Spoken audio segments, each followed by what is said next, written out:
Hello, everybody. How are y'all Hello, doing? Internet. All right. Welcome. Yeah. So we are. Welcome to Converse Converge. We may have just spent an entire 10 minutes panicking about the fact that we had to press a start broadcast button. Yeah. I'm saying we, I mean me. I was panicking. Never mind. We're here now, and this is going to be an incredibly long, but hopefully worthwhile spoken word. I think we're just going to probably mess about a bit and do some warm-up games for the next 10 minutes, maybe while some viewers trickle in. It's saying no viewers right now, but I know it's a little bit glitchy. But we are also 10 minutes behind schedule, so maybe you all just left. Maybe you didn't want to know. That'd be quite unfortunate. Yeah, that would. So, yeah. Katie and I are going to play a quick warm-up game called Minister's Cat. You'll quickly understand exactly how it works. Yeah. Katie, do you want to pick a letter? Yeah, sure. Let's go with D. Okay. The minister's cat is a divine cat. The minister's cat is a delectable cat. The minister's cat is a delicious cat. The minister's cat is a detestable cat. The minister's cat is a daylight cat. Ooh, that's a good one. The minister's cat is a lovely cat. Broadway fans, I am here for you. Ooh. The minister's cat is a deadly cat. We also can't repeat words, which I should have verified. According to the counter, there are now 4 people viewing. Hello, 4 people. Hello. Welcome to the Converse Converge live stream. We are currently just playing a warm-up game while we wait for a few more people to tune in. I don't know if you guys are watching, if you guys, or if you're watching anywhere else. I'm kind of imagining this whole thing is just going to be like a really glitchy radio show. So I imagine a lot of people are just listening. But if you want to watch as well, we have faces, and they're great. I interrupted our game. Katie. All right. Whereabouts were we? Yeah. You just said we were still in the middle of Minister's Cat. Yeah. Yeah. All right. So let's see. The minister's cat is deprived, specifically of sleep. The minister's cat is a demonic cat. Ooh. The minister's cat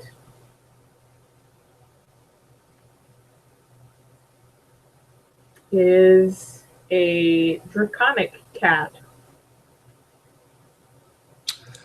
The minister's cat is a dramatist cat. Ooh, we've got to speed this up or it's going to get really boring for the 5 viewers and they're just going to leave. It's like they're just saying words at each other. I mean, that's all we'd be doing anyway. But I mean, yeah, it's a day in the life. I mean, we're poets. It happens. Sorry. It's all right. Okay, so the minister's cat is a much more civilized hour here. The minister's cat is a Danish cat.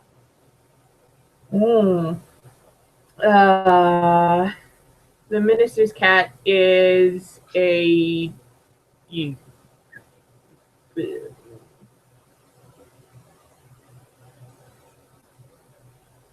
Do I throw in the towel? Yeah, I think I throw in the towel. Oh, I can't think of any words. I'm not done with my coffee yet.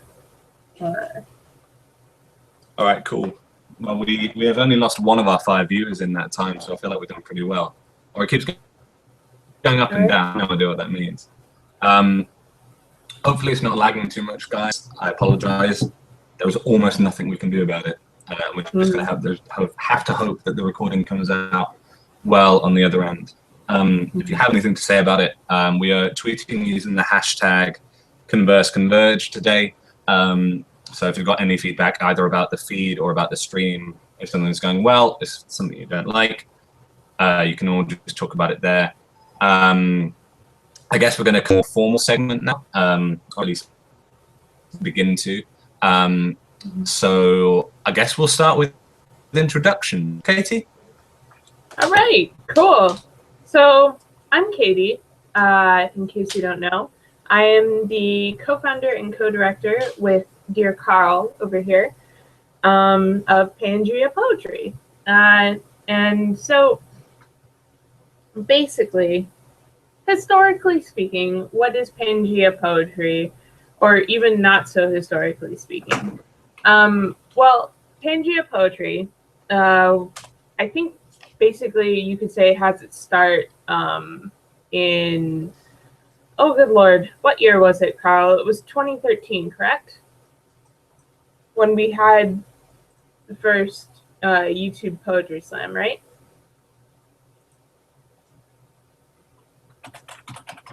Ooh, no, I don't even know. Huh. But yeah, so 2013. Oh, sorry. Did you ask me a question? Yeah, I did. An email. But yeah, so it was 2013, and What was the question? Sorry. oh, I was wondering if 2013 was the year when we had the YouTube Poetry Slam.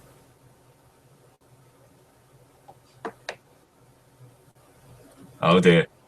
There's a serious lag, I think, between the same for people watching, but I could not hear your question. Oh, I asked when the YouTube Slam was. That was in 2013, correct?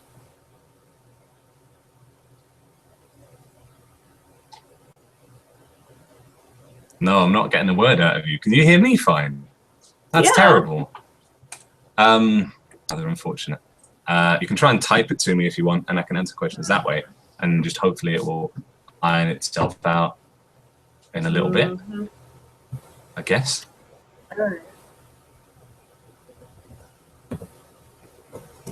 I seem to be able to hear you now. Yeah.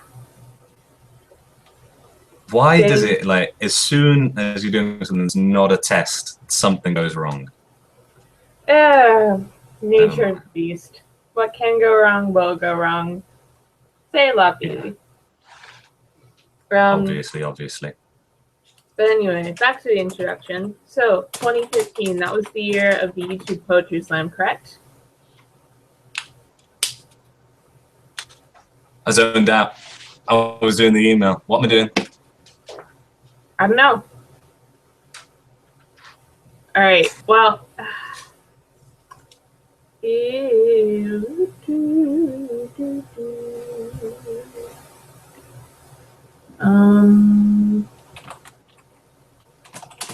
okay. So, I guess right about now. All right. So, 2013 was the year of the YouTube Poetry Slam. Now, beforehand, I had actually just subscribed to Carl. But the thing is that, you know, at that point, we didn't really know each other. Like, I just subscribed to him willy-nilly. And I was like, huh, listen, he's a poet. He's English. This is cool. I'm down with it. So, yeah, I was subscribed to him. And all of a sudden, one night, I just had an idea. Wait, YouTube would be great for having a poetry slam. I'm not anywhere near a poetry slam. I need to do this. Like, there is a poetry slam that needs to happen on YouTube, and I can't do it alone. So, who was the person that I decided to talk to about it? Carl, because he was a poet, and what I was not aware was a pretty established poetry community over in Brum. So yeah, that's kind of where we started, and we were basically all about you know, having a slam that year as well. And so we ran the YouTube Poetry Slam, that year. And it was wonderful. yeah, just the essence of community that kind of came out of that was something that kind of, it's what inspired us to carry on doing it and see what else we could do with this digital and online space. totally. Yeah. Yeah.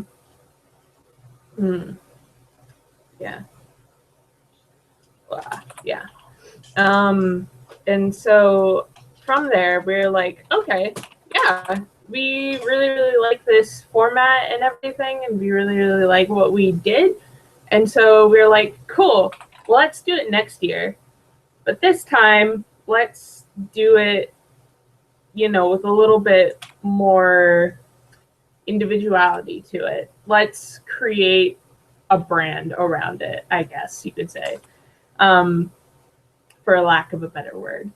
And so we decided to call it the Pangaea Poetry Slam because we had noted that, all of our participants were literally from all over the world. Like we had, it was mostly friends and family at that point. And it was basically poets from Canada and the US and the UK and Australia. We didn't really have too much else going on. But we did have the goal of, including some more nations and other things. And so last year we ran the Pangaea Poetry Slam. Whoop, whoop, whoop. And what would your is that your evaluation of the Pangaea Poetry Slam as a whole, Carl, or is that? Yeah, definitely. I think so. Obviously, it was really exciting for both of us. It was, we ran this crowdfunding campaign for it, and that really brought a kind of sense of validity to what at that point had just been, a little idea that we were vaguely interested in, and we thought it was cool, but we didn't really understand what the value in it was. We were like, this is cool, it's a little bit of fun, is this valuable to people? And just having people invest in it and say this is a really worthwhile venture was kind of, again, it was just a really big stepping stone, I think, mentally for us as well, just in taking ourselves a little bit seriously and getting our own website together and just trying to work with more organizations rather than just individuals. And I think it just, it was a really, really big step for us going in that direction. And yeah, becoming the Pangaea Poetry Slam. Yeah. I've had to disable my webcam, sorry. The audio seems to be working much better now. I bought a new webcam yesterday, everybody, so to be nice and shiny. And it's just slowing down the live stream too much. So I'm afraid you're not going to be able to see my face very much. Sad face. Oh man, and y'all should have seen him on Skype. Listen, we've never met in real life before. Beauty of the internet. But we had a Skype call earlier, and he was in the highest definition that I have ever seen him in before. So I was like, ooh, you're a real person. I can't. Oh, my brain. It was an experience. And I'm sorry that y'all can't be a part of that, but technology, y'all. Gives and it takes. Gives and it takes. Yeah. All right. And so yeah. Right about now, we're doing a lot of stuff to gear up for this year's slam, which is going to be taking place in July for the entire month. Well, for most of the entire month of July. It starts on, July 6th, if I'm not mistaken. Yeah. Yeah, July 6th. Good job. Yeah, thanks. And it goes until August.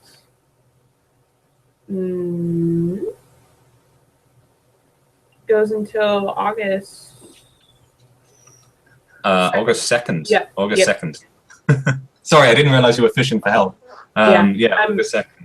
I'm just looking at my phone for it because I put those dates in because I am at least marginally okay at my job as the co-director.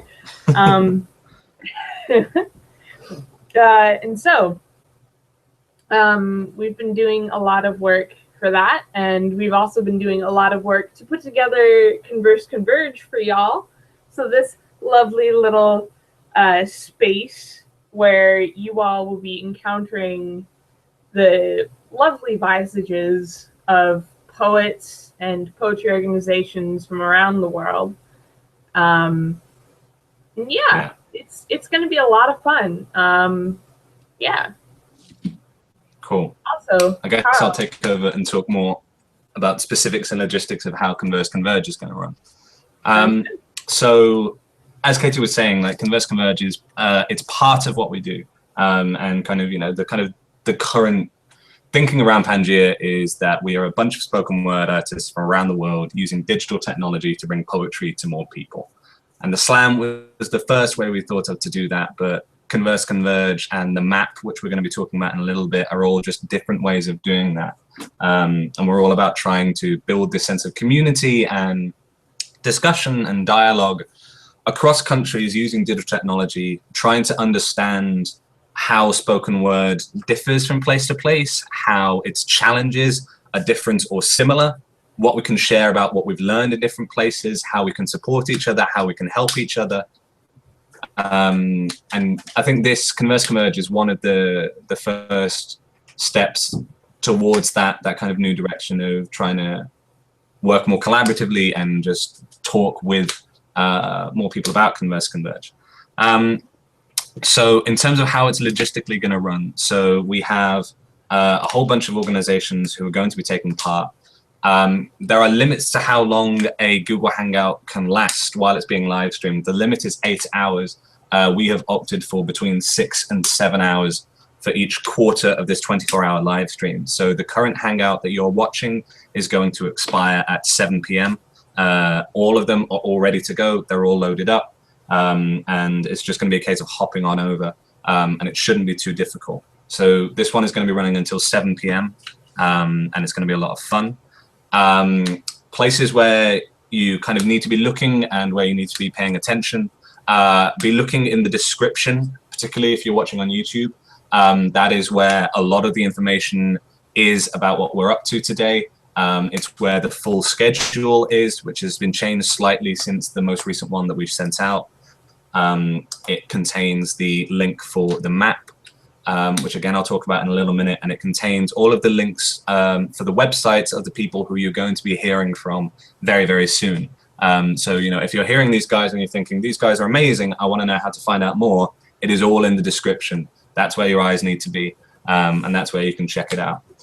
I guess I'll talk a little bit about the map. So this is one other thing we're trying to do with Converse Converge.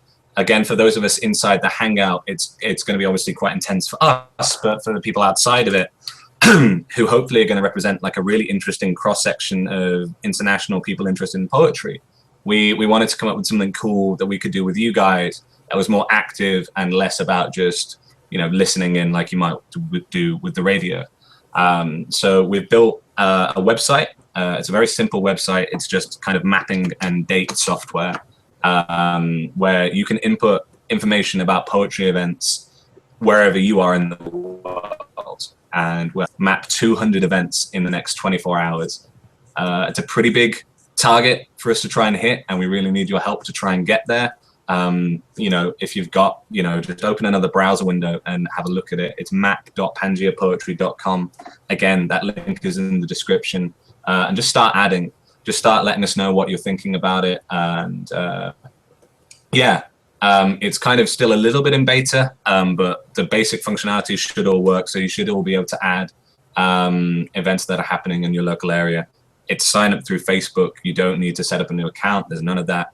And it should be relatively simple. In terms of how we're talking to people, again, we're going to be using hashtag Converse Converge. That's going to be our main way of communicating with people. We're also going to be just looking at the chat log section in the YouTube window itself. So there should be a little box on the right-hand side if you're on a PC. I'm not sure where it will be if you're on a mobile or anything else. Yep. And I am keeping track of that too. So, yeah. Cool. Excellent. Good, good. So yeah, we're going to be able to just look at all of that stuff, and it's going to be really fun. So again, let us know what's going on. You're going to have the opportunity to interact with a lot of the people that you're going to be seeing and hearing from. And those are the places where they're going to do it. So I won't give too much away yet, but there's some really cool kind of surprises and ways for you to interact that are coming up. Again, the main way is going to be through that map. That's kind of one of the main products that's coming out of this, as well as all of the conversations, something tangible and something solid where we can say, look what we built together.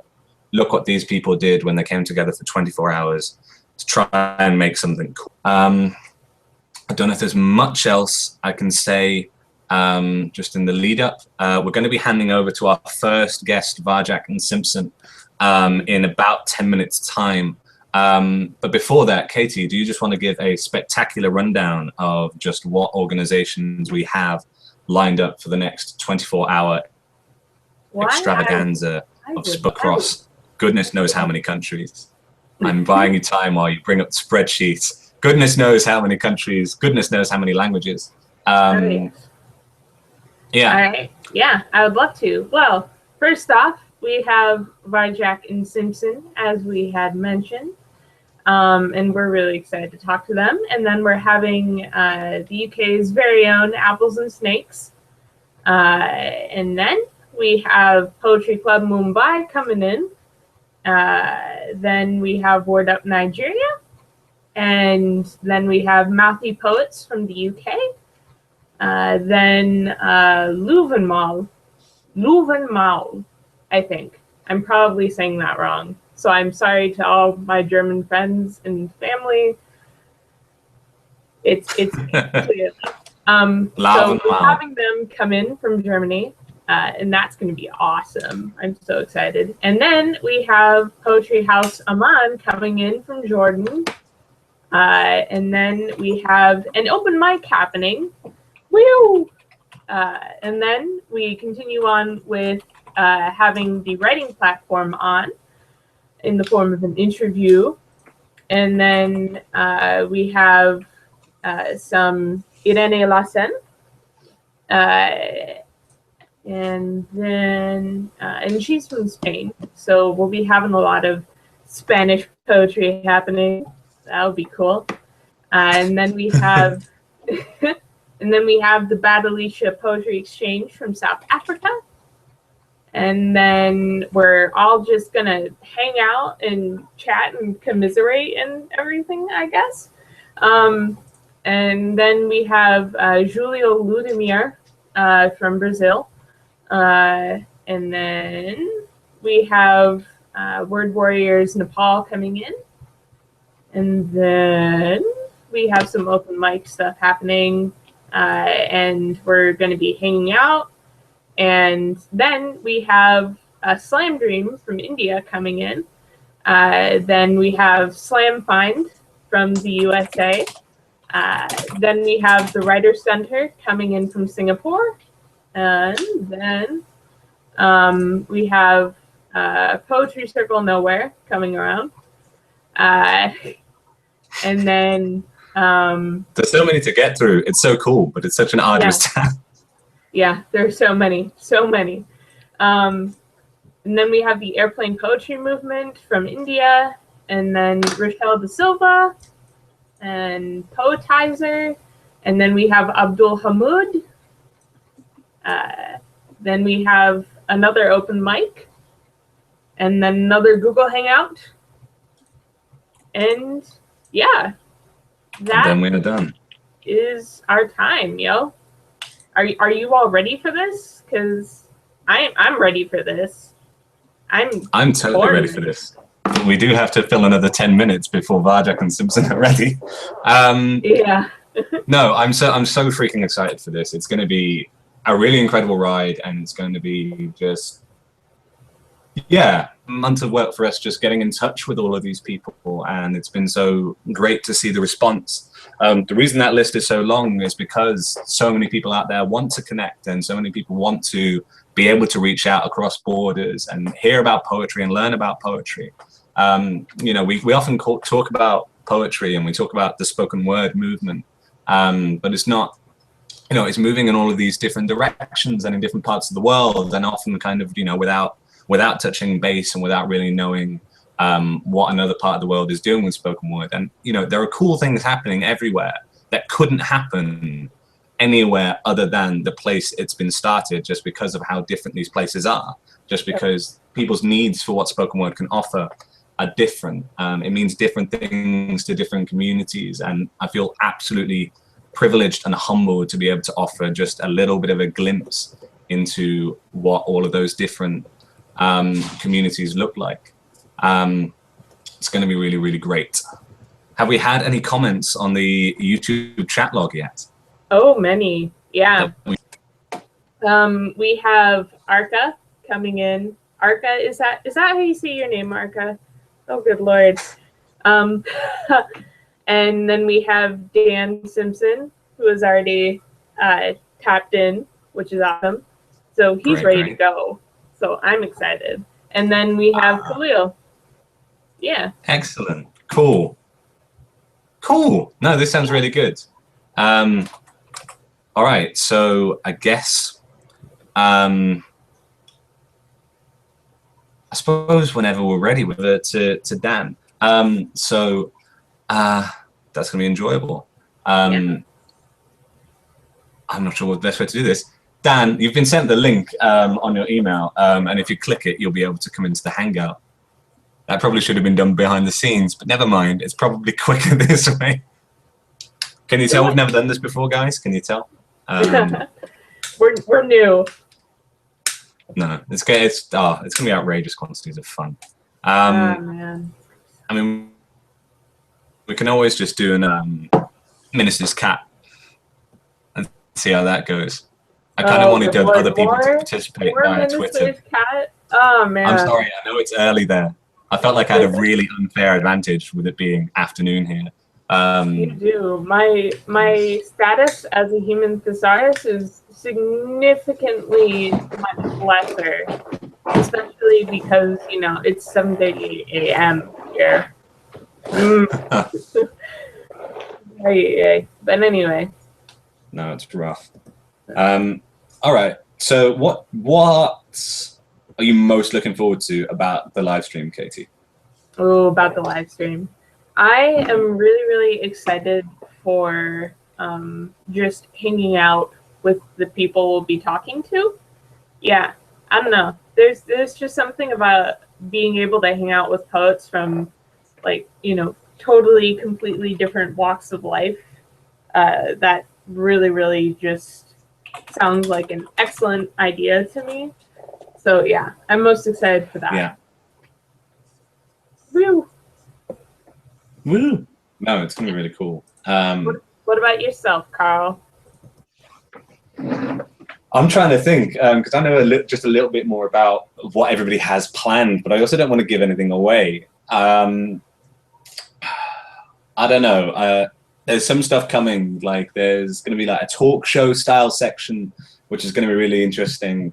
I suppose I can divulge a little bit about Vajak and Simpson. So their podcast is absolutely incredible, and I'm really happy to have them involved. I'm really glad to see kind of poetry stepping out of its traditional element of live performance. I think it's really great to see poets doing podcasts, poets doing theatre shows, which we're going to hear a little bit about as well. You know, it's kind of, it feels like poets are much more willing to collaborate nowadays in a different way than they were before. Yeah, so I suppose that's what I'm looking forward to the most. Cool. All right, I'm going to send the link to Dan again. Cool. And see if we can persuade him if we can coax him on board. Wow. Let us lure a Dan to the hangout. Ooh. Yeah. No, it's all right. It's quite hard to navigate your way around the kind of back end of it. Which is fine. I suppose. I wonder if this is just the best way. No, it has to be via. Hang on. Ah. How?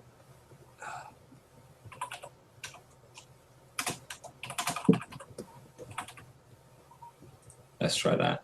That might work. I'm terrified that the links just aren't working today, and I'm like, why would you work for all of the tests but not for the actual event? Yeah. I think the links are working. Because I know you got in through it. You got in through it. Yeah. And I mean, like, we have people watching. Like, we're gonna be fine, Carl. Don't you worry. And yes, I have been doing this all morning. Oh yeah, just kind of micromanaging. Carl. Me. Yeah. Yeah. I was trying to think of something witty to say there, and I'm just not funny enough. Do you want to do a poem, Katie? Do you want to just do a poem while we're waiting for Dan? Do you just want me to do a poem, or like? Go on, you go first, and if Dan still isn't here, I'll do a poem afterwards. Okay, cool. Just let me open up all of my poetry. Not memorized? You see, I wrote way too much poetry in the past few months for me to be able to have memorized all of it. So yeah. Let me see. What do I want to read?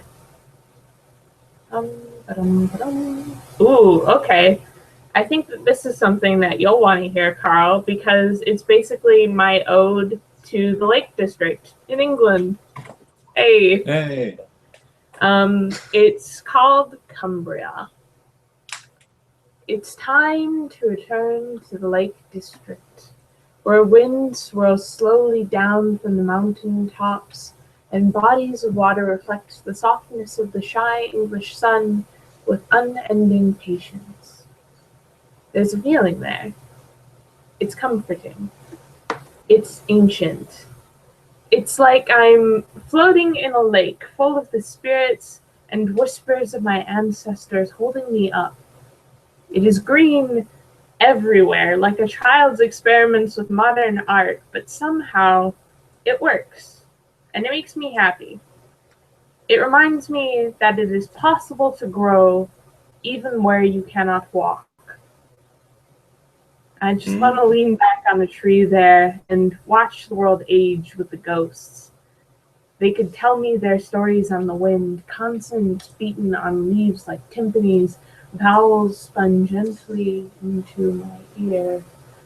I want to be rained on, and I want to stay in it, for I'd love to hear my spirits laugh and sing in delight when the droplets patter a lively beat into the ground. I remember the first time I came to Cumbria. Hello, Dan. I could breathe there.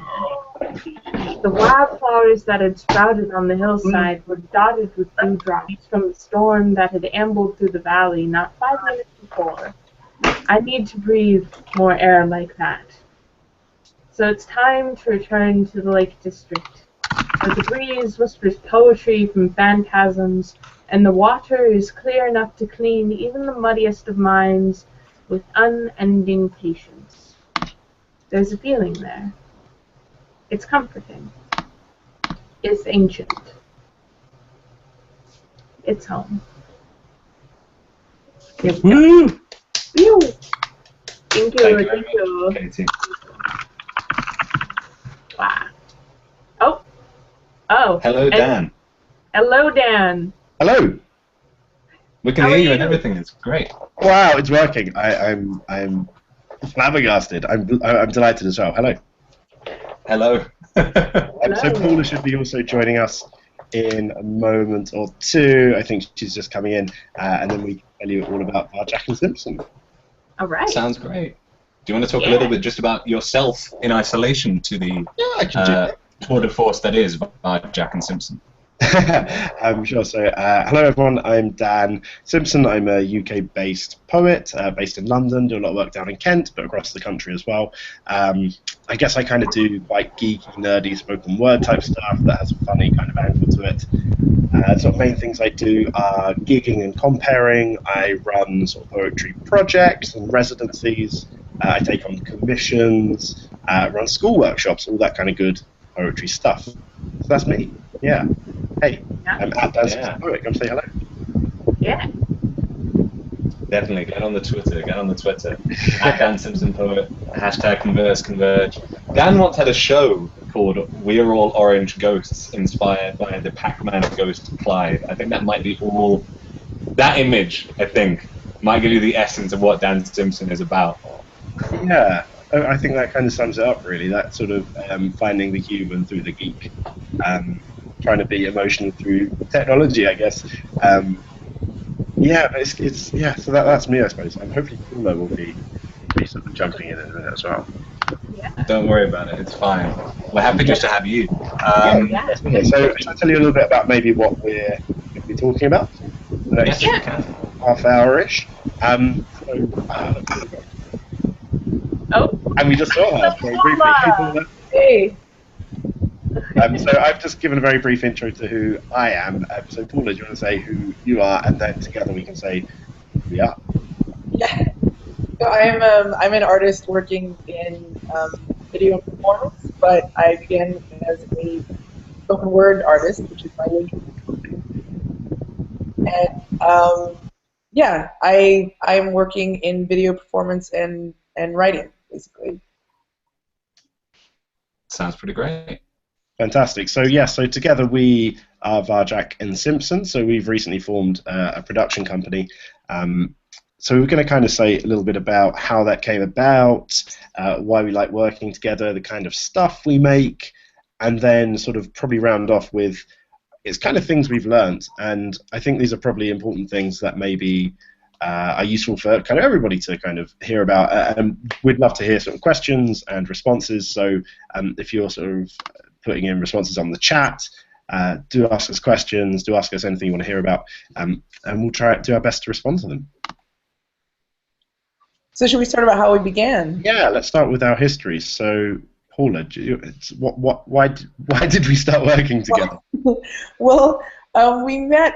Dan and I did this really, really, really awkward gig together, where Dan was on the bill and I was hosting, and we never met. But it was one of those things where it got to the break, and we just kind of looked at each other like, "Yeah, this is pretty weird, isn't it? But I really like what you're doing. Yeah, I really like what you're doing too." And then subsequently we found out I had been running this event called the Anti-Slam, and the second one had happened in London. I was living in Berlin at the time. But Dan was at that one, so Dan was at the only Anti-Slam I had never been to, even though it was my event at the time. So I got really excited about that, and he was very enthusiastic. And then we decided we should work together. I invited him to produce it with me, and subsequently we started doing other events, and people started to recognize us as a thing before we did. So that's kind of where the company began. Yeah, so it feels like it really started in the Anti-Slam as our sort of kickoff point. It was a show I absolutely loved. We'll talk a little bit more about what the Anti-Slam is sort of next. But it was a show I absolutely liked. I thought whoever kind of came up with this must be a pretty cool person.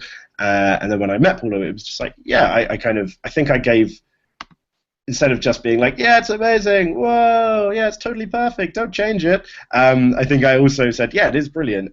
Here were some issues I had with it that didn't quite work for me. And then I think that kind of constructive criticism and feedback is kind of forms the basis of what we do together, like having that honest approach to making stuff better, I suppose. So then we kind of, we decided to do the next Anti-Slam together, and that went really well. Ooh. And it's all kind of kicked off from there. So should we talk about the Anti-Slam itself, this thing we keep mentioning? Yeah.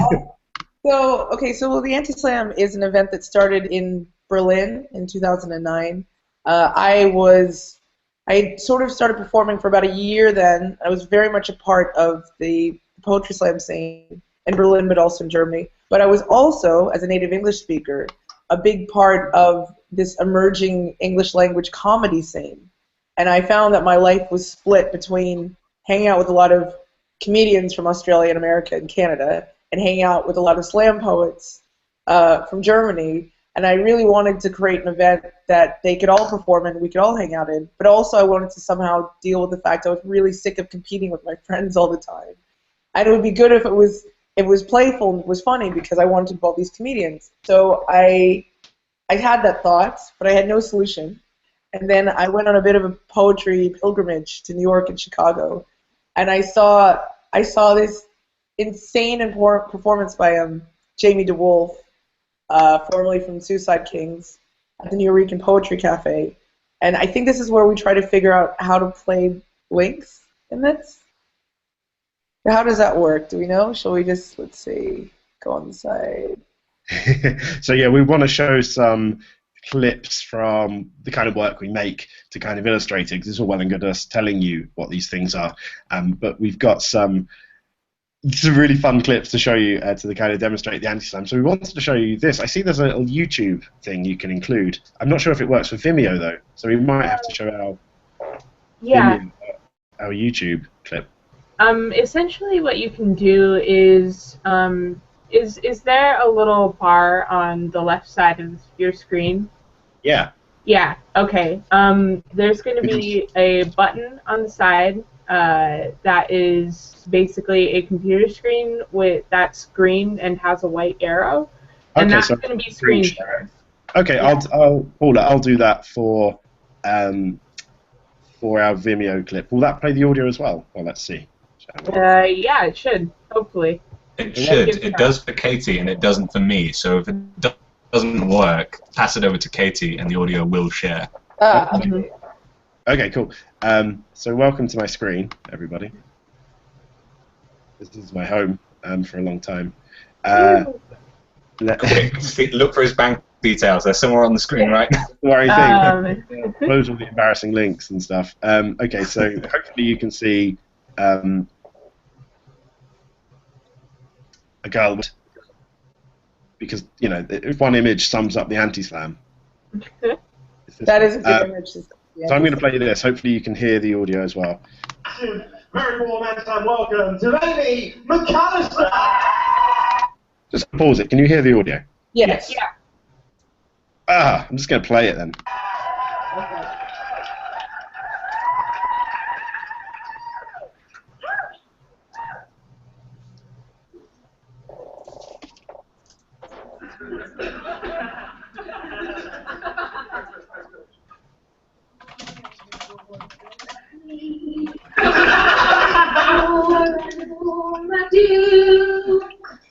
For a lure, love me like a cow loves a Here's a little Irish to me that I receive to say is a too alluring pity that you keep on saying, hey, oh, yo, break it down now.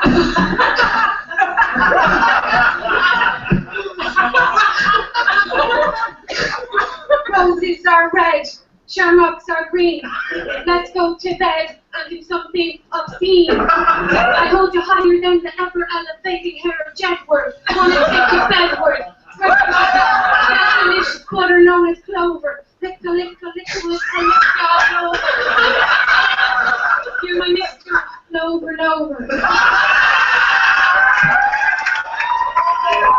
You are better than potatoes and spuds are second grade. Eat an Irish sausage sandwich on my hairy ginger plate. Thinking my Irish black frosties that I ate, because that would be great. This is oil from Father Ted is keen for people to drink tea, but will you have a cup of me? Go on. Call the Irish, come and get you, you're a bomb. Sometimes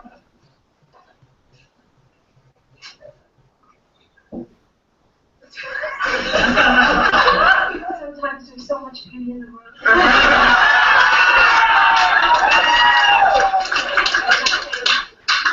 I've an itch that can't be scratched like a leper. Go on. And to you, my charm, keep me safe and warm. I used to dream of riding on a horse and change the match life. Now I see to be with you would be the best life, and I would make the best wife the best. I know exactly what I wrote that song about. Nothing compares to you. Hey, Misha. Hey, it's I, a Jupiter. A butterball of love. I come to you and speak at the great truth. Most cruelly tortured you must be, like a gastric bandit, branded chicken lover sitting in a fragrant KFC.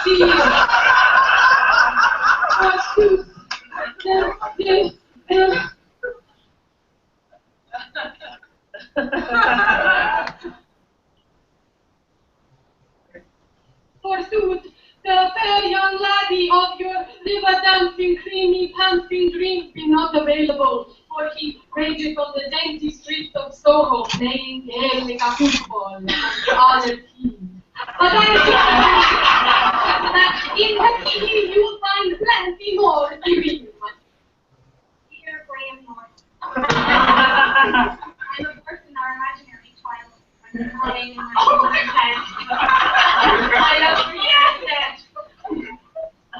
I downloaded the Norton antivirus software. And I'm growing out my hair where I can shape your spine into my area. You think I care, yeah? That I would be unstable and would not be able to move on. Well, Graham, you are also very wrong, because I have found an eligible man to dote upon. Love you.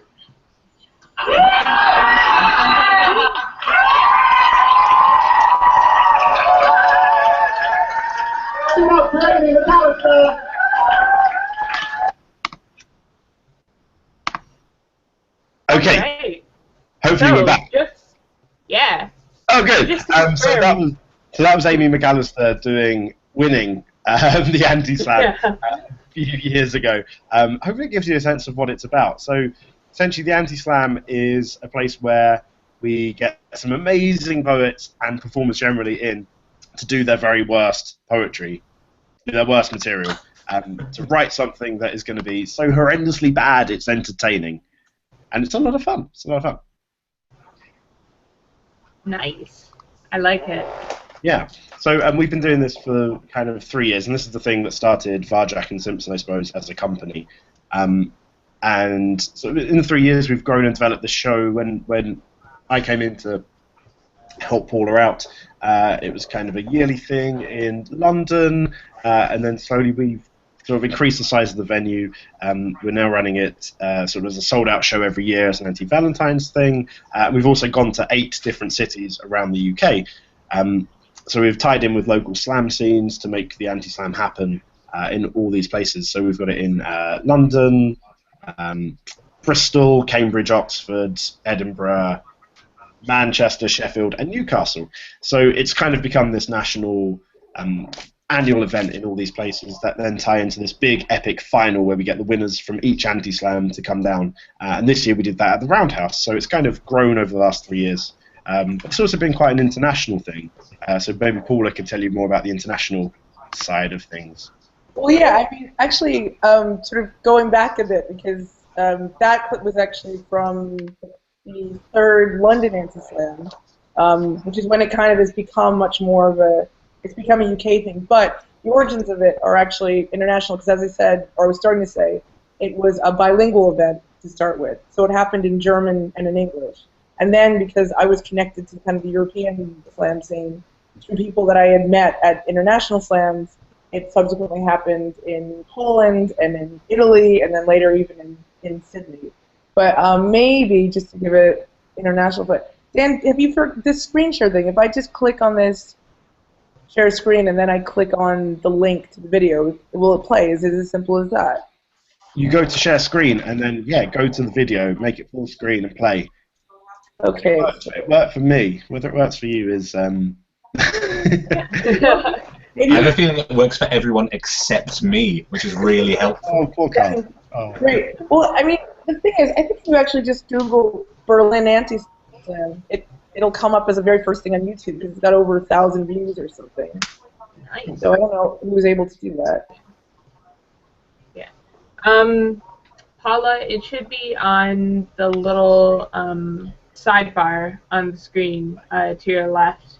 It'll be the computer screen with It's a the green second background. button down, and yeah. an arrow. Okay, great. Yeah.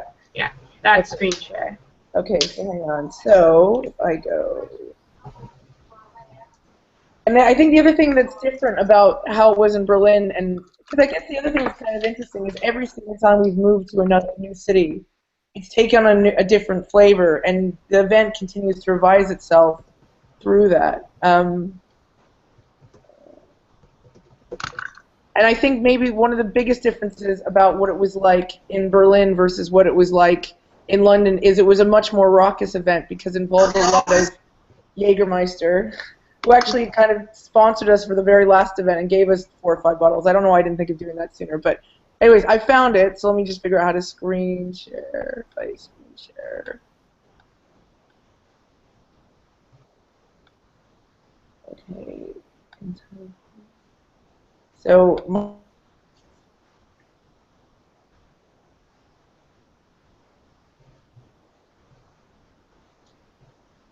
Oh, that's cool.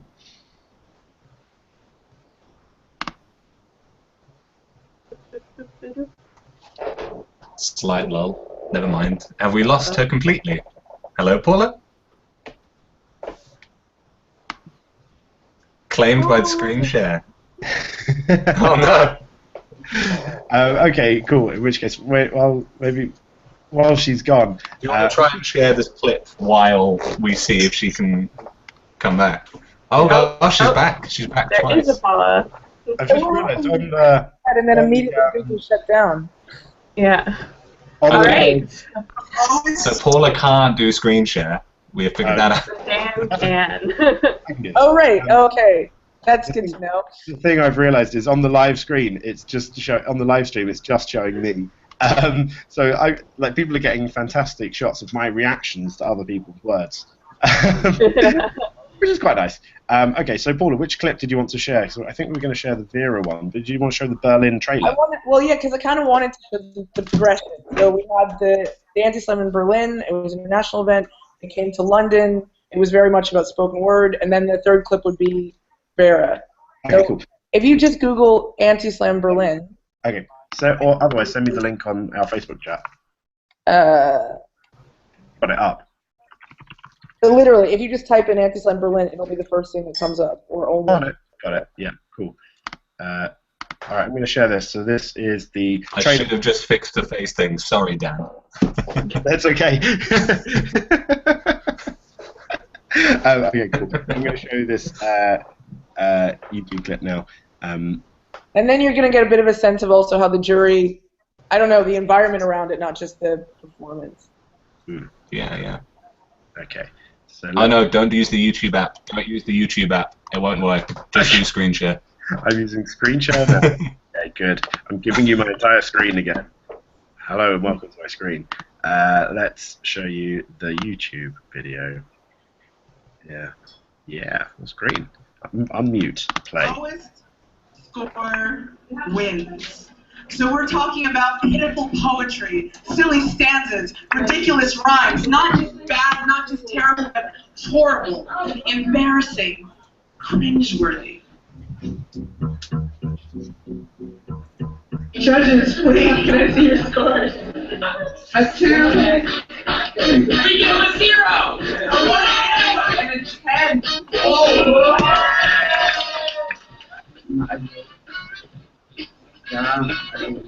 Next time. Next. This is how I feel. I'm crazier than an electric eel.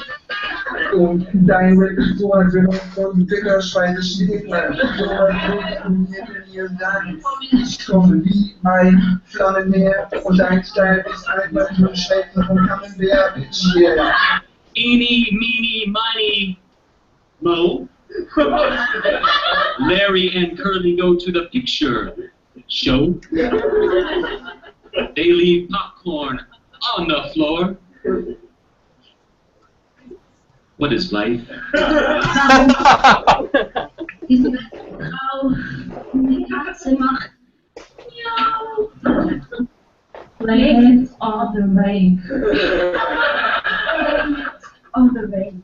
Yeah, yeah, yeah.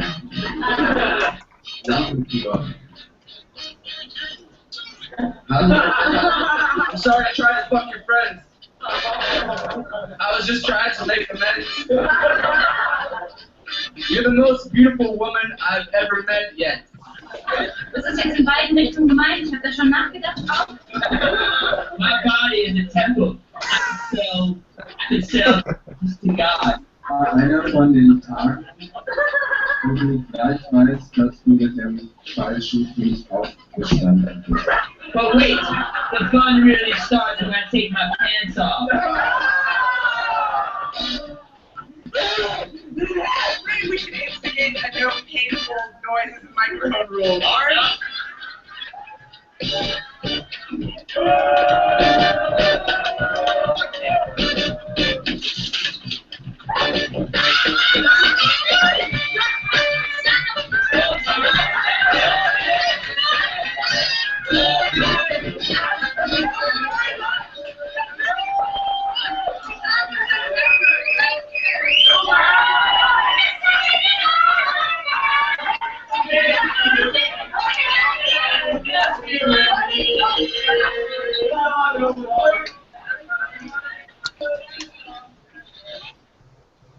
Well, that was Yeah. an So experience. basically, yeah. So what I'm seeing is, if I want to have a good time and also enjoy some poetry, I guess I need to go to the anti-slam. Exactly.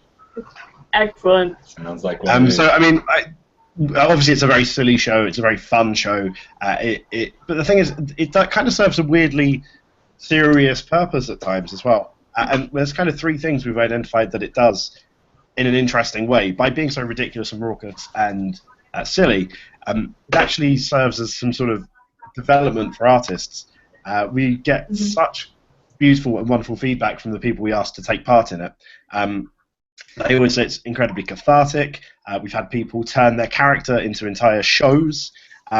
We've had people kind of say it's actually improved my regular performance, my regular practice, by kind of breaking down what it is I do, by figuring out, going to the limit of what I can do badly. It's freed me up in some way to actually be better as a regular performer. So even though it's this thing about failure, it's this thing about being terrible, it actually makes things good, and it can make things better, which is really interesting, which we kind of love about it.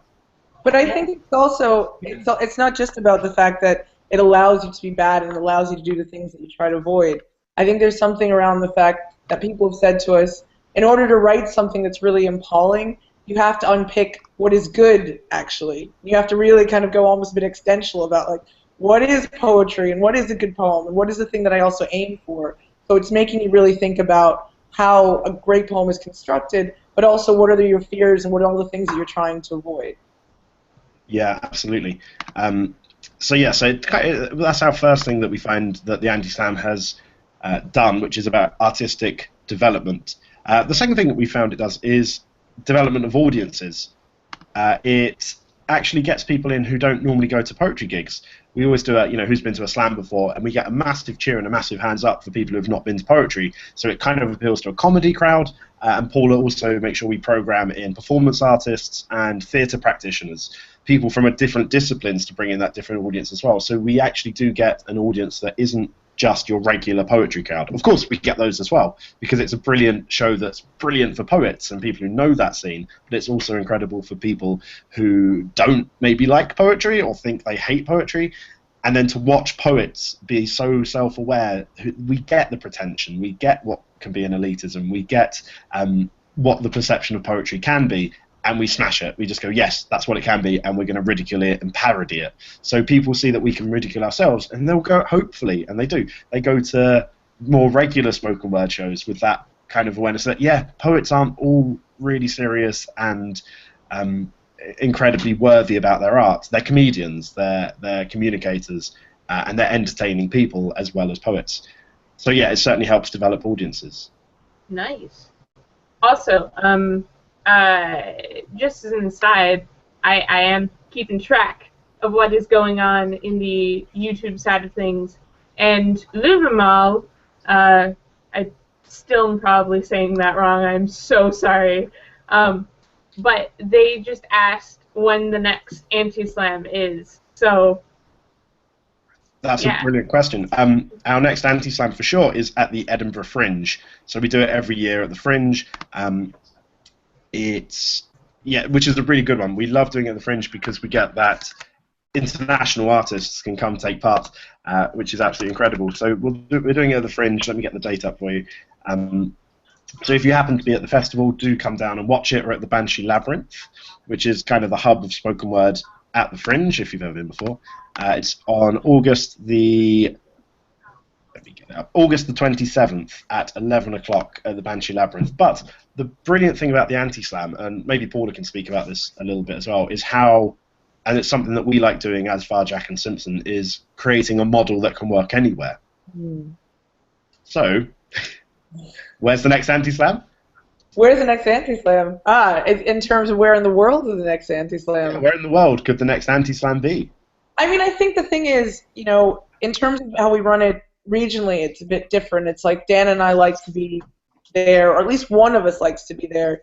One of us co-hosting with a local host and someone else in the jury, just so you kind of have the shape of it on both ends. But in terms of how it's worked internationally, there's like a document of about 2 pages which has like all of the rules and things that we've learned from the different events.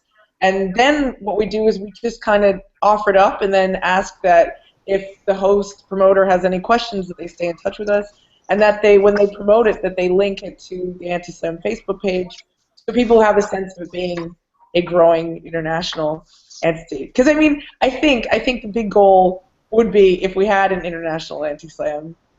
But it's funny. I think one of the things that I found when I've talked to promoters at least in Europe, in other countries, is a lot of people tend to be a bit scared about putting it on because they feel like if they've only just gotten their slam scene to, say, being 2 or 3 years old, the worry is, oh no, but then what if it's more popular, or what if people then don't take what we normally do seriously? And I think that's the wrong way of looking at it, because if I think about, I don't know, like we did it in Newcastle for the first time 2 years ago, and it was really just out of one small open mic night, and there were maybe 30 people there. But it was great. It was like a love letter in the scene to the scene. So it works. It works in cities like London or Berlin, where the scene has really evolved and people know exactly what Poetry Slam is. But it also works within existing nights that have a following just for that existing night. And I think it can do a lot to re-energize and make a community around that scene. So if anyone watches this now, or if it's broadcast after, and they want to start an Anti-Slam in their country, they should write me and Dan. We will happily talk them. We will absolutely. Our kind of goal and dream is one day to have, so we have a national final with all the UK Anti-Slam champions, but to one day to have an international final where cities around the world come together. That's still in the planning stage, but that would be incredible. So yeah, if you're interested, please do. It would be amazing to hear from you. And if you wanted to do an Anti-Slam where you're based with your local scene, yeah, we're up for that. So I guess the third thing I wanted to mention about the Anti-Slam was about something that we're both interested in doing as Far Jack and Simpson as well, and it's something the Anti-Slam does, is about networks, about creating and improving, I guess, those networks. So I've kind of divided this into 2 things. So one is about artistic networks, and maybe Paula can talk a little bit about how we connect up different art forms through the Anti-Slam and maybe generally, and how that benefits artists. Yeah, okay, well maybe if you get the Vera clip ready while I start to explain how she got involved. Good plan. Yeah, so, right, as I said, as a performer I started with spoken word, But I had originally trained in filmmaking, so I've always been a little bit cross-disciplinary. And I moved back to London to retrain actually in performance, so contemporary performance, live art. And then through that, I kind of got involved in this whole new community. And I guess in the same way as in Berlin, I was interested in going, how can I connect comedians and slam poets? Suddenly I had all these friends who were live art practitioners. I was like, oh, I think they would be really suited to this frame too. And for them, I think it's really interesting because you have the constraints of 3 minutes. And even though it's not seriously competition, the fact that there is a competitive element makes it different from, say, doing an open mic or showcase. So I think that's what's interesting for them. But also, I think through that, we've had this sort of cross-fertilization where we'll have an event where we will have on the same bill comedians, actors, spoken word artists, and live artists, and all using the space really differently. Obviously, you know, spoken word artists tend to lean more towards doing stuff related to text and how they're playing with the writing. But I think what's exciting about what live artists bring to it is they tend to think much more about scenography and space and staging. And I think we've got Vera Chalk, who's a fantastic international actress and also a live art practitioner, and she did this piece for the Valentine Anti-Slam last year, right? Yeah, so I'm going to share this clip from Vera, who is a performance artist, an actress? An actress and performance artist. We're going to crack on with the second round of the Anti-Slam. We have 5 more incredible acts to go. Paula, do you want to introduce our 6th act of the evening? I would, but first I would like to say, you know, because rules are very important in anti-slams, that you are not allowed to have props, and you are certainly not allowed to have accompanists, right? Right. It's solo slam performance. That's what we're set up here. I mean, that's very strict. So, anyways, without further ado, the first lady of the second half, Vera Chalk! Where you at, Vera?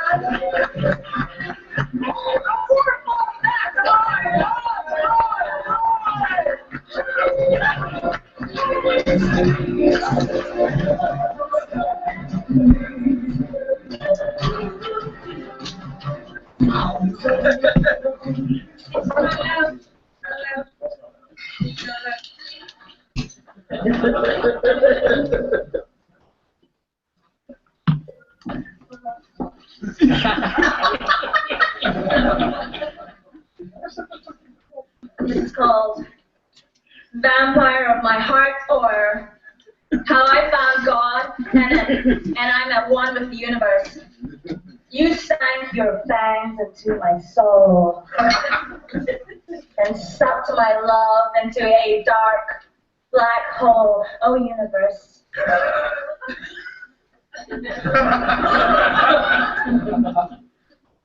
The way I sucked and sucked, oh, like a lamb on your one-eyed trouser snake, which turned and bit me back. I'll break up. Still king of the shop, though. Who is this who that you don't know?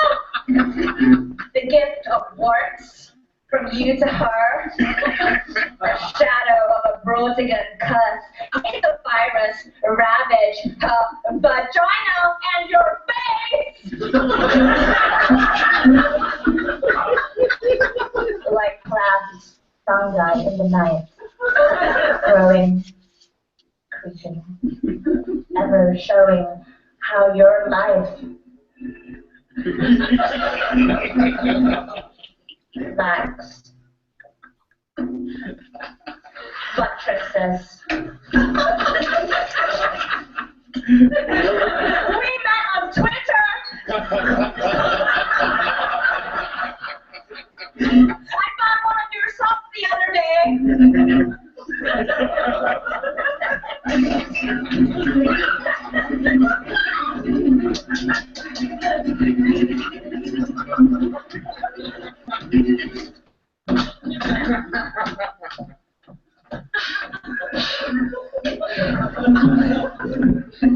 Through the time of therapy, I meant to let my heart be free of you, and I found a joy in art and song.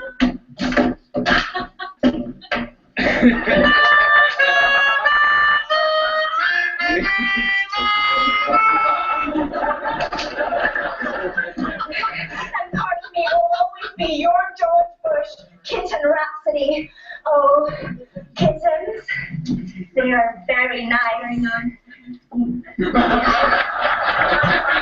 They play with me and eat the mice. Do not judge my love for rice. Right? Do you love kittens? They are nice. Nice. And when I'm old and gray and white, this love of ours will spring to mind as one of the many threads of life. A cloth that's rich, so full of strife. But the pain, the pain, the pain! No. Rien, de rien, no. Je ne regrette rien, ni le bien qu'on m'a fait, ni le mal tout ça m'amène égal.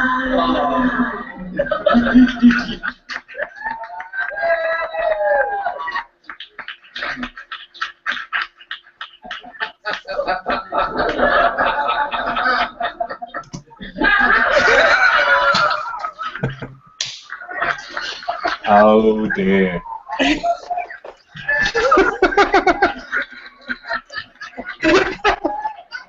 You're not a mental.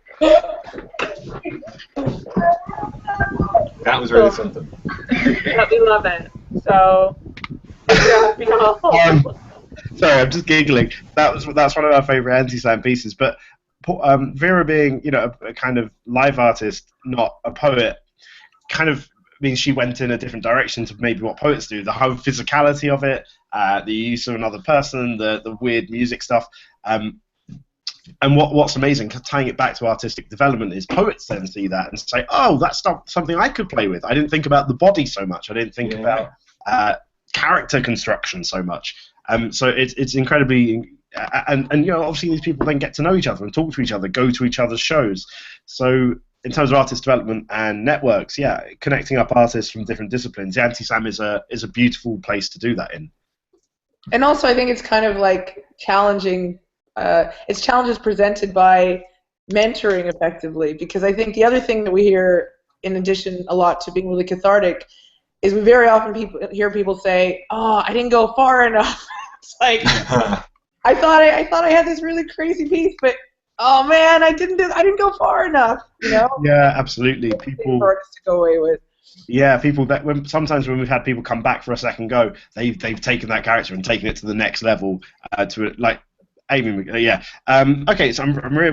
of running out of time. So what I want to kind of move on to is maybe from the Anti-Slam what we made next, which was Poetry Goes Pop. So obviously we like kind of deconstructing what poetry is and what poetry does. And we both, I had an idea a long time ago to make a poetry panel show, kind of similar to a comedy panel show where you get people on stage playing games, messing around with stuff. I had that idea years ago. Then Paula came to me and said, "Oh, should we do this?" I said, "Yeah, we should absolutely make Poetry Goes Pop." So basically, it's a kind of spoken word comedy panel show in which we ridicule both poetry and pop culture. In games like this, let me do the screen share thing again, and I will show you a quick game. One of the things we play. Rhymes first. Sorry, Paula? You do Between the Rhymes first. I think that's a good one to start with. I was going to do poetry karaoke. You guys have got 6 minutes left in the slot. Exactly. Make a decision and prioritize. Yeah, exactly. I don't know. I think Between the Rhymes, because it's more about text.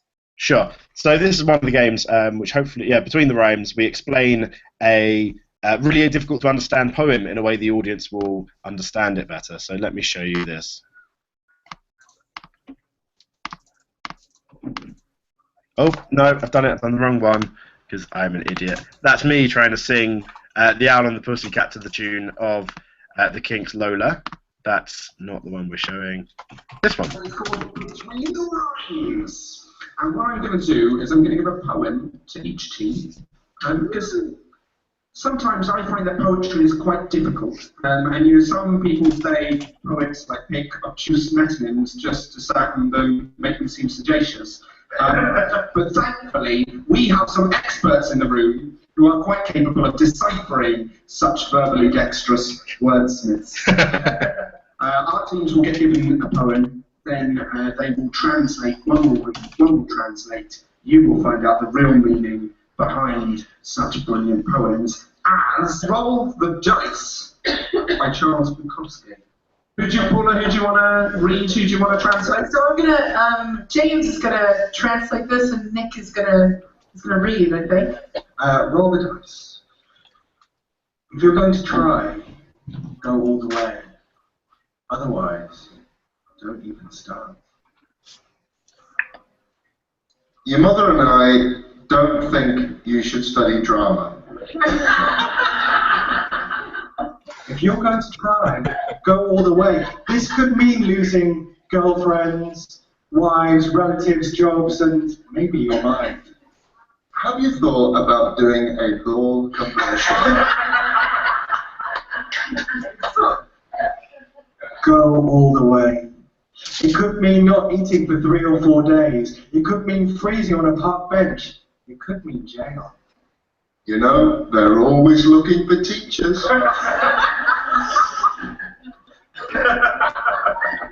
It could mean derision, mockery, isolation. Isolation is a gift. Now, look at your Uncle Tony. Do you think he really wanted to go into sewage disposal? No, he didn't. But he's got a very successful small business, and he still does a bit of performing at the weekends. All the others are a test of your endurance, of how much you really want to do it, and you'll do it. Despite rejection and the worst odds, and it will be better than anything else you can imagine. Now, obviously, it's your decision, but I did cut out this little article about acting unemployment from Equity. If you're going to try, go all the way. There is no other feeling than that. You will be alone with the gods, and the nights will flame the fire. You know, when you were young, you wanted to be a fireman. Even had a little engine. Do it. Do it. Do it. Do it. All the way. All the way. Have a think. You will ride life straight to perfect laughter. It's the only good fight there is. You do know that whatever you choose, your mother and I will love you regardless.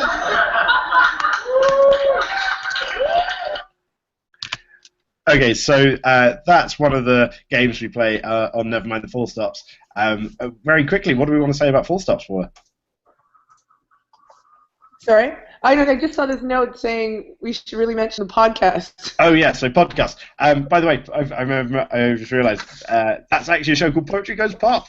It used to be called Nevermind the Full Stops, but then they cancelled Nevermind the Buzzcocks. We thought, yeah. So that's a fun show. The thing that does, I guess, is it challenges performers in fun ways, and that's one of the things we like to do. Both the Anti-Slam and Poetry Goes Pop, it challenges performers in fun ways to kind of stretch their art form and their practice a little bit. And again, that mixing artists up. We get musicians, comedians on the panels, which is lots of fun. So let's talk about Fail Better very quickly. So this is a podcast Paula and I make. Paula, do you want to tell everybody about what Fail Better is? Fail Better is a monthly podcast that you can hear via Mixcloud. It's broadcast through London Fields Radio, and it's a podcast about dying on stage, artistic failure, and the hilariously awful. And every month we interview a poet, and as we say loosely, a non-poet, so someone who's working in a different discipline, and we get them to talk about their most epic fail, and then we share fails we've seen of the month in current affairs and pop culture, and we end deconstructing the worst pop lyrics of the month. Yeah, and I guess the idea behind it is that as artists, sometimes when you get to a certain stage, you step off the open mic and you're supposed to be amazing now. Like you are a brilliant artist who does everything well. And actually, we all constantly fail, and you get better through failure. And when you start out, you're always failing. You're doing stuff, and you get off stage and you go, why did I say that? And actually, they're the interesting stories. That's how we get better. So we talk to artists about what they have learned from these failures, and I guess try to embrace it in a way. So yeah, I guess a lot of our work explores things from instead of you are already successful, do your brilliant stuff. Okay, we've seen that 100 times before. We're coming at it from the opposite way, which is the let's show off the worst stuff about you and try and be entertained and learn something from that.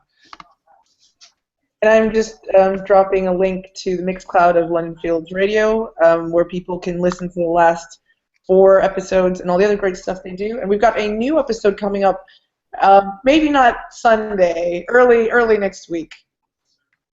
Yeah, we have a new episode coming out early next week featuring 2 amazing guests again.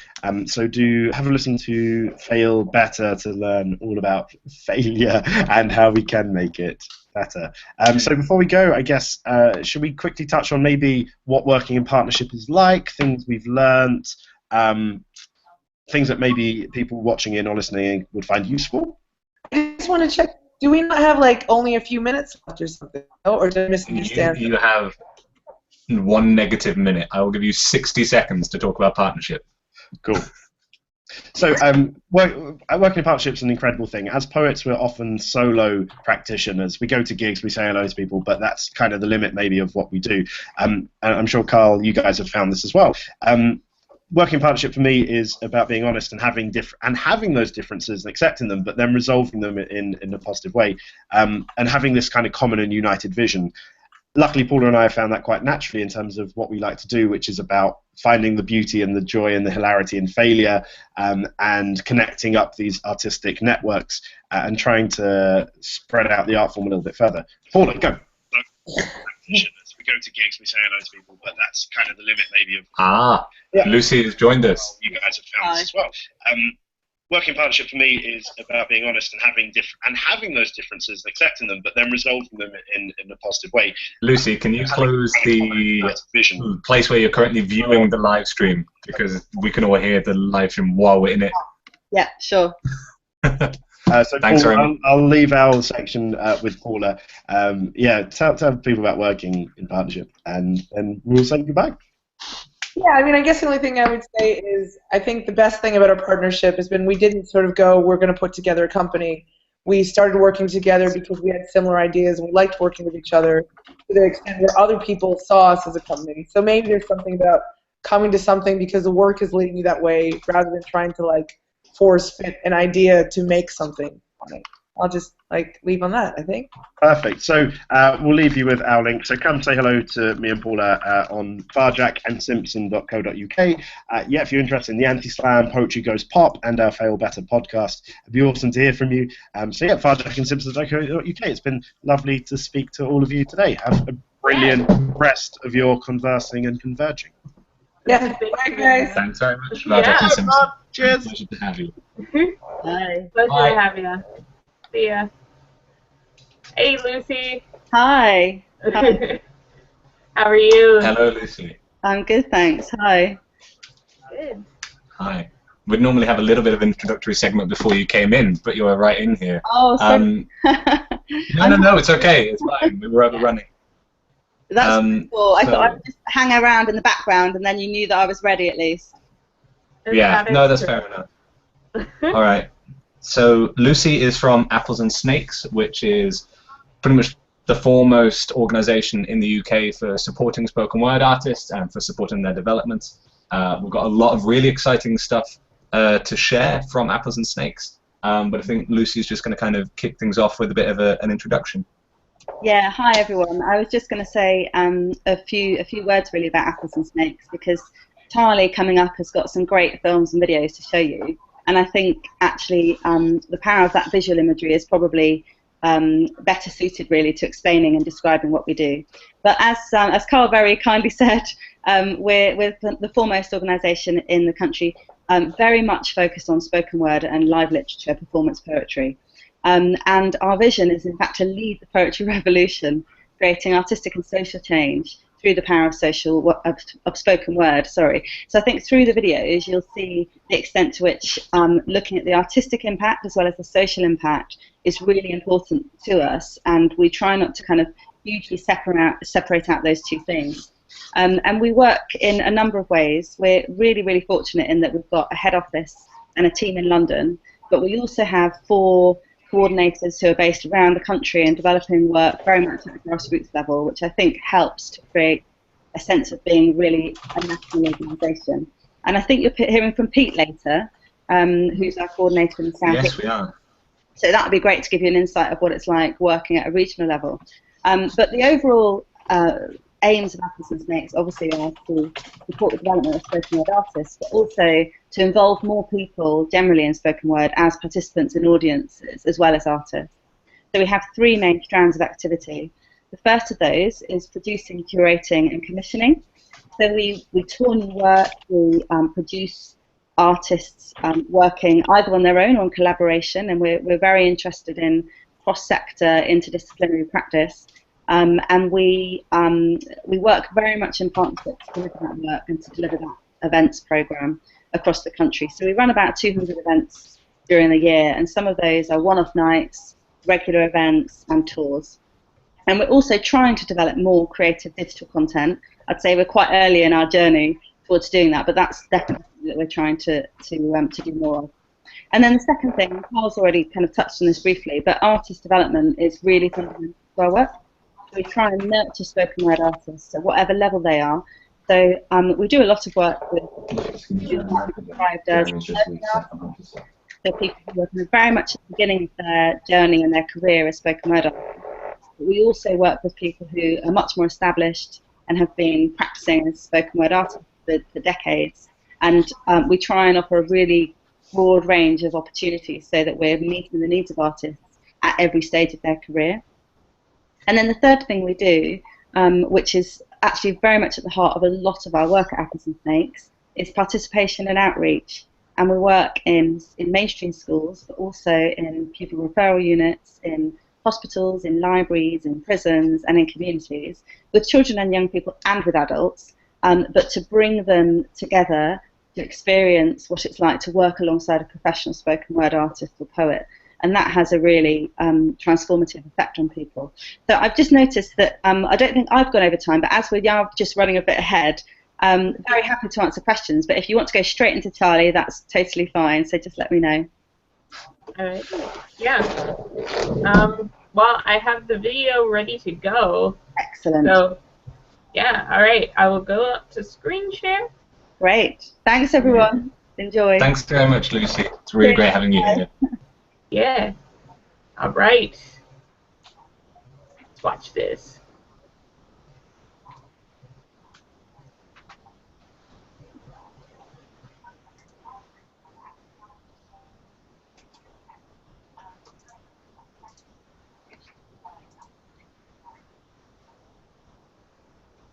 The sound is not sharing, Katie.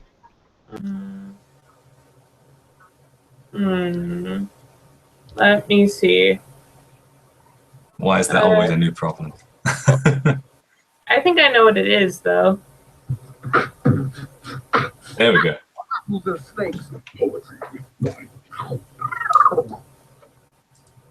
The human voice system is like a musical instrument. At its center is a vibrating element that produces sound with varying tone and loudness.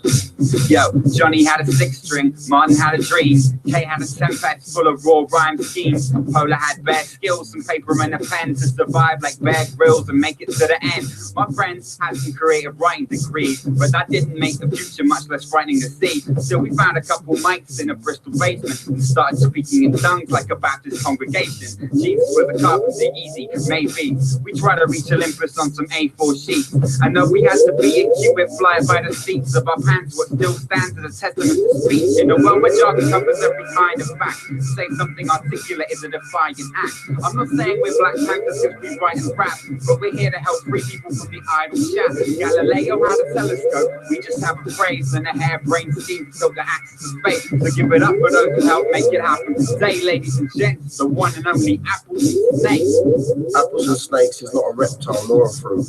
It's the poetry behind what the poets do, the story behind the storyteller's value, the platform to expose the root through, the journal of a journey bringing spoken word into the mainstream.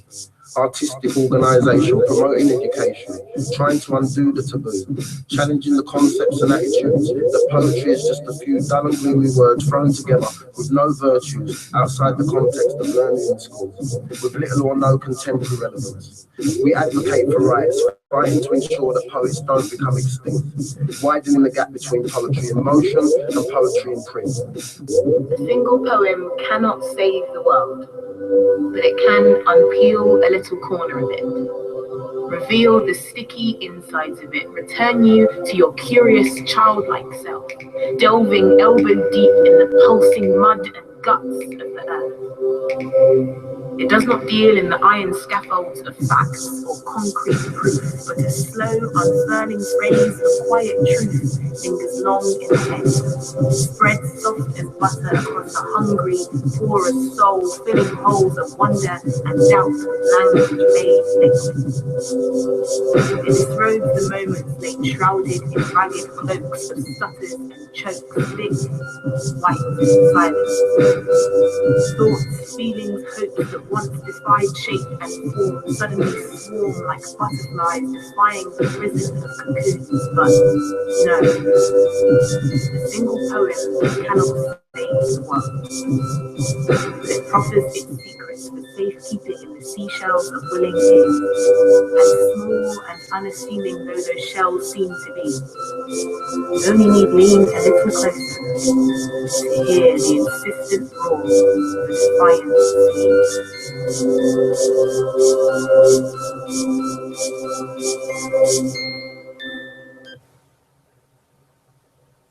Well, that was wonderful. I love that. That was pretty incredible. Yeah. I know that, so Charlie has put a lot of this footage together, and she is one of the interns with Apples and Snakes, and just kind of recorded her own introductions and thoughts on it. So I think we're just going to kind of cycle through those, just let her guide us through all of the different ways that Apples and Snakes works. Do you have the next link ready, Katie? I will in a hot sec. Will in a hot sec. All right. But yeah, Apples and Snakes have helped me personally a lot in my journey as well. They were kind of first organizations I knew who were organizing spoken word in my local area. Kind of offered me my first kind of work experience in a creative industries and in those kind of organizations. So, you know, helping people at the very start of their careers, but as Lucy was saying, also kind of the mid-level of that careers as well. And I think they're a really interesting model to look at, particularly for those people who are watching internationally, because they've been so adaptive to regional needs and stuff. And we're going to be talking a little bit more about that later. First, I believe, we're going to have just a little short video from Charlie about Apples and Snakes, and just leading into the next video. Alrighty. Wow. All right. Let's go.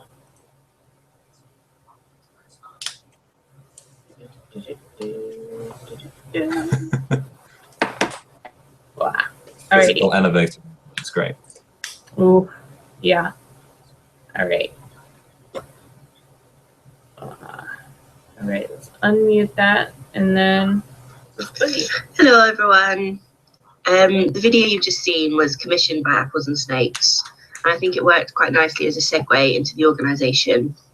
My name's Charlie. I'm a poet from Peterborough, and I've been interning with Apples and Snakes as a trainee producer for about 3 months now. And I've chosen a selection of videos to show you which kind of sum up all the different elements of what Apples and Snakes does as a spoken word organisation. So this next video I'm going to show you is a behind the scenes look at our London open mic night, which is called Jaw Dance. It happens on the 3rd Wednesday of every month at Rich Mix in Shoreditch. The night always features some open mic slots, as well as featured acts that we've programmed. And the open mic slots are always really popular. Sometimes we have people queuing up outside an hour before the start time. And the poets always bring their A game, but just like every open mic, there's always that cool sense of mystery, like you never know what's going to happen. But anyway, here's behind the scenes at Jaw Dance. Alrighty, and then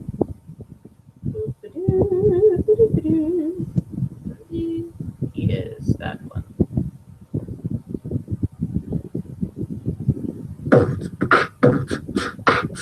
Our Apples and Snakes poetry with bite.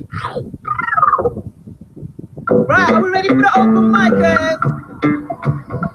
Right, so the first open mic, so welcome to Jaw Dance. So the first open mic we have up on the stage is Biggie Attitude. And they hear some, oh, this young man here, alright. So make some noise for Biggie!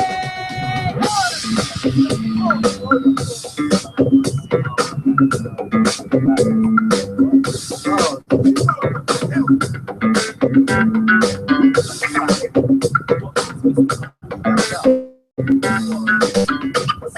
word is poetry, but it's poetry done in a way that's interesting to the audience. That's what I look at spoken word as. Its ability to dramatize, theatricalize, to connect with your audience, to communicate with your audience in a way that I think most of us, when we learned poetry in school, it probably wasn't seen as the most exciting and the most cool thing. But you look at it now and people use it in adverts or people putting poetry on YouTube and it's blowing up and it's going viral.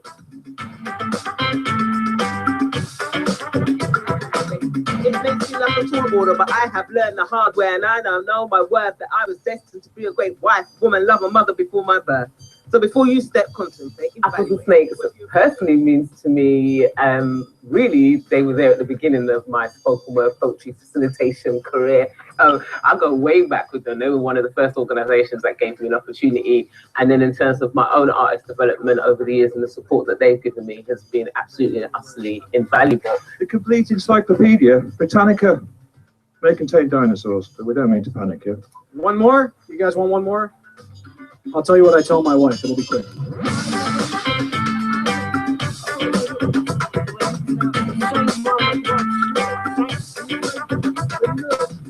I think without all the support that I've had from Apples and Snakes, I would be a much weaker poet. I'd have had a lot less experience, a lot less kind of one-on-one time with sort of amazing artists. So it's just experience. They've just offered a load of experience. I think the single most important thing about having the opportunity to go on stage at an open mic is just the time and the space that it gives you, sort of when you're new or when you're nervous. There's so much space and so much love in that room, and it's fabulous. Has seized the song that I lost so long ago, while the living rub their eyes and wake from bleary winter. He says, yeah, that one. Grab a 10, 1,000 men and your soldiers. I got 2 tons of fun in the world on my shoulders. Hold your thought, this industry is fundamentally flawed. I only ever want to see a Union Jack burning or spray painted black. Black in mourning for all the histories that have been silenced, and black for the blankness on which I Now, knew. Jordan's, what you're going to see tonight is a very popular night. The open mic always gets packed up. People be coming like an hour before the show just to get on the open mic list. So, Maybe.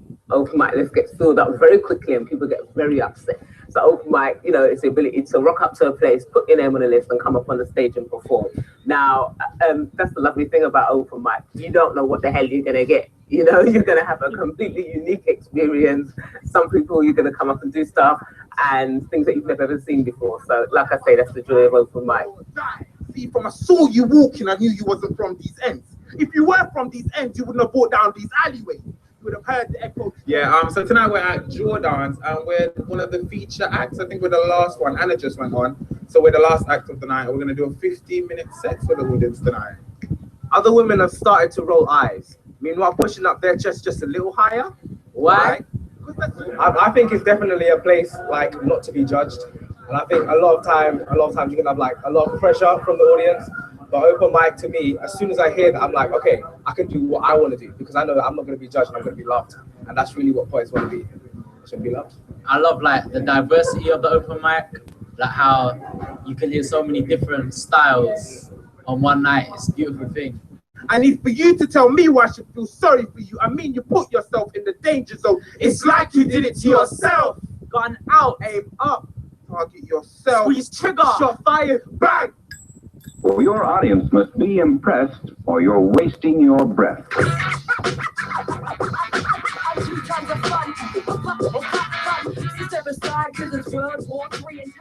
I'll wash you down the plug hole at Poetry Unplugged. I'm the heavy artillery at Bang Said the Gun. See, my words pulled more ninjas and more Edinburgh fringes than John Cooper Clarke has injected syringes. This is ironic boasting, by the way. For every performer, it's the same. You do something that was in here once, and you get to share that with other people. And it's great to have feedback, and especially with such a warm crowd. You know, it encourages me to do it again. It's wonderful. Jaw Dance was probably the very first open mic I did, and I was so nervous. I remember getting up and thinking, I can't do this. I'm saying these words to a load of people, but once you do it, you do another one and another one and another one, and you know, then people see you, you get booked for gigs. I think open mic is key to your progression as a poet. People remember your name, remember your stuff. You get more comfortable and confident in what you can bring as a performer. You know, it all starts from that very first time you get up and share a piece. Apples and Snakes just makes it easier. There's someone to go to. There's not that many organisations. There's probably, you know, less than 5. I can count on one hand organisations who do what Apples and Snakes do in terms of helping to develop artists. But right now, I hope you hear me loud and clear. It is hard to find your purpose in this world, but somehow hope found this hopeless girl. There's a lot of people that do open mic who've gone on to be very successful. To be honest, even when you're successful, you need to still come and do open mic. It's really important that you come and that you stretch yourself. And open mic, to be honest, is one of the only ways that you're going to get seen. That's like one of the routes, paths that people take. You want to come and hit open mics like Drill Dance so people can see you. And then from there, you get features. So, you know, anyone asks, how do I get features? You need to get on the open mic scene, because then people can actually see you, they like you, and then they book you. And from then on, well, the world's always stuff. When I came tonight, I stood at the door, and one of the guys was saying to me that it's his moment in the glory. This is the moment you come alive, and it's wonderful looking at people just blossom and be this wonderful people that they weren't when they walked through the door. And for me, that's just fantastic. It's almost like going to theatre.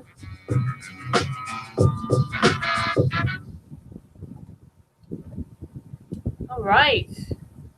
That's excellent. Yeah, I know. Really good quality stuff. Yeah. Gosh, I love Apples and Snakes. And before we continue on, I guess I just wanted to sort of highlight, you know, how awesome it is that, you know, they're choosing to, you know, talk to us about open mics. And previously with Varjak and Simpson about the anti-slam, where essentially, you know, this culture of, you know, slamming specifically for competition isn't the main goal. The main goal is to improve your craft. And I just think that that's really cool. And I just wanted to say, hey, that's awesome. Ooh. Yeah. Yeah. No, totally agree. It's really worth pointing out. Again, like spoken word grows differently in different places. And here it's very much grown into this, you know, it's much more relaxed here. It's very much, yeah, it's all, the emphasis is always on sharing, and it's just, it's really good. That has its downsides as well. Like it hasn't been able to grow as fast because of that, and you know, some other interesting things that I know we'll be able to talk about at some point with all of the other people who we've got coming up. Sweet. Shall we try and move on to the next video? All right, will do. All right, put me on presentation mode, Carl. Yes, Mom. Sorry, Mom. Yeah. Right.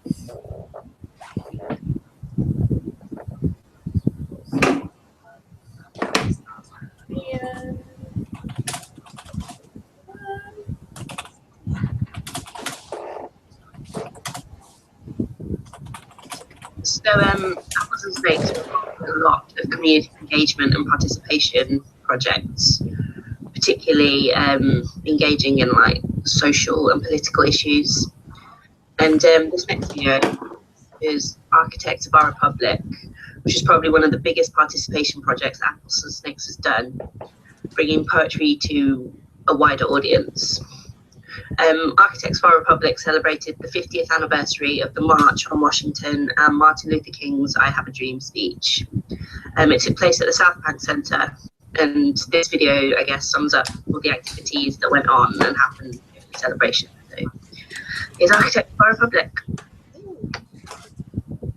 Yes, we're going to get Martin Luther King content happening. Yes, it makes me so happy. No, it's all.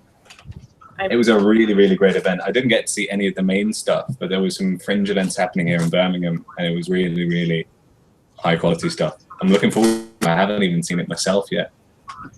Yeah, it's so good. But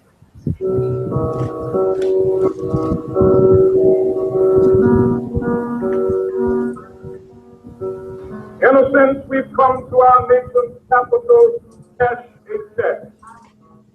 When the architects of our republic wrote the magnificent words of the Constitution and the Declaration of Independence, they were signing a promissory note which every American was to fall heir. This note was a promise that all men, yes, black men as well as white men, would be guaranteed the unalienable rights of life, liberty, and the pursuit of happiness.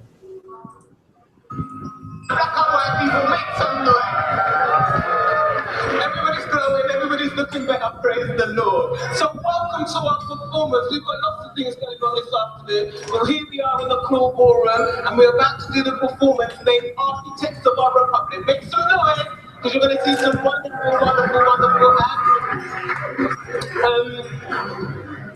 I've been working with a bunch of great young people. How have you been involved in the project, Kenny? The same. I think what they're going to be able, what you will be able to see today is going to be the culmination of about 6 to 8 weeks of work. The Apples and Snakes that has allowed Black Booker, we will see a little bit later on, Kat and myself, who've been working with different groups, the Elvis Crew, our Elvis Crew here, refugee youth and the young writers, preparing work in celebration, obviously, of Martin Luther King's 50th anniversary of the I Dream speech. So what's going to bring to the stage today is basically a lot of incredible, diverse talent speaking to you from the heart about what it means to be part of this type of legacy. So if you don't ask, you don't get, was met with a brick wall. The thing that put my goal was I could actually kick a ball when some boys would swing their foot, mix and put the ball. They'd much rather that than a player whose face didn't matter.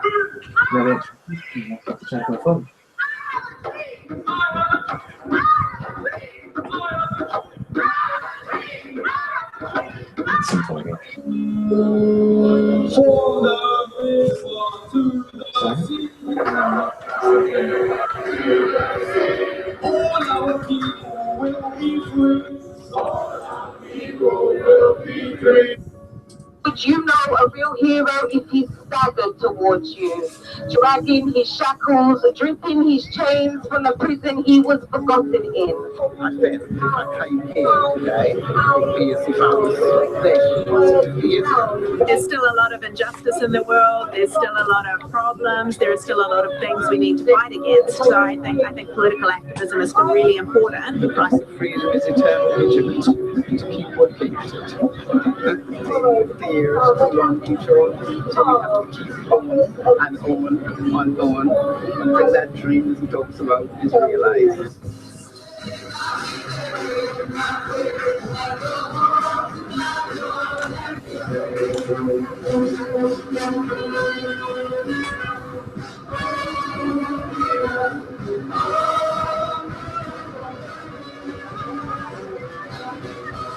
The South Bank Centre and Apples and Snakes welcome you to I Have a Dream.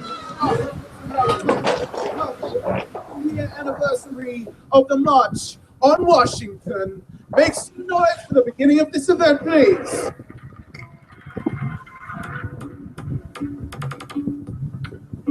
No, this life is a blessing. All of these I know. It's my time to live here. I will not be free.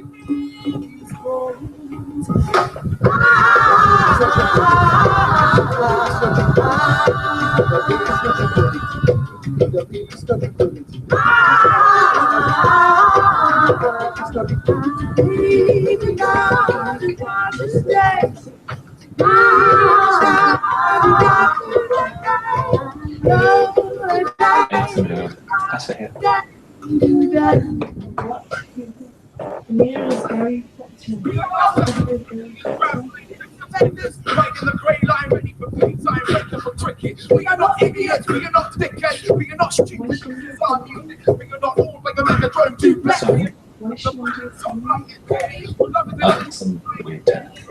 It's a shot I did, you would do right to stop hiding. Filling into pretty peacocks, it's a detox, tea cakes, it's the weather, beat rock island. The weak, the majority are not buying. We are part God, part lion. Hit the God, part Brian out. I like speaking to end the day. We become silent about things that matter. She was crying in her cot. The night was dark with falling rain. She was saying, I've had a dream, but no one understood the words she'd say. I lay her back in bed and stood beside her cot. I listened.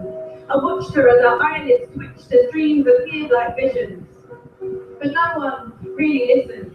Despite her calls and yells and screams, my baby, take me to all the sleep, has just started having dreams, it seems. And there are some of you who are asking, when will you be satisfied?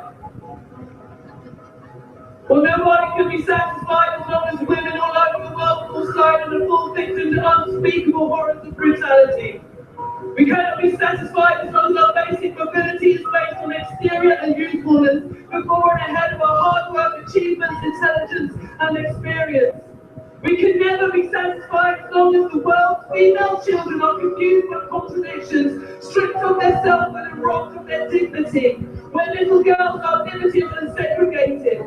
We cannot be satisfied, and we will not be satisfied as long as any female cannot vote, or any female is threatened and intimidated to have her own opinion, to believe she has nothing for which to vote. No, we will not be satisfied until justice flows like water and fairness pours like a mighty stream. Looking for love, looking for life, looking for a dream we want to rise. Looking for love, looking for life, looking for a dream we want to rise. Time in. Time in becomes time out. Group anxieties become personal doubt. Expressing ourselves in dots and dashes, pure cocaine and false eyelashes. Living inside words that seem to lie. Living inside excuses that pass us by. Living inside loneliness becomes a high. Living gets mixed up with wanting to die. A daily question of going insane while tormenting one another, trying to ease the strain. Dreaming of tomorrows we'd like to know. Repressing our thoughts but wanting to grow. The heart and soul are not involved. Idle chatter becomes reality while problems go unsolved. Prearranged, prefabricated, and preconditioned. We're baptized, advertised, and posthumously mentioned, weaned and groomed for the glory of applause, living up the mercy of unwritten laws, shell-shocked patrons making peace with God while admiring the badness of the junkie's nod, turned into robots through the power of suggestion. We seek an answer and become the question.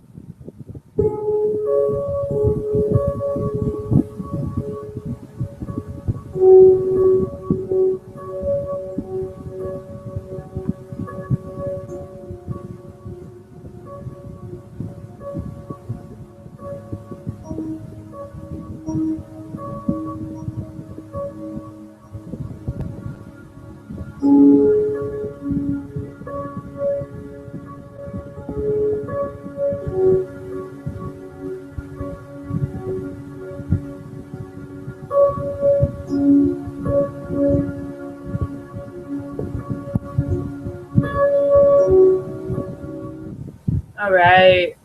And so Yeah. that's totally awesome. I wish I was there. Holy crap. That's the kind of, the real high impact, really amazing community-based project. Yeah, no, it was really great. I'm going to be unable to say anything else intelligent about that. Yeah, the poetry speaks for itself. Let's move on to the next clip. All right. Cool. All right.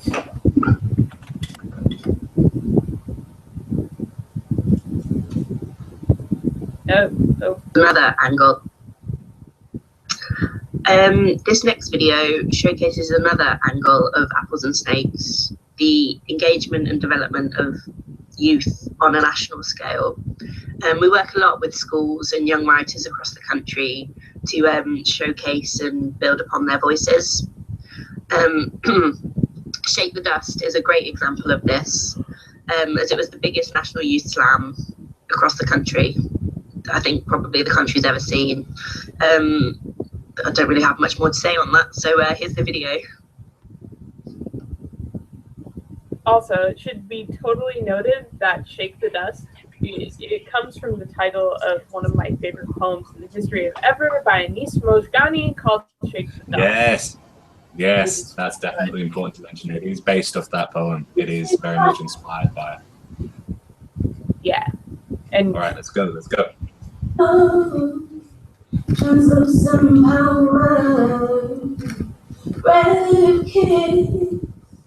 But lust is immature. I'm still leaving the legs, drifting in and out. Cold sweat of determination. I'm in a space with a set of beautiful young people, with a set of beautiful words. I'm just inspired by what it is that I know I'm going to see today. I've always liked poetry because it's the ability to express yourself when you're feeling, just instead of actually saying it, you're actually saying it in a different point of view.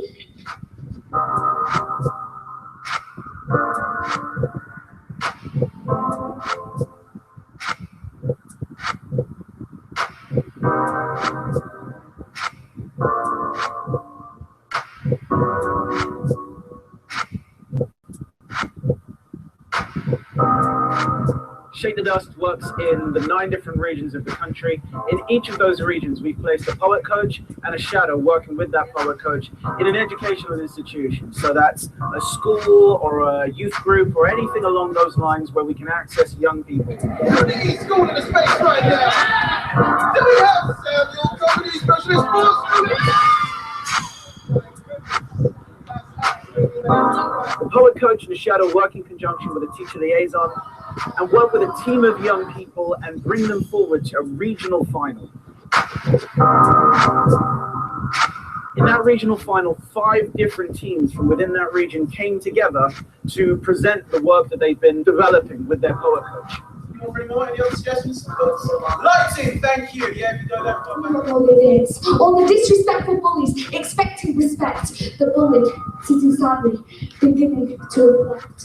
How many voices saying, woo, that's the sound of the police.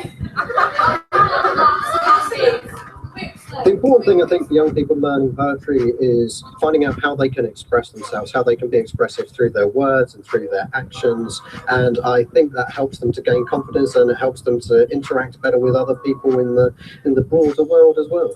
So the energy in me right now is kind of like, whoa, I want to see what's going to happen in Southampton representing today. Welcome to Shake the Dust! Shake it up! Shake it up!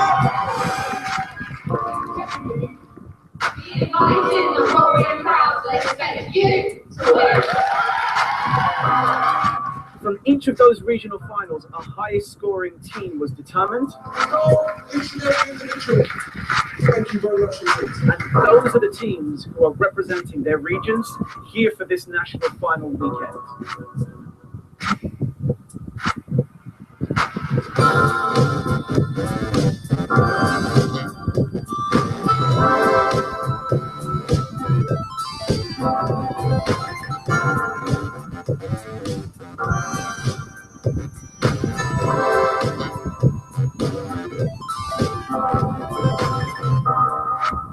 National celebration of spoken word and young people's voices, and it's about giving young people a platform to speak out. That's really important to us at the States because we're about using performance poetry to promote and support voices that can sometimes be marginalised. And young people can be marginalised. 13 to 16-year-olds face, frankly, a barrage of negative media, and this has been an opportunity for them to really shine, to really show that they're really deeply engaged in issues, they're really sensitive and insightful.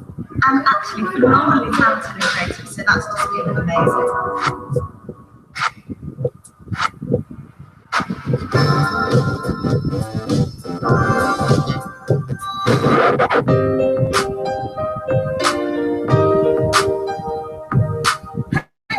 Hey,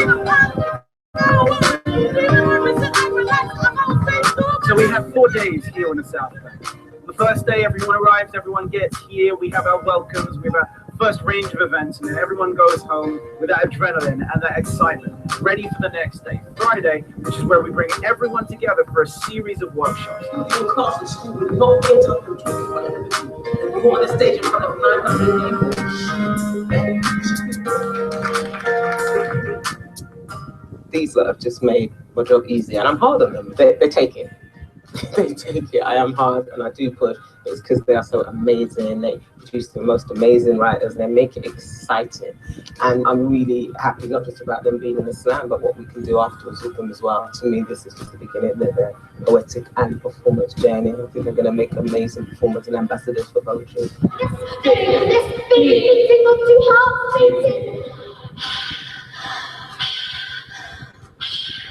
Will they ever truly keep believing? We're just learning all the time about poetry, really. Like every poet is different, and all the different styles. You know, we just influence each other, inspire by each other all the time. It gets you pumped for poetry. Yeah. Like usually, I don't meet these people, so I kind of feel lonely. Yeah, everyone thinks everyone Poetry's old people. No,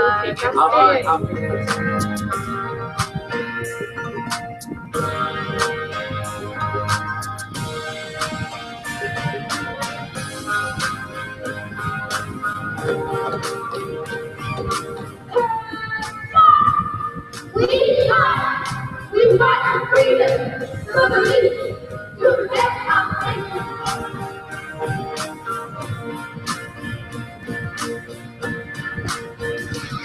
Her nails is in my skin. She's wearing in my face. I hold my breath to avoid her deadly toxin. Her sensual degree. Oh, she's got that coffee breath. Can't teach her for good morning tea. There's nothing goes right.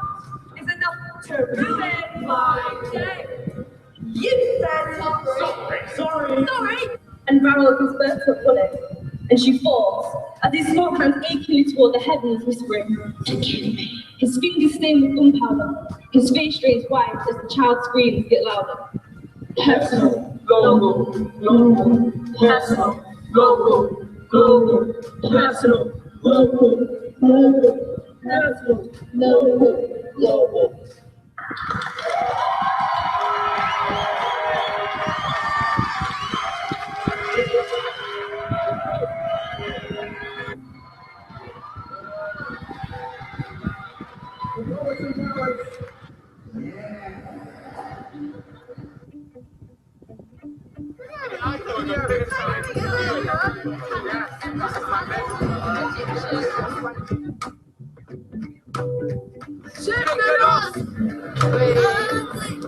This project, Shake the Dust, has unified every spoken word artist, poet, every literature development agency, every child in this country.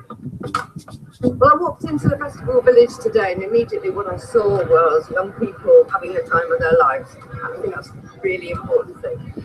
It's obviously a celebration of poetry, spoken word, and free speech, but within that, it's a celebration of people, young people. When I was on stage, I said one word, lead. And I really strongly believe that young people now are going to be so important, not just in this country, but in the whole world. Free speech changes the world. They can rewrite it, and that's what I saw today. The energy, enthusiasm, determination to change.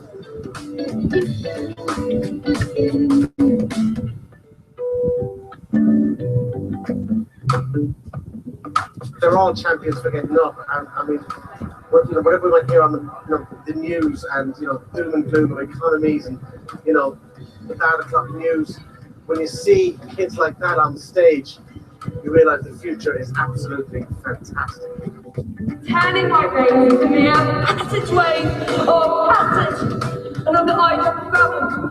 It's just been a phenomenal 2 years worth of the project coming together, and today, this afternoon, the National Sound Final at the South Bank Centre has just been exhilarating, life-affirming, exciting, and really, really powerful and moving. I think some of the content that the young people came up with in their poems, some of the themes that they tackled, some of the things that they talked about were extraordinarily mature, and they just brought such amazing insights to it. All the stereotypes and things people think about young people, they don't listen to the news, they have no opinions, blah, blah, blah. They have. You know, we help them to edit their writing, but their thoughts and their content and their passion is most definitely theirs. Applause coming as they make their way back to their seats.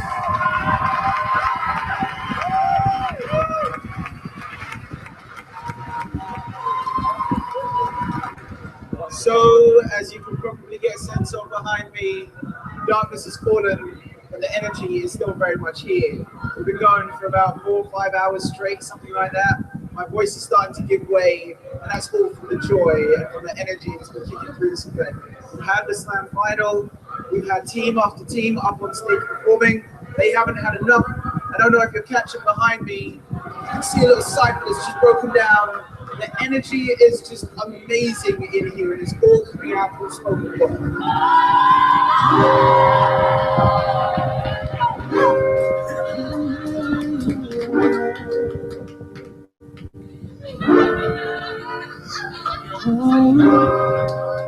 Oh, I should tell you a little bit about this song. It's about shooting stars coming down to Earth, but those shooting stars are supposed to represent love. This is my first time experiencing these shooting stars. I saw a star above me, and yeah, it was so lovely, because it showed me to your soul, and now I know that you're... Well, that's wonderful. Yes. Yeah, that Shake the Dust is an incredible project. I feel really guilty for cutting the credits off, but we're going to be pressed for time if we're going to fit all of these videos in. Let's just roll on to the next clip from Charlie if we can. Okay. Although our head office is in the Albany in Deptford, we have a national presence on the UK poetry scene. We have regional coordinators who head up all the national goings-on. In this video is our Birmingham open mic night Hippie Ode, which features one regional, one national and one international poet, and is run by our regional coordinator Bodden. So here's the clip. Right. My local nights, and it's incredible. It wouldn't like, yeah, the help of having a night where international artists are brought in has just been incredible for kind of just building Pangaea and just friends and contacts. So yeah, really important night as far as I'm concerned. Yeah, hugely. Let's watch the clip. Our apples and snakes, poetry with bite. A man walks onto the stage in the upstairs room of a pub. Walks into a cloud of beautiful smiles.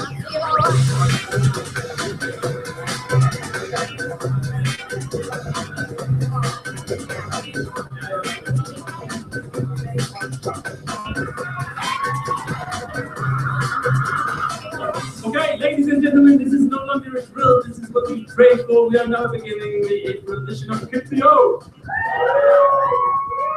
And that's not to say that love has no good side. It's a dice of all sixes, but for me, it's a 6, 1, 3. Well, I don't want to put down the other poetry events, but I actually think this is probably as good as it gets for a poetry gig. Hit the Ode has been awesome, from the atmosphere of the people, which supports the poets, but right through the whole thing, from the open mic to each one of the feature acts, the diversity that was put in place, the solidity of the organisation. It takes a very good host to create that atmosphere, and the host is awesome. So when I'm ticking off boxes of what makes a good event, it's hitting the full marks, and I'll give it a 10 out of 10. You will stop listening to music because most of the song lyrics are shit. All those diseases and incurable infections I could get, might get, already got, don't know because they're symptomless. My spiritual soul was disemboweled with negative vibrations. I rejected any notion of connection with the African nation. It was a dream. It was the atmosphere, just the rapport with the audience. They just seemed like they listened to everything. I found it actually a really relaxing and easy experience performing to that audience. They were a Carlsberg audience.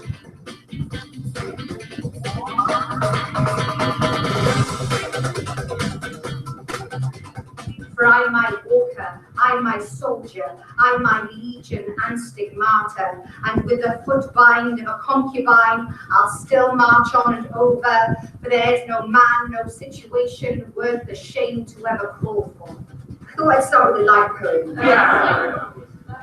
It was exciting, it was delightful, it was such good fun. The quality was just endless, you know, it was just constantly good, and to finish on such a high note, it was fabulous. And I'm in Birmingham at the local pub, and it cost £5. What a night out. So yeah, thank you. I'm risky, insurmountable, unaccountable. I'm an undeniable, unreliable, maniacal liability. I fire soliloquies, and my liturgies literally leave a literary litany. You see, when I was little, they told me I was illegitimate, illiterate, and limited. Little did they know that in a minute I'd be killing it. I'm vivid like in cinnamon, so my synonym is vividness. I stick it like I'm cinnamon and kill it like a militant. I live it like a citizen, you live life like imprisonment. Besides, indigenous immigrant might be the most legitimate of citizens, so it's better to live a life like us. Isn't it?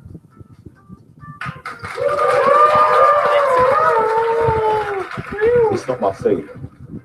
I don't normally listen to poetry. It's the first time I've been to something like this, and I will start going now. I really did enjoy it, and I was in the right place at the right time. And we can start clapping now, and then I will tell you what we're clapping for.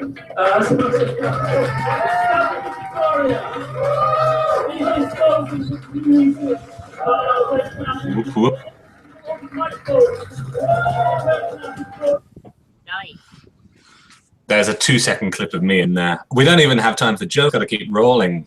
Let's try and roll the next clip, and then hopefully we'll still have time to include the interview with Lisa and Pete. Cool.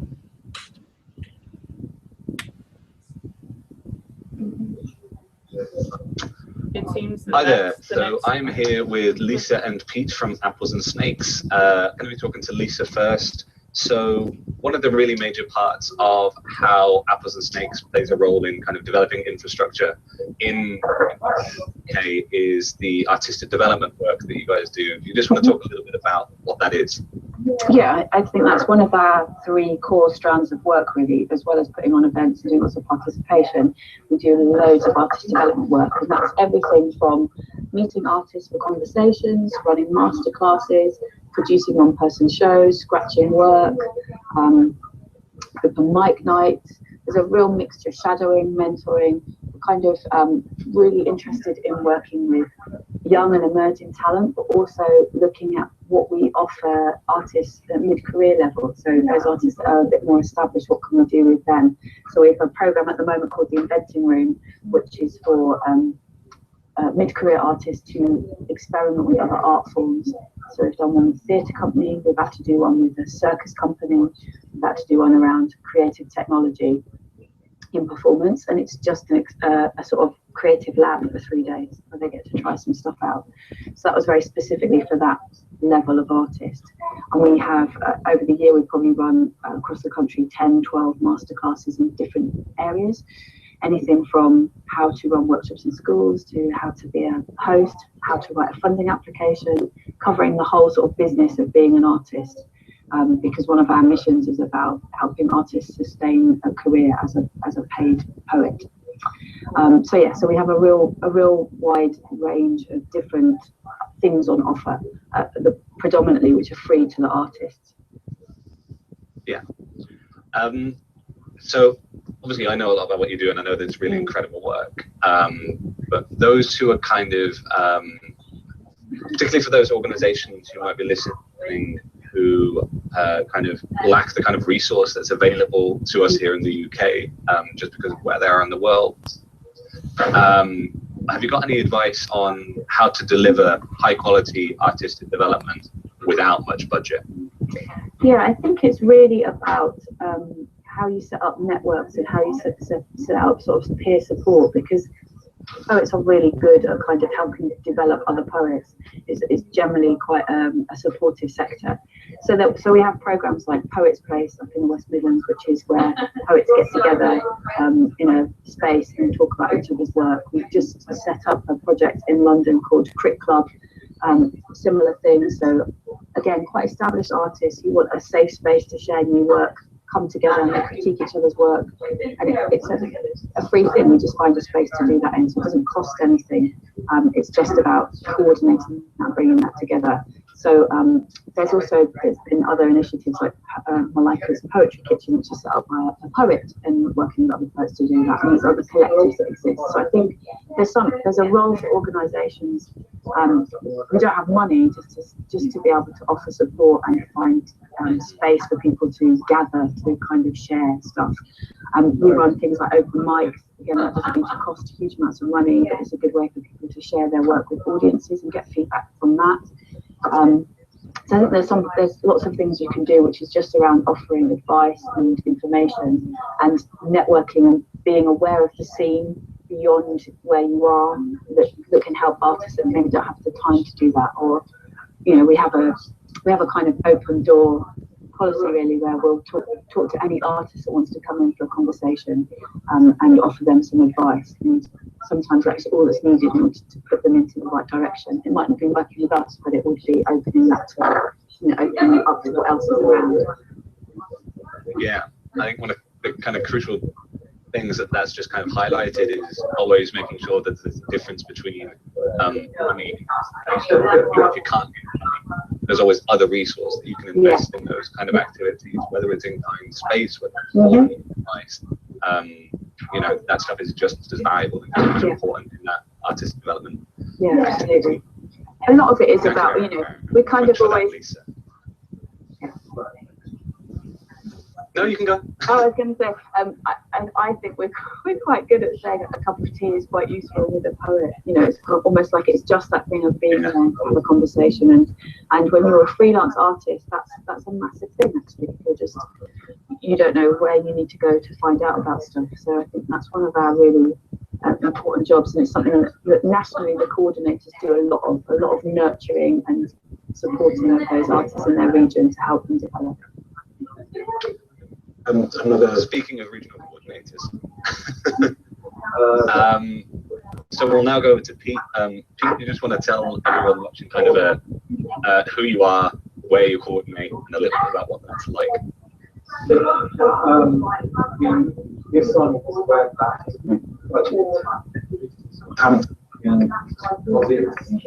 you report back to the artist.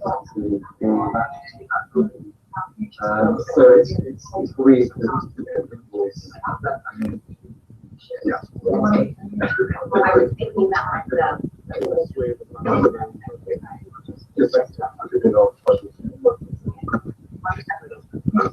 The north area,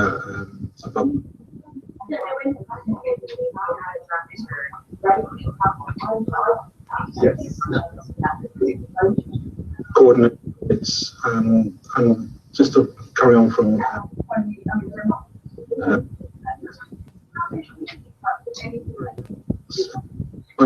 videos. Pretty.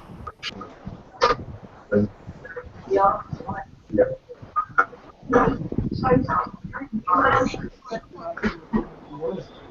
Can you connect the speaker?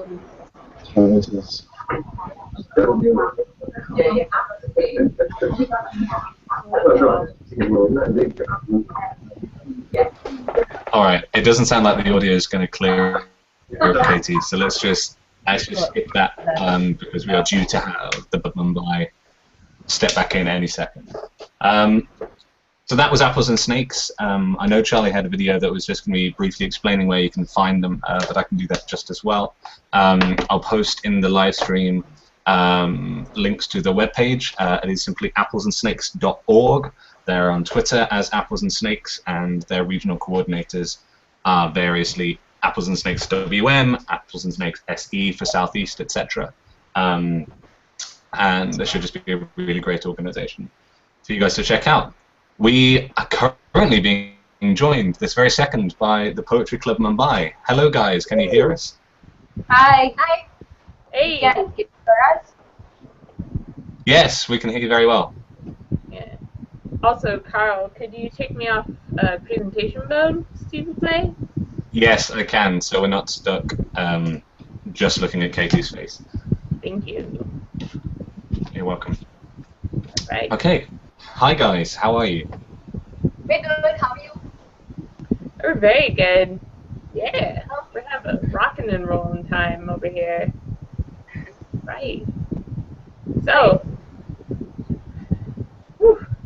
All right. So let's get started. So, could you guys talk about generally what you guys do over at Poetry Club Mumbai, just to start us all off?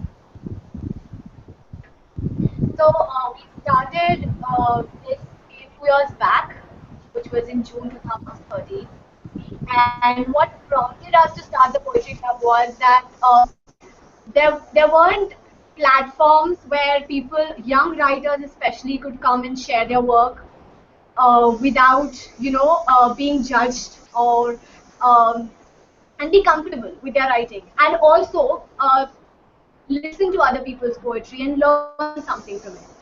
So that was the whole idea of starting something, and since then we've been having monthly sessions where say 30 to 40 poets from Bombay, they all come and they share their poetry. We have feedback, and that's something that's been constant for the last 2 years, and that's been our main objective of having poetry club. Great, thank you very much for that. So by the way, I'm Ankita, and hi, I'm Trishti. We are the co-founders of the business. Nice to meet you both. Nice to meet you both. Oh, do you have headphones? I can hear an echo coming through. Oh no, close the live stream page where you're currently viewing it, or mute the page, and the echo should go away. It's gone anyway. I don't know if I was just hearing things. Yeah? Sorry, there seemed to be an echo when I was talking.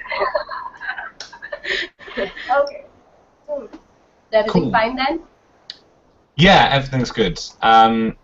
Okay, so are we going to press on with the interview questions first, or do you guys want to do some poetry first, or shall we intersperse it between everything? Or Yeah, whichever way. Like we can start with the interview, and then we can do the poetry.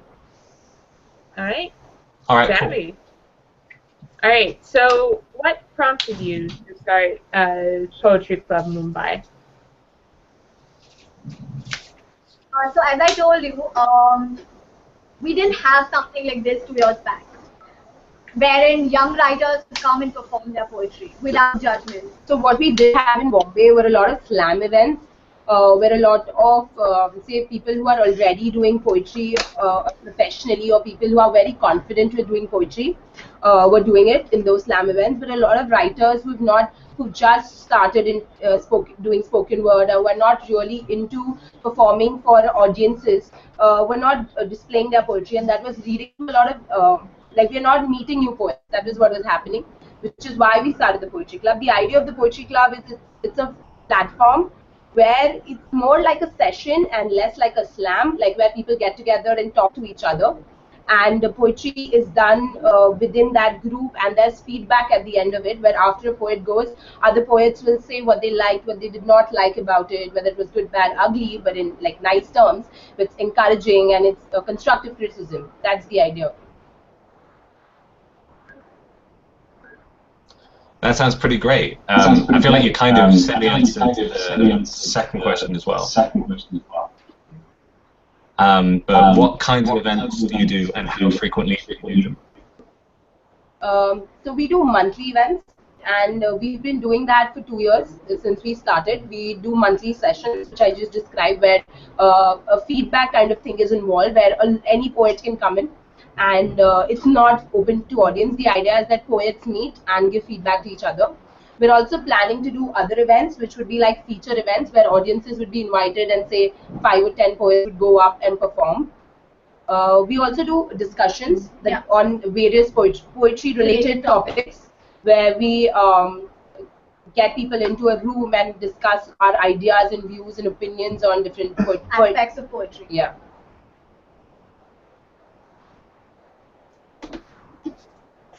No, it sounds really great. It sounds really important. Again, I think that space away from you know, eyes that can judge and all the rest of it, you know, it's really important, particularly like I want to say at the start of like a poet's journey, but like it's always important. It's always important to have safe spaces where you can write with people, where you can share, and feel like, you know, it's a space where it's safe to criticize. I know with a lot of performance events where there is audience, even though it feels like you're being judged, like the audience doesn't feel like they can offer feedback without being offensive either. So it's as much about providing a space where feedback can be given as much as a space where it can kind of be received, I suppose.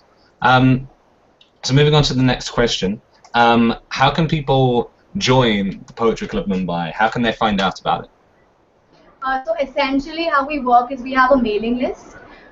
So anyone who wants to be a part of Poetry Club can just mail us on the poetryclubmumbai@gmail.com. Every time we have a session coming up or an event coming up, we send out the details through email to everyone in the mailing list.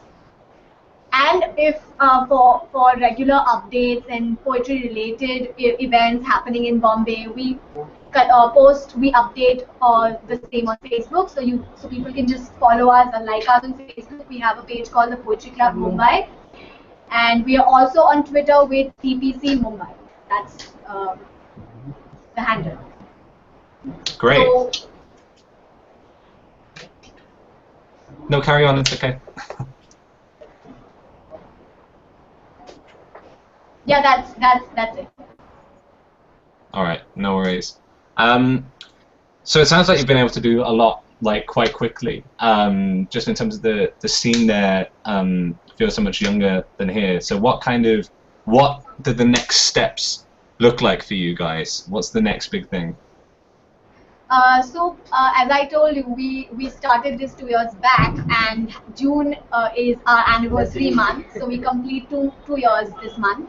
So we are planning to have an anniversary event where we'll be having featured poets, and we are also planning to call some published writers and, you know, people who can come and discuss aspects of poetry, give us some insights from their perspective, and also watch young poets, young spoken word artists in Bombay perform. And it'll be like a get together of different forms, different styles of poetry, and people who are just starting out as well as people who, you know, who've been published, who've been in this for a long time.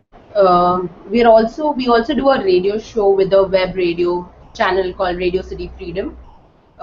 It airs independent music usually, but on Fridays we also do a half an hour of poetry with them. So that's something we've started recently.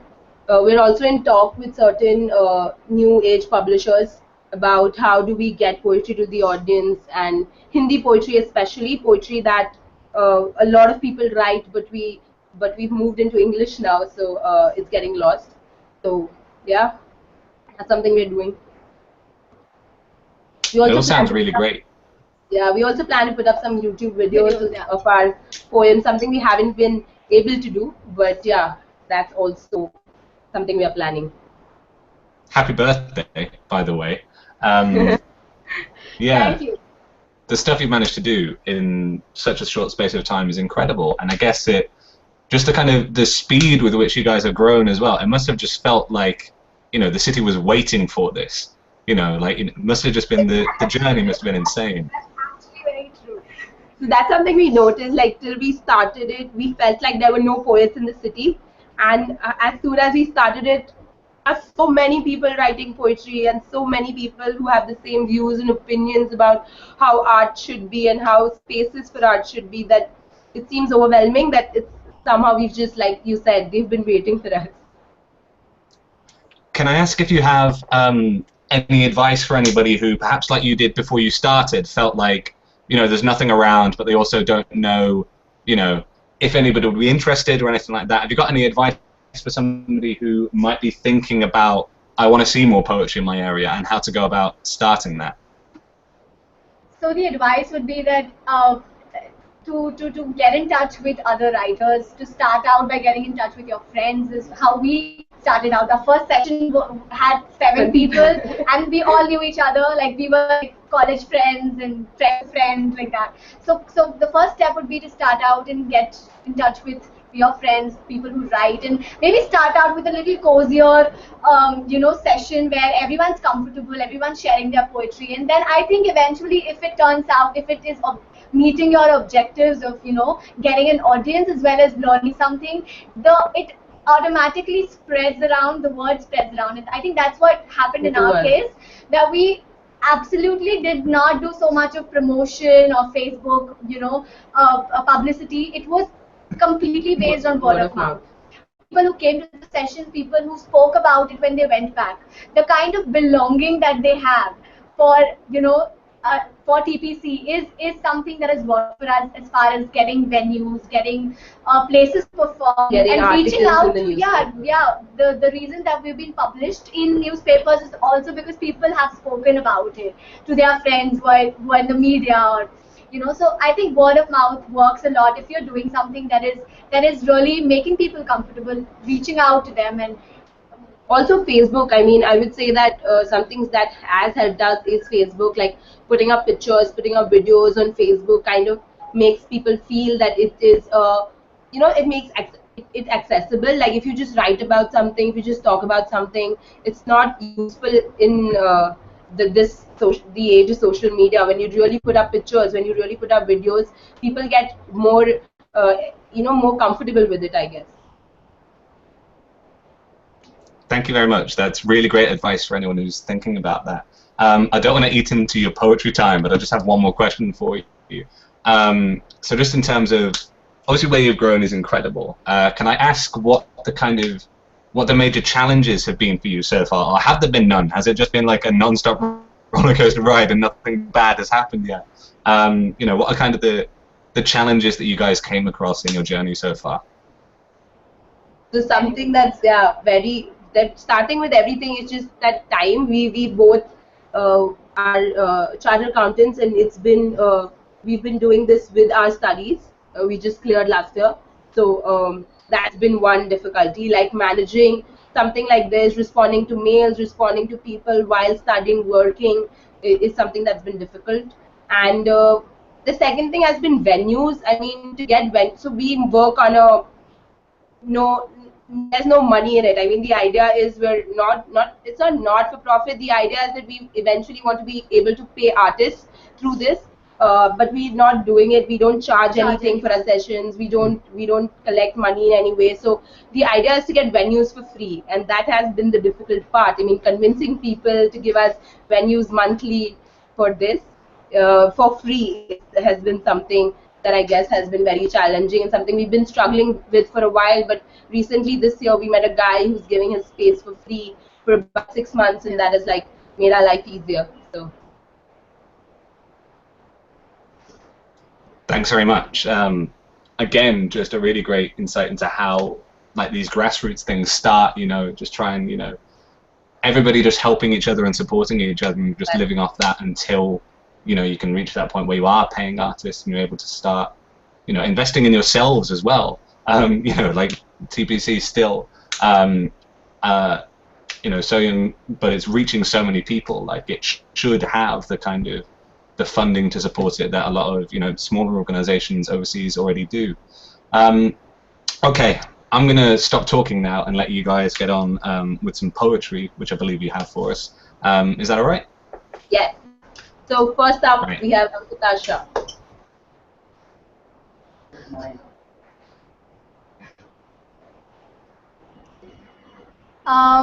So I'll be performing something called Light Years.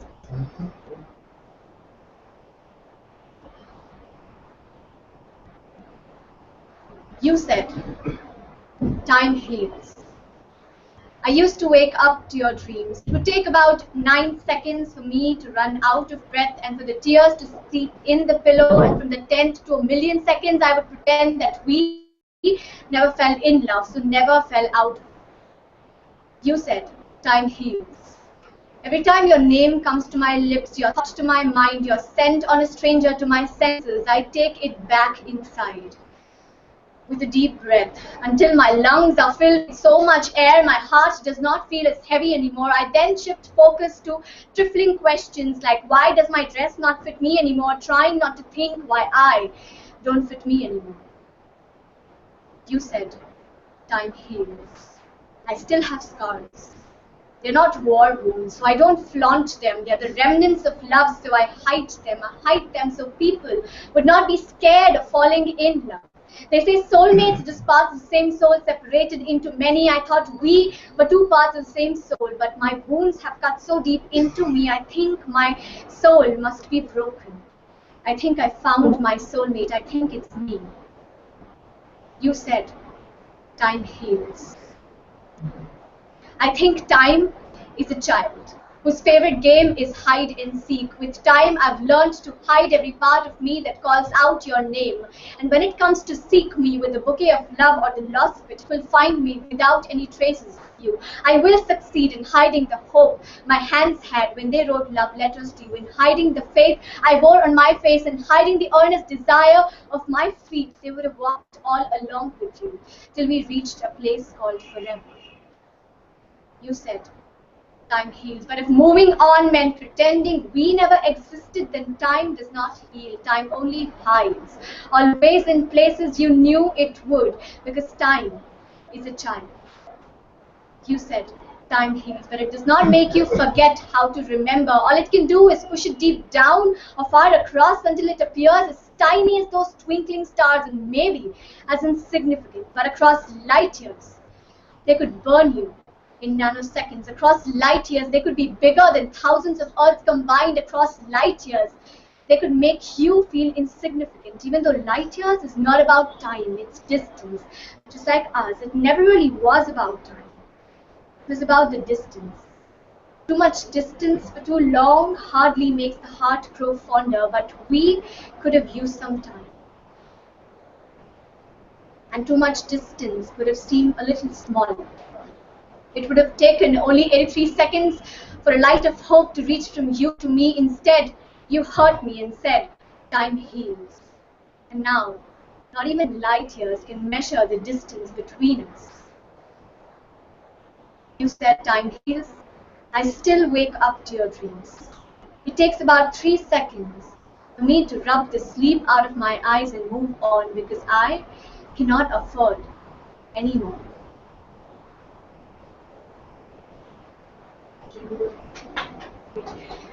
The second poem that I'll be performing is called Borders. And here I go. There are borders made of tall cement walls, relentless mountains and wayfaring rivers that have tasted blood. Borders made of armed men, dead, alive, forgotten. Borders made of distorted religions. Borders sharp as swords that have cut limbs and breasts and children. Borders that have turned souls into lost homes, misplaced and broken. Borders that we create everywhere we go, like self-proclaimed universes in comfort zones, drawing borders on mind and soul, dropping bombs on ideals we bemoan, aerating people who won't conform until they fear even the sight of a shooting star. We create borders over and over to separate dreams written on pillows made of bricks from the ones written on beige sheets. We create borders arguing over truths, unmindful that truth comes from the word tree. And the last time I checked, we had more than one kind, but we aren't kind enough to listen to a story that does not resemble us. We create borders over and over, drawing so many lines that look like horizons stacked up one over the other, so the sun is devoured sooner. If the sun ever had a choice, it would never rise again in a world that raises walls around it each time a light wants to enter. In a world that wants the dusk to fall soon, so more bombs can be dropped and some more people may be shot. The border between India and Nepal is only a divider. Few armed soldiers and a signboard. But in school, no blackboard could ever subdue the curiosity over my small eyes. My name was instantly replaced by Nepali that always came with an unfathomable urgency and mockery into the people who never asked. I can see as much as everyone else. And although I've heard, bigger eyes can make you short-sighted. And I cannot live without watching the night sky ignited by a million stars. For years, these borders have been standing in attention, quivering under the blazing heat of the sun, with avalanches descending like angry gods. These borders want to drop, because they cannot see how we are any different from each other. If we drop this facade of courage, we'll see our borders are made of fear. Each direction you look, you'll see horizons. It says this is how far you can see if you stand right here at the same place, but if you move forward, you'll see a little more of what lay beyond the end of your vision, and you know it doesn't look any different than you. You are, beyond the horizon, someone else too. Thank you.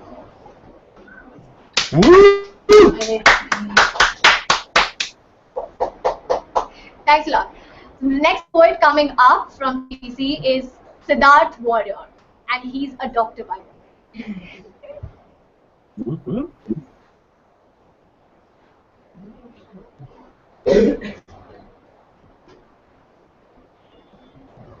Hi.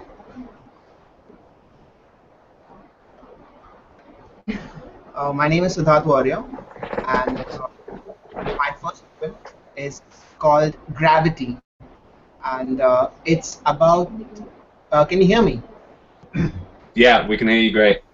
All right. So it's called Gravity, and it's about love from the point of view of physics. The world was dark. There was no sound. I had no direction, no up or down. I was nothing, floating in nothingness, still waiting for my big bang of consciousness. There was no space, no time, no room for air. I wasn't even aware that I wasn't aware. It was emptier than emptiness, vacuum, nil. I was alone in every sense of the word until I saw you. And bang, there was light in my eyes and my life began. My world, once a dot, now expanding so fast. My mind was a spark, now it feels like a blast. I can sense time now, like a ripple over drave. I can almost see the edges of my world taking shape, with atoms and quarks and electrons and rays, and all the other pieces now falling into place. I feel you, your pull and your force. But are you in my orbit or am I in yours?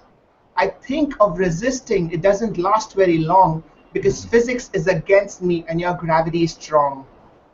I feel drawn like a planet to a star, even though I know I must circle from afar because you're full of fire and I'm just me, and I can sense you'll consume me eventually, unless I can be a star you can turn to. And maybe one day, who knows, I could even burn you. And then we'd spend the rest of our cosmic life playing starstruck husband and planetary wife. But at this point, we must take a pause and examine that most important of Newton's laws. If everybody in this universe with mass and a face can attract one another in mysterious ways, some call it gravity, some call it love. The equation is simple. Who you are goes above, divided by the square of the distance in between. And if you can keep something constant, you'll get what I mean. And maybe it's all relative, and it all hangs by a string. And it doesn't take a quantum leap for imagining that everybody is a satellite, and you are the star, and we are all in orbit because of who you are. It's all gravity, my friend. All right, that's my first poem. Thank you very much. That was wicked. All right, thanks. So I've got another one. It's called Alone, and it's about the relativity of things and how everything is interdependent, including our own identities. All right, so here it goes. Feel the darkness, not the absence of light. It's not the ending of the day that makes it a night. Pleasure doesn't preclude the possibility of pain. Love and anger can coexist and remain. To understand something is to understand its core. Whatever is left when there is nothing more. To know the truth is to forget all else that is known. And to truly love is to love alone. The world is in chaos and it is filled to the brim, while in a tiny little island of solitude I swim. The waves of this harmony rise up to a tide. I watch as life and lives collide. Like sinking sailors scramble to a boat, we clutch at each other to keep us afloat. But remember, we had set out to sail on our own. And when we cross that horizon, we sail alone. Woo-hoo! Notice it's not death that terrifies the soul, rather the apparent loss of supposed control. But what of life beyond the stopping of the breath? Or is the ending of this life all that is death? Perhaps there's more to existence than meets the eye. And in singularity, there is more to me than just I. The words have been spoken, the path has been shown. Follow it I must, and I must follow alone. Thank you. So that's it. That's my second one. I hope you liked it. Thank you. No, that was great. Thank you. I'm going to call up on Tripti to do her poetry. Cheer up. Hi, I'm Tripti, and my first poem is called Equal. We are told so very often by folks our parents' age how we're all the same, restless, wired up mistakes. It is not as they say, you are not me, or the other way. Never has a generation come along so wanting to be different. We aren't turning out to be alike, I realize, in appearance or otherwise, but every time I cry from the misery that bias tags along, I wish we do. Don't get me wrong, I like being special too, but I don't want to be separate. I'd rather be alike. Alike. No glass ceilings holding me back, no Eve teasing scaring me, no history to prove wrong. No glass doors, no closed doors to step out from. Alike. When you can't make out if I'm a man or a woman, would love at first sight still count? If you can't make out if I'm black or white, would you still be thinking of ways to hurt me? Alike. I wouldn't mind that quite, to not love based on race, status, facade, gender. I want to fall in love without love laws. I want to fall in love with what you have or have lost. Alike. When I'm done falling in love with your story, then maybe you can tell me which gender boxes you check, so that I can figure out whether I'm straight or gay, instead of having to start out the other way. Alike. Viewing the world like a blind person does, without any presumptions to make on sight. Maybe make a little with smell and noise, but mostly with chatter and poise. Alike. When I hold your hand in mine, and when I raise that hand to draw a line or drop a blow, I recall that we are fellows, identical, but with different truths. Alike. Maybe someday I will be more than brown, and my mind will be more than my body. Maybe someday everyone will finally see me, and I will know what the word equal means. Thank you. That was amazing. My next poem is called Home.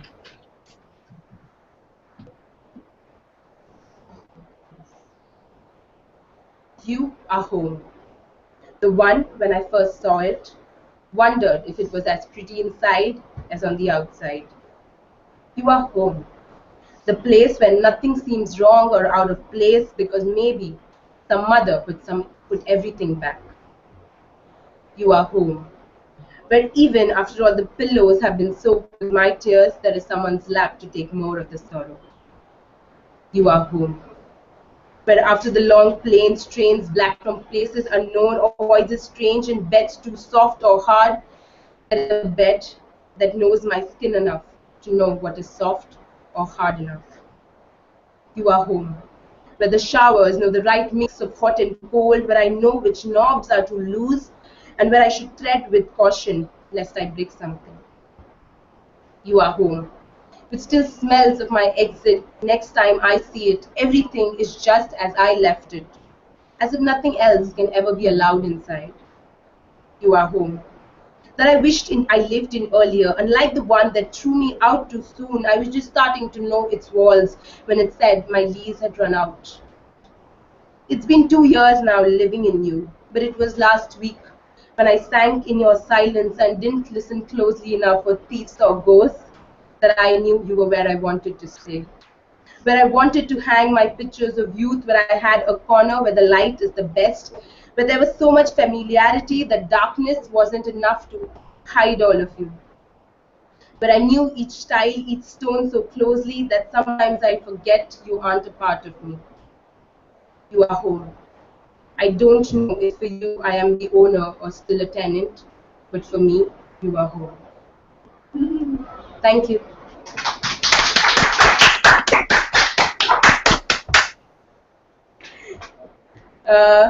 That was all from me. Next up is Vivek Sharma.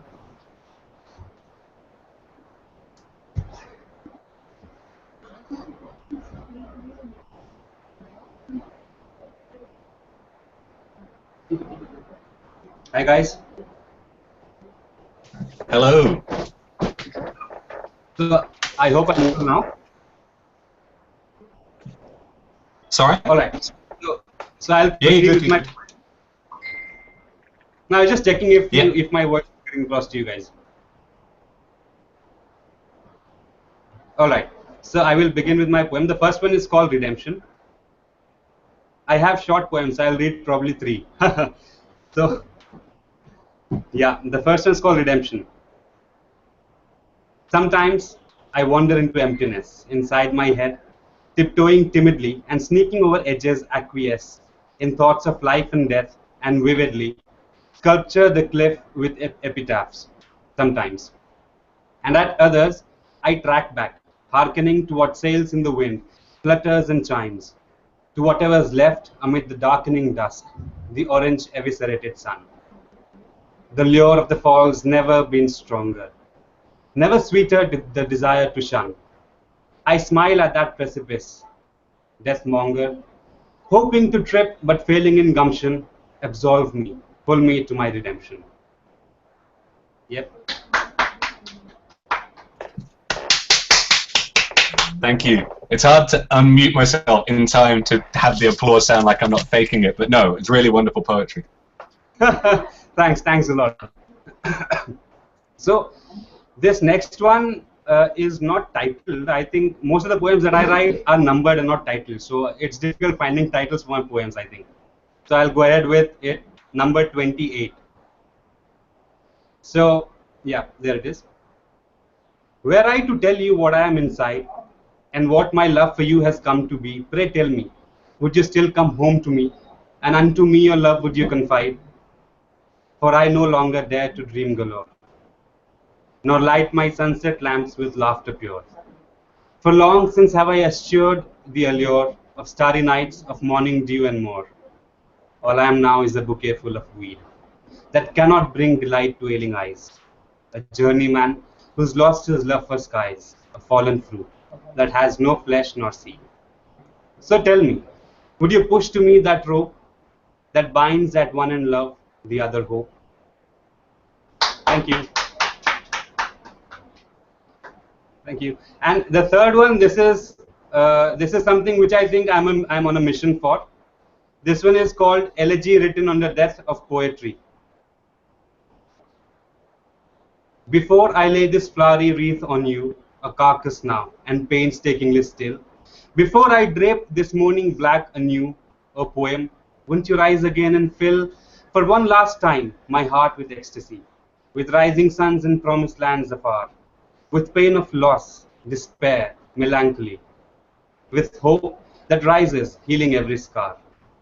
I find no rhyme, no rhythm drums its way into my soul, ravaged by words that snore. And unto me no artistry convey. So one last time, O heart, let me implore. From ashes rise and rid us of this curse, the blasphemy, the blemish of free verse. Thank you. So I think I will call Siddharth again, and we'll see some of more gravities and some of more lonelinesses, etc., etc. All right, cool.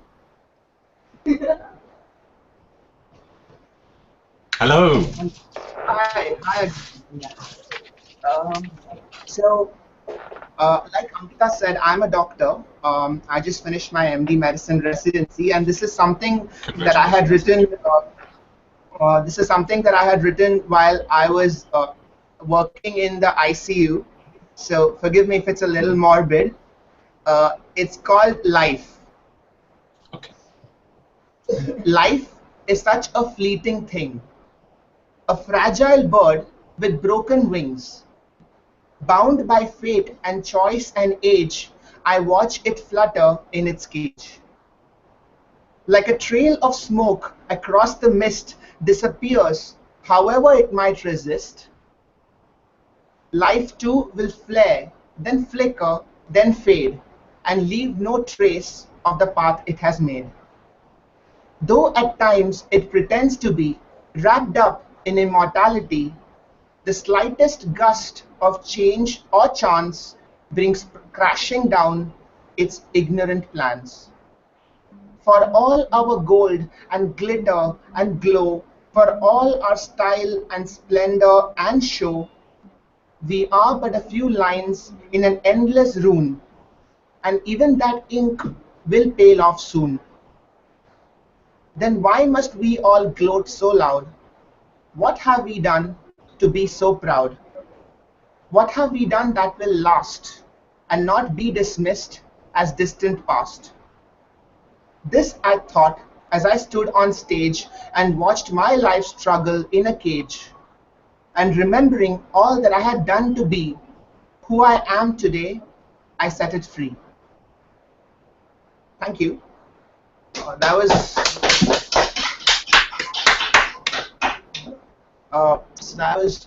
live. I will now call up Ankita, and yeah, she'll do her poem. Thank you.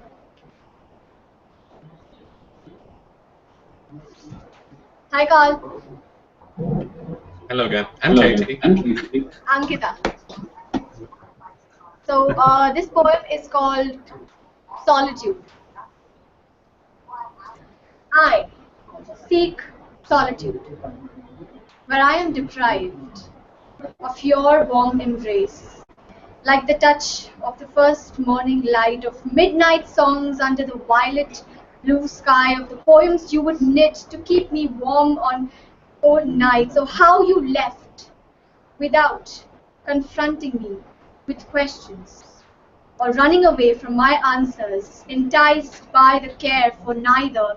I gasp for air in this overwhelming silence, in which echoes the truth of your return, and I plead for the leaves to rustle, or the bells to toll, or a bird to sing, but find no respite when they do.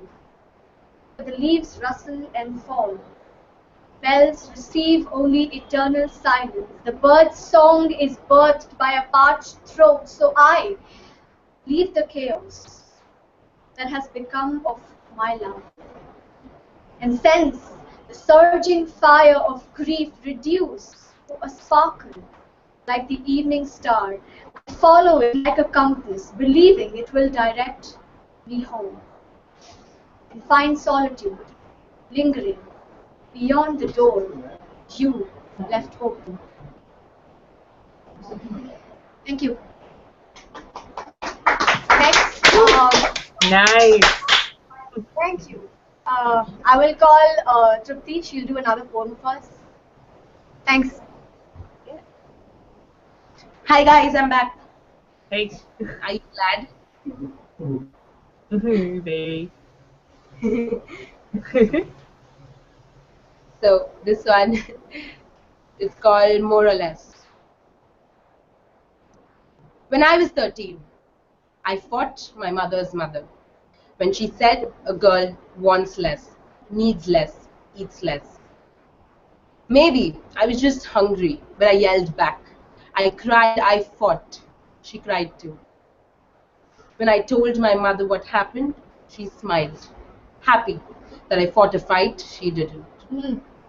When she was 13, she was told, eat less, want less, need less, and she didn't yell back. Maybe they didn't hear her. Her mother fought for my mother's right to reach class 10 when they told my mother to want less, learn less. Her mother fought. When I was 13, I was told I was special.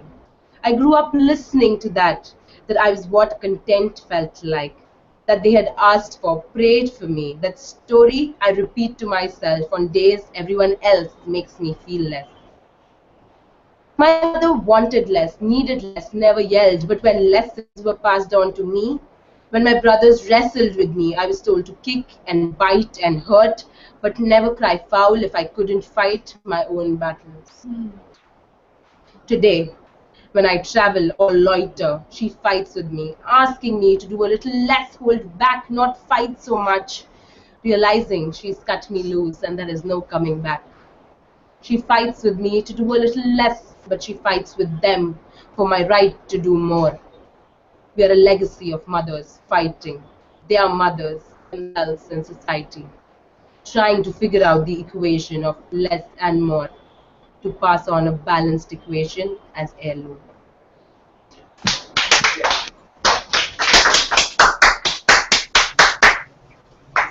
Thank you. Nice. We are going to end the poetry club's hour on Converse Converge with Hindi poetry.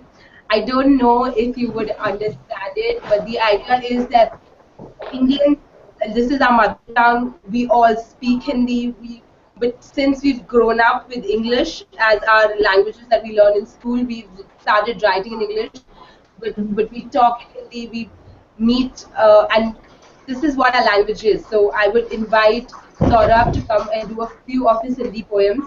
It would be great if you can give a little context to them so that they would understand it, but this is Hindi poetry. Is that fine, guys?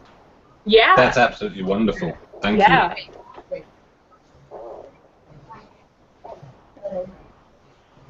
Well, hello everyone. Hey. Hello. So, by any chance, does any one of you know Hindi? Remotely also? Unfortunately, no. all I know is Dhanyavad. So. Not a problem. So what I'm gonna do is that I'll recite a poem in Hindi, but after that I'll paraphrase it for you in English. Okay. Does that sound good? Okay, great. So the title of the poem is Koi Nazm Likho, which in English means write a poem. So I'll start. Nazm लिखो, बेशुमार लिखो, पर उससे बदलाव की उम्मीद मत रखो. तुम्हें लगेगा तुमने बड़ी बात लिख दी है, तुमने ही अगले क्रांति की नींव रख दी है. बस तुम्हारी इस नज़्म से अंधकार जल जाएगा और अगले ही दिन सब बदल जाएगा. ये बातें बेशक सच्ची नहीं है और ये गलतफहमी भी अच्छी नहीं है. तुम्हारी नज़्म किसी पर्वत पे मामूली चोट की तरह है, किसी विशाल लोकतंत्र के एक वोट की तरह है. तुमसे पहले भी लोगों ने बहुत कुछ लिखा है, पर किसी ने भी कोई बदलाव नहीं देखा है. तो नज़्म लिखो पर उससे बदलाव की उम्मीद मत रखो. लिखो कि सूख गए हैं वो होठ जिन्हें बोलना चाहिए था, कुछ परखना चाहिए था, कुछ टटोलना चाहिए था. लिखो कि तारीख के पन्ने बदल दिए जाते हैं, लोग अपने ही घर में छल लिए जाते हैं. लिखो कि चुप रहना अब एक मजबूरी है, पर सच का होना नहीं दिखना भी जरूरी है. लिखो कि भूख से बिलखते लोगों का ये काम नहीं है, उनके जख्मों पे वक्त का आराम नहीं है. और जीस्त ऐशो आराम है जिनको वो क्यों कर लिखे, वो कड़वाहटे उनकी बातों में क्यों कर दिखे. तुम्हें ही उड़ती तितलियों के रंग पकड़ने होंगे, तुम्हें ही कांपते होठों पे बोल रखने होंगे. तो नज़्म लिखो पर उससे बदलाव की उम्मीद मत रखो. मुमकिन है कल कुछ नज़्मों में तुम्हारे लफ्ज जोड़े जाएंगे, कुछ पत्ते किसी और पेड़ से भी तोड़े जाएंगे, कुछ जायका मिलेगा उस दौर की जरूरतों का, सब मिलाकर कुछ ख्याल नहीं छोड़े जाएंगे. तब एक नज़्म बनेगी दीवार गिराने के लिए, तब एक ही नज़्म लगेगी बदलाव लाने के लिए. इसलिए प्यार मोहब्बत से हटकर भी लिखो, तालियों के लहर से बचकर भी लिखो, इसे अपनी जिम्मेदारी समझकर भी लिखो. नज़्म लिखो, बेशुमार लिखो, पर उससे बदलाव की उम्मीद अभी मत रखो. Thank you. Yeah. So what I'll do is that I'll just briefly paraphrase it. What exactly it means? It means that we all must write. I mean, whoever is writing must take it not only as a hobby. It is very important. It's like a responsibility of a person to write. And why is that so? So just to begin with, writing, by writing, some people confuse that the writing will change the world, the writing will bring change. But when that does not happen, it brings a lot of disappointment in the heart of a writer. It brings a lot of disappointment in the, I mean, there's a lot of disbelief in the writer that because the work is not bringing change. Yeah. But the fact of a poem or a piece of thing is just like a very small piece in this like large ocean of society. It's like a vote, single vote of a democracy. It's something like that. So you cannot expect something to change overnight, you know, with your piece or with your work. So it's more about also that why one should write. It is important to write because people have stopped saying the truth. So it's through your piece, through the writer's piece, the truth must prevail eventually. And also the history is changed. The textbooks which we read is our own version. There's always an agenda behind it. So it is very important that the truth must exist in the life of common people through their own writing, which is actually the true reflection of society. And also, it is more now practical to remain silent, to shut your mouth rather than saying the truth, because nobody want to get indulged in, you know, lot of brawl, I mean, any kind of problem. Nobody wants to get into that. So that's why it is important for people to write. But having said that, also the poetry is something, or any piece of writing is something people from poor class who is struggling to get two times a meal in a day, it is very difficult for them to write because they don't have the time. And the people who are very rich, we are like good enough, having all the pleasures in life, their work will also not affect the kind of impact which is needed in the society, because they are not facing the same set of problems. So the ideal people who is good for writing is the middle class of the society, which it actually brings the literature of the society, because there's a mixed culture of, there's a mixed emotion of happiness and the sadness in them. So they are the perfect people to write and bring change. And as far as the change is concerned, when you write something, people over the centuries have written, but they have not witnessed change in their time, but they have witnessed a change over a period of time. So if I write something, there's a very high possibility that my piece of a line or a thought from my poem would be taken up. It will be mixed up with something written, centuries later on, and eventually it will boil down to, eventually the mixture of it will produce that one single thing which will be good enough to, bring that change. So that's why it is very important to change. And it is also again very important to write not only from the point of appreciation's perspective, also not from, the topic should vary. One should not only write about love, one should also write about things which is happening in the society. So that's why writing is very important. So that's the crux of what I wrote in Hindi. I guess my explanation in English exceeded my poem. So I'll just hope you understood what I'm trying to say. Yeah, totally. And I also have to say, I'm really glad that you shared a poem in your language, because that's something that I see not happening in spoken word, and that is so sad to me, because Hindi is a beautiful language. Oh my goodness. And the beauty of spoken word is that we're performing it, and so the audience can feel exactly what you're trying to say. It should be able to translate. It should. Yeah, you don't need a translation every single time. You can get the emotions just clearly just from watching. And so, well done, good sir. Ooh, I enjoyed so much. Thank you. Okay, so I'll be encouraged by you. I'll be doing one more piece in Hindi. Yeah. So this piece is known as Nai Nasl, which means new generation. So basically what happens, okay, I'll but once read the poem and then I'll give the context. And it's in Urdu. Oh, okay. Another beautiful language. Yeah, I know a little बड़े bit more. इल्जाम लाजिम है हमारी नस्ल पर, बड़े सवाल उठते हैं हमारी अक्ल पर. बड़े इल्जाम लाजिम है हमारी नस्ल पर, बड़े सवाल उठते हैं हमारी अक्ल पर. हमसे पूछा गया है हमारे जीने का ढंग, हमें माना गया है एक बेखसूस व्यंग. बेशक तुम्हारी नस्ल को हमारा सलाम है, पर ये नया दौर, ये नया समाज, ये नई आवाम है। तो हमें ना बताओ अदब का तरीका, हमें ना सिखाओ जीने का सलीका। तो हमें ना बताओ अदब का तरीका, हमें ना सिखाओ जीने का सलीका। माना कि जीने का ढंग पेचीदा सही, मगर ये नहीं कि हम संजीदा नहीं। हर एक रस्म राह का इल्म है हमको, पर यूं ही सब मान लेना गवारा नहीं। ये कौमों की तकरार हमने नहीं दी, ये गोलियों की बौछार हमने नहीं दी। ये जात पात पे सरेआम लड़ना, ये औरतों को दीवार हमने नहीं दी। ये सारी की सारी विरासत है हमको, मिला है वही जिससे नफरत है हमको। हाँ, इन कांटों के संग कुछ गुल भी खिले हैं, हमें कुछ बरगुजीदा इंसान भी मिले हैं। गांधी के मसाइलों से और गालिब के गजलों से हमने बहुत रहनुमाई ली है। कौमों को माना है बहनों के जैसा, वजूदे औरत ने नई अंगड़ाई ली है। इन तकरारों से हासिल है कुछ भी ना होना, न तुमने सुना था न हम ही सुनेंगे।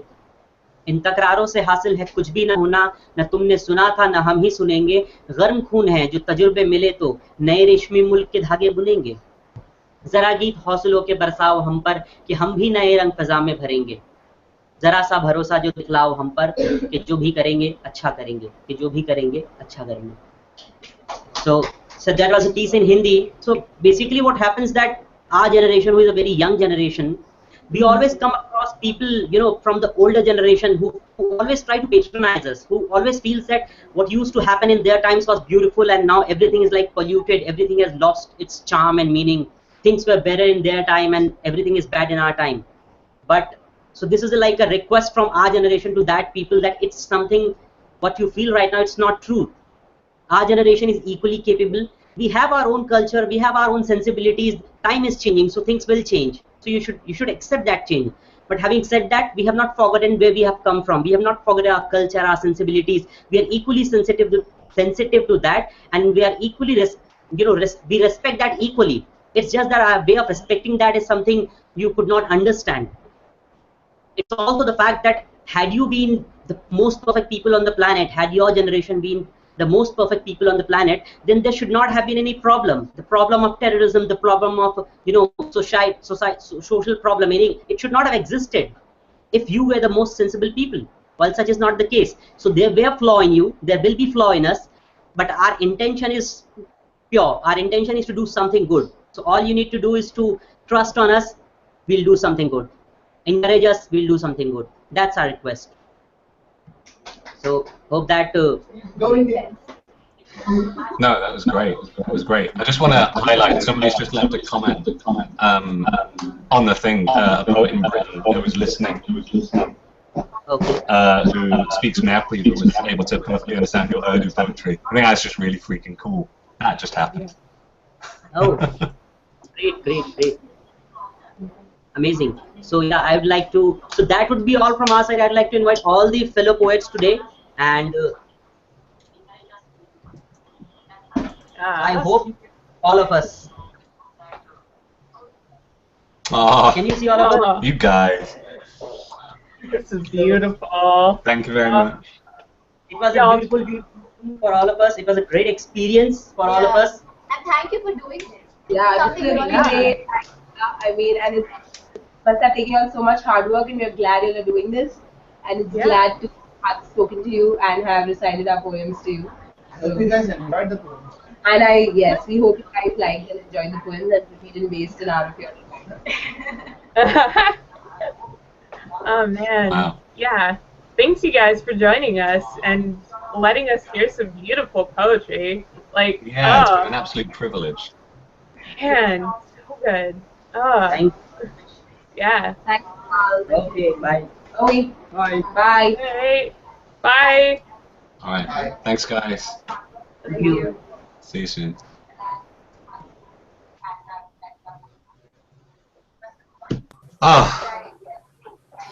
I feel like I need a break, and we are not even a quarter yet. Oh, that was incredible. Yeah. Woo. That was wonderful. Kind of the first international taste of just what this stream is going to be like. That was great. Oh, man. All right. So scheduled next, we have. You're not even ready, are you? Do you need a minute, Katie? To what? I don't know, to recover, to free write in response. I don't know. I just need to swoon for a hot sec. Yeah. Okay. Up next, we had Word Up in Nigeria. They did say there might be a chance that they might have some power they couldn't participate. So I have some contingency footage that they've sent over of some existing stuff from theirs that we can play if they aren't able to join us. But they're not late yet. We've still got 5 minutes until the slot is due to start. So I guess we can just take 5 minutes to recover from just how phenomenal that poetry was. Yeah. Yeah. Do a little bit of walking around because we've been sitting here since like noon. Yeah. That's not that less than an office day. But no, a stretch might not be a bad idea. Yeah. For anyone who's watching, I'll just say again, we were having some trouble with the map earlier. If you go to map.pangaeapoetry.com, those problems are now fixed. If you are an event organizer or if you just know about local events, you can head on over to that page and you can literally map out poetry events in your part of the world. There's a calendar view. You can sync it to your own Google Calendar and stuff. It's just going to be like a really cool way of bringing, hopefully, what is a very international audience and coming up with an international product at the end of it. Something really cool that we can go, look what we did together. So if you can head on over to that, that'd be obviously really great. I don't know if there's anything else I want to say. Keep your eye on hashtag Converse Converge on Twitter. Obviously, keep commenting and leaving your questions, in particular for anybody in the YouTube chat, and we'll be able to ask those live, and we'll be able to get your questions answered, and we can make this more of an interactive thing. For those of you who are poets who are listening, there are still open mic slots available for all of the slots still. None of them are empty, but none of them are at capacity either.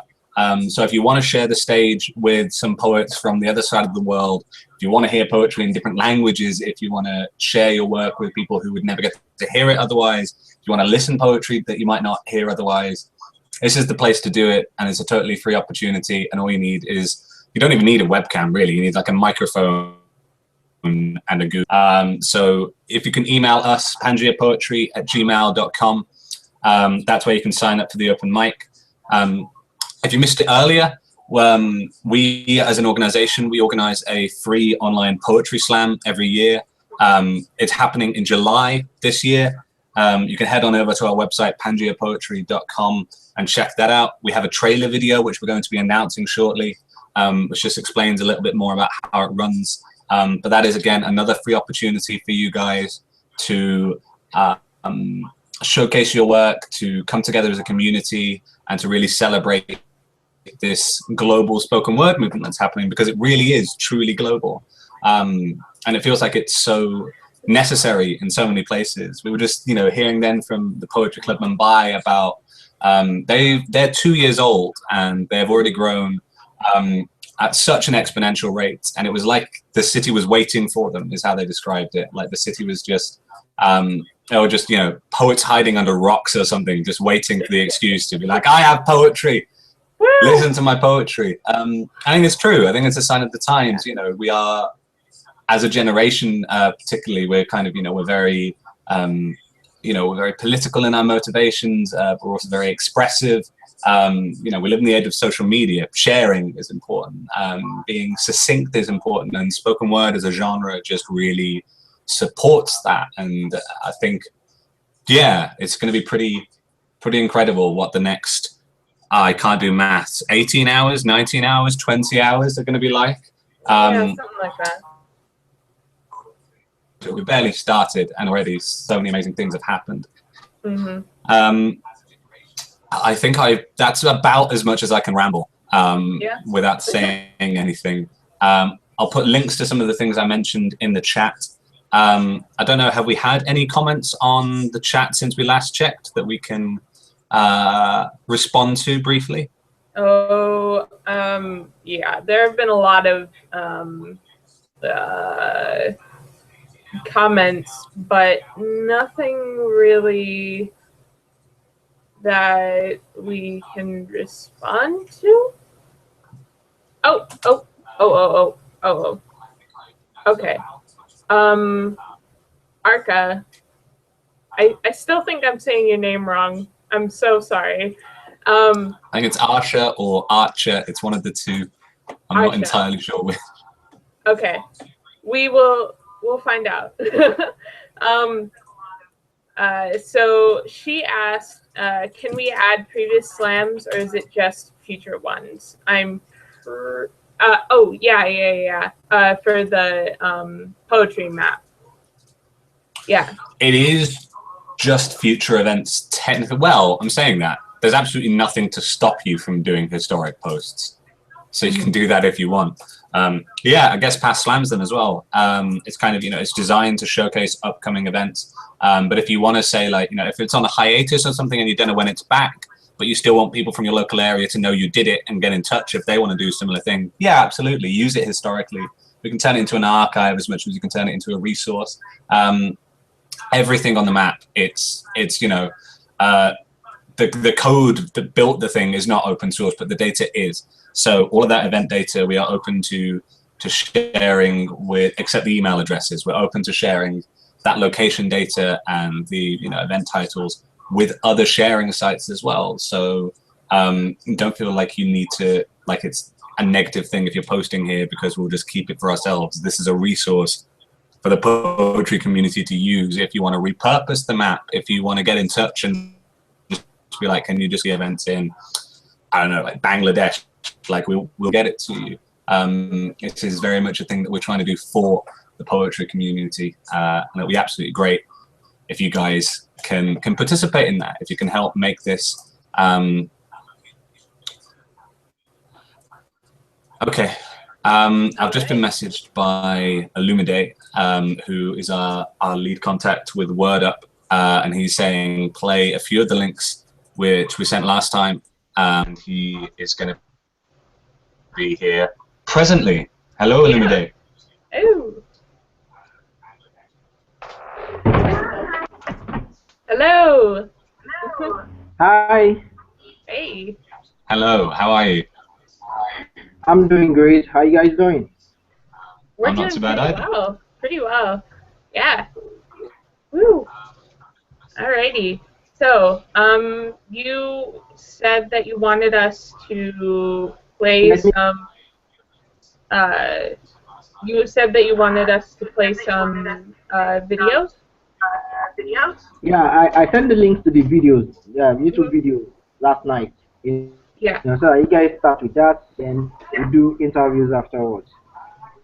Alrighty. Sounds great. Cool. Do you want us to start with the WordUp TV show, or do you want us to start off with the individual poetry? Come again? The videos you sent, do you want us to start with the full TV show, so like the 20-minute videos, or just the individual poems, the 2-minute, 3-minute videos? Yeah, 30 minutes. You can do the videos, yeah, for 30 minutes, and we'll do interviews afterwards. Okay. Cool. So it seems my network has issues here, Mm-hmm.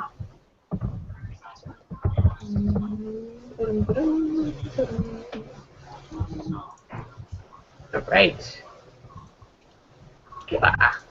Alrighty, put me on presentation mode, Carl. All right. All right. Cool. Also, Louwenmaul, are you currently watching the stream as well? Could you pause that because we can hear the echo back and it'll ruin the sound on the video? The stream. Come again, I didn't get that, sorry. It's okay. I don't know if you're currently watching the stream or if you just need to use headphones, but there's an echo at the moment, and it will disrupt the audio from the videos. Do you have headphones? Okay, let me get my headphones. Okay. Just a minute. Mm-hmm. All right. Okay, cool. So, let's start. Here, let's mute Louwenmaul for a hot sec.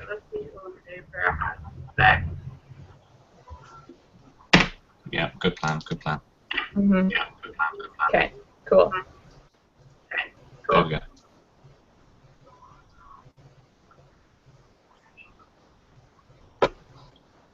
You not put the sound on the video, Casey.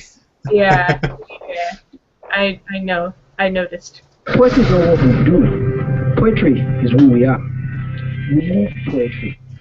We eat poetry. We make love. This love is 3D. We're at the confluence of technology. Our souls meet like two streams, sharing each other's streams. No one, so why should we wait for time? Life's a continuous race. You can't slow down, man, even when you see the finish line. Where were you when I sat in the labyrinths of the dark night, cooking words like a chef, making to change the words, to eat and dress in a style that define you without thinking what the round table people would think about you. Don't go astray like bodyguard son. You squander all my thoughts inside this green bank. You don't lose sky. Why do the old folks think they know everything? You fail to understand you're not living the times you're living in. You can see from the start, we're 30 years apart. I have new blood on, you're still sustained by an old heart without which you'd have never existed.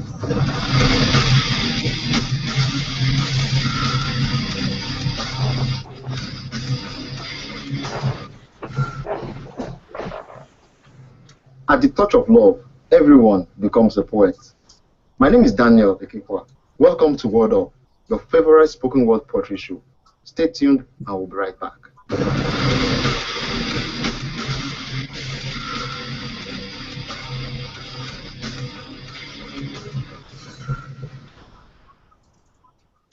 Welcome back, folks. Today's show will be showcasing performances that will thrill and excite you. Sit back, relax, and enjoy the show. And I said, Nala Joe, I don't believe you. Seeing is no longer believing. Tasting is believing. After all, salt and sugar are the same color. So the difference is not in the sight, but in the taste. So come over here, let me kiss them to confirm what you say. She said, my lips like sugar. And I said, you go catch Jedi Jedi. Now sugar they cause Jedi Jedi. But you're in luck. My own lips is like alomo. So if I use my alomo lips to kiss your sugar lips, it will ensure our health is balanced and therefore our lives will be enhanced. She said, my lips like sugar. And I said, lead me not into temptation. I shall find it myself. But really, your lips is probably becoming a center of attraction. And I think we can do a little of lips on lips action that can lead to gyration and vibration, giving us that ultimate satisfaction. So come over here. Come closer. Don't be shy. Let us together go and knock on the door of temptation. Thank you.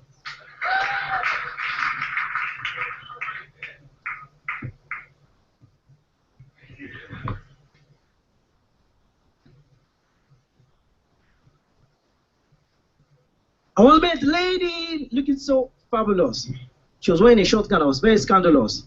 She said her name was Precious, and I said, my name now Lulu, and I ain't looking from Zulu, but you can call me Olulu the Marvelous. And you're looking so fine, lovely, and delicious. Can we start a relationship and go to be serious? She said, no problem, Olulu the Marvelous, as long as you're very generous and you don't easily get jealous. When friends and family want me to be cautious, then being with Precious can be dangerous. She was notorious for being promiscuous. But I ignored that I wanted to be cautious because I was in love with Precious. So I got serious with Precious. 1 month after I started to date Precious, I went to pick her up from work and I saw a man in the car park kissing Precious. I screamed, "Ha, Precious! This is ridiculous!" She said, "Relax, Olulu the Marvelous. This is my cousin Ignatius. It was only giving me mouth-to-mouth resuscitation because I felt faint. I was almost falling unconscious." I thought the reason sounded ridiculous, but then I believed because I was in love with Precious. 1 month later, I went clubbing with my flatmate Theophilus. When we entered the club, we saw a man in the club romancing Precious. I screamed, "Ha, Precious! This is scandalous!" She said, "Relax, Olulu the Marvelous. This is my doctor, Erastus." It was feeling my body's temperature and my heartbeat because my day had been very stressful and tedious. I was furious because these excuses sounded dubious. But after 3, 4, 5 kisses from Precious, I believed because I was in love with Precious. 2 weeks to our wedding, I came home early from work to see Precious in bed with my flatmate Theophilus and his cousin Cornelius. Mope! I screamed, "Ah, Precious! This is sacrilegious!" She said, "Relax, Olulu the Marvelous." I only wanted to see if the bed Theophilus was big, strong, and spacious. Yea, I was furious because all the excuses are fictitious and it's not obvious. Precious is notorious for being promiscuous. Being with her can be dangerous. She can give me a disease that's contagious. Ha! So I thought long, hard, and furious. And I ran away from town before Precious made my life to be disastrous. Thank you. I spend my money every day on top woman. I don't care if she walk away to another man. I am ready to be your mugu. No person Thank you very much. For those of you who do not know, Olulu is the founder of this platform. What up? Precious.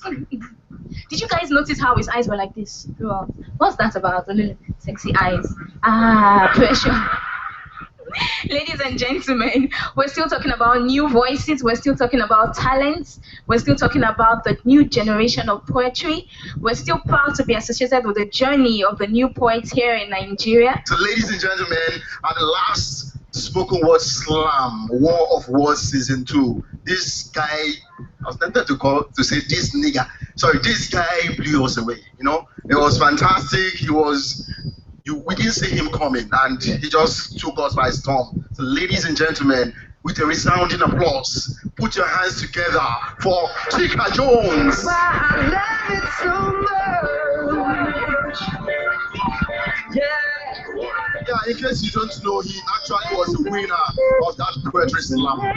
So the floor is yours. My name is Chika Jones. I'm going to be performing 2 pieces. Yesterday was Valentine. I spent the entire day in a bus coming down here. But I'm going to dedicate this to my girlfriend whom I left in school. Okay. For yesterday, somewhere in Lagos, a downfall driver proposed to the love of his life for the first time. Don't ask me how I know, but I'm pretty sure it happened. So I'm going to be the downfall driver now. Come closer, Nike. No, this is not another of my unrefined cotton songs. You see, I met Olulu the poet, and he gave me some ideas. I put in my own words. I am not that ignorant, so I shall do this properly on bended knee. Before I die, I want to live happily ever after. And while I may never get to hold your love, before I die, I will still like to taste it. Before I see my last plasma, I want to see my name entwined with your name. To owe money for the hall we shall rent, for I cannot wait for the millions. We have to walk down the aisle before I die. Before I take my last trip and drink a little too much. Before I take that pen too sharply and send my wretched self to a drunk grave. I want to put your picture beside my staring and stare into your black eyes while waiting in traffic. Before they die, I want to take you back home to see my parents.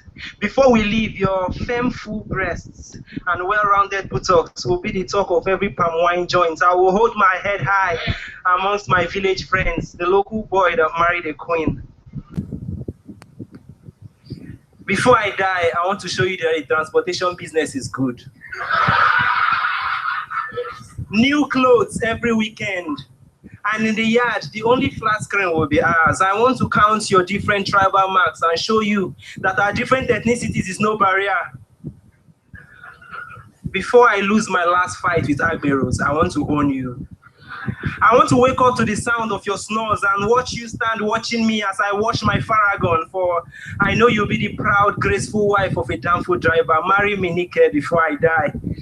For if you do not, I shall haunt these Lagos roads mercilessly, wreaking havoc on my loveless soul. What do you say? Thank you very much.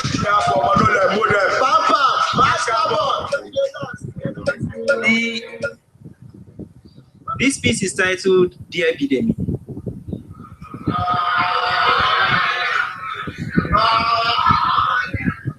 Okay, let's go. Dear Bidemi, You must be surprised I know your name. Yes, despite the heights, I found out all the same. Yet, I write this absent smile. For I know at least one way better to tell you I have broken your silent fetter. You see, when I saw you that first day, I stepped forward. No ploy. But while you smiled at my words, you were quiet, silent, really coy. For nights after that, I stared at moons and woke up in the late afternoons. I had a strange fever.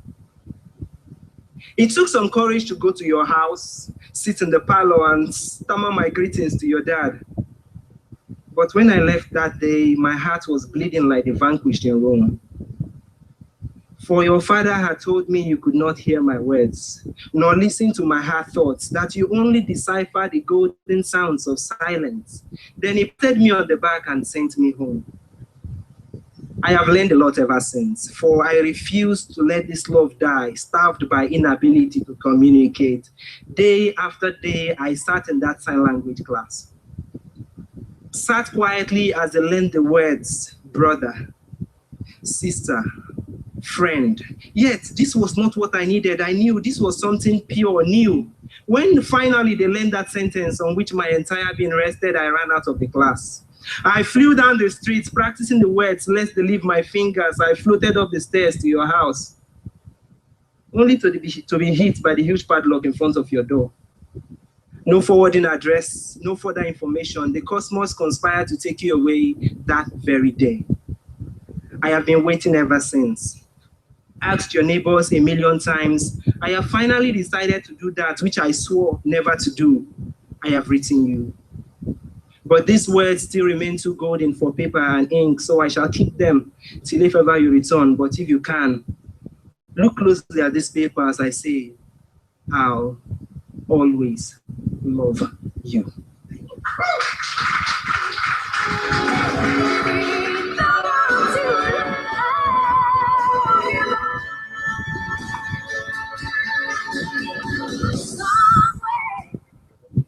All right, so ladies and gentlemen, another round of applause for the winner of War of Words Season 2, Chika Jones.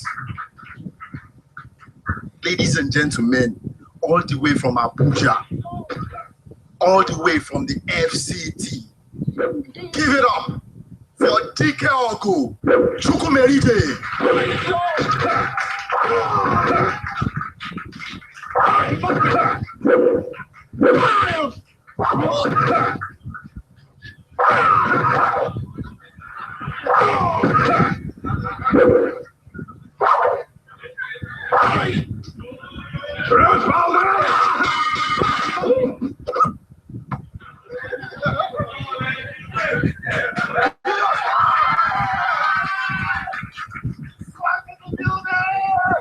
DK is my name. I didn't know this business about black belt, taekwondo. I don't know what you're talking about. I have to do a couple of poems. Olulu has asked me specifically to do the tribute to Achebe, so I will do that at some point. Let me just start with playful things. When I was at university, a young budding poet, people used to laugh at me. There goes the poet. You and this your poetry. You know they say within Nigeria. Between Bese and poverty, who get time for this Nigeria? But come the night before the day, that day of Valentine, so many of them will come my way. I bet bros came up with young. He get this girl I've been they like. I don't know how to tell her. I know say tomorrow na Valentine. If you write me one poem, she dey scatter my head. I no go learn. I just don't know what to do. If you tell her say I love her, there, this thing don't get part two. As I dey waka for road, now how they think that's why I take enter gutter. If you tell her say I dey do anything to make us stay together, like J and J, or JJ or Kocha, so I won't make me do do chingom love, monkey banana profile, see the film. She dey make my heart do something. I don't even know how I go take right now. Because all I know is that I'm always thinking of how I go take lock her. Now she fine pass, no be today, see face they shine like gosh. I tell you, bros, even no be same. Well, She don't winch my mic. I'll be asking, you don't put out for the poem.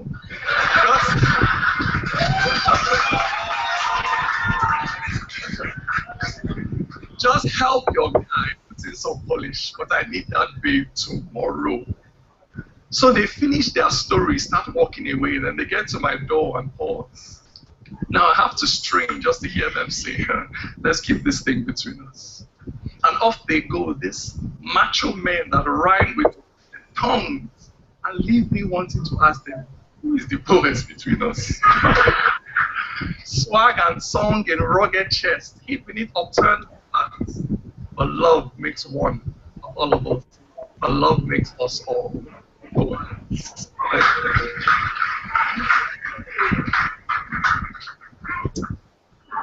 And it is another one I like to do, but something playful as well.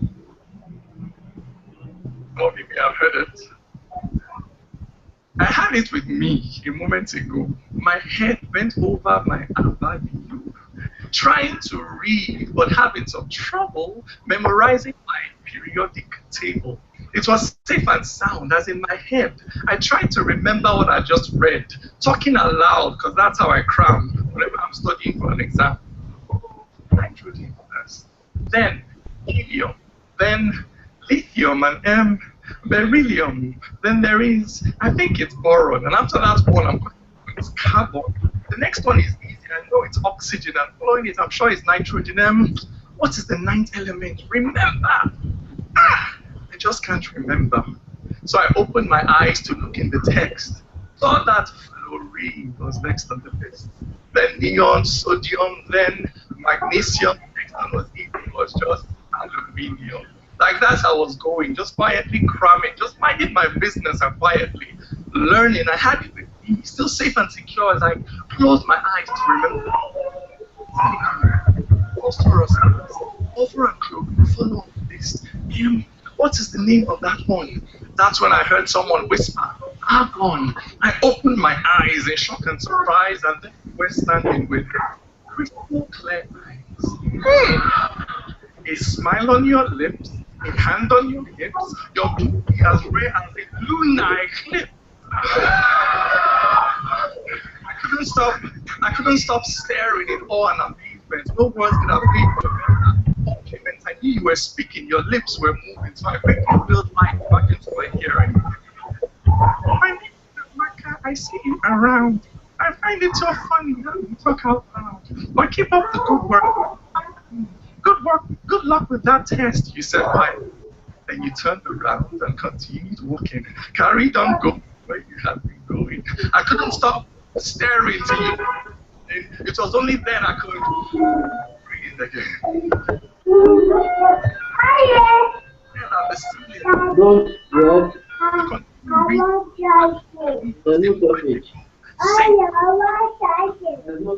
But then you came and crossed my path, and now I think I've just lost my heart.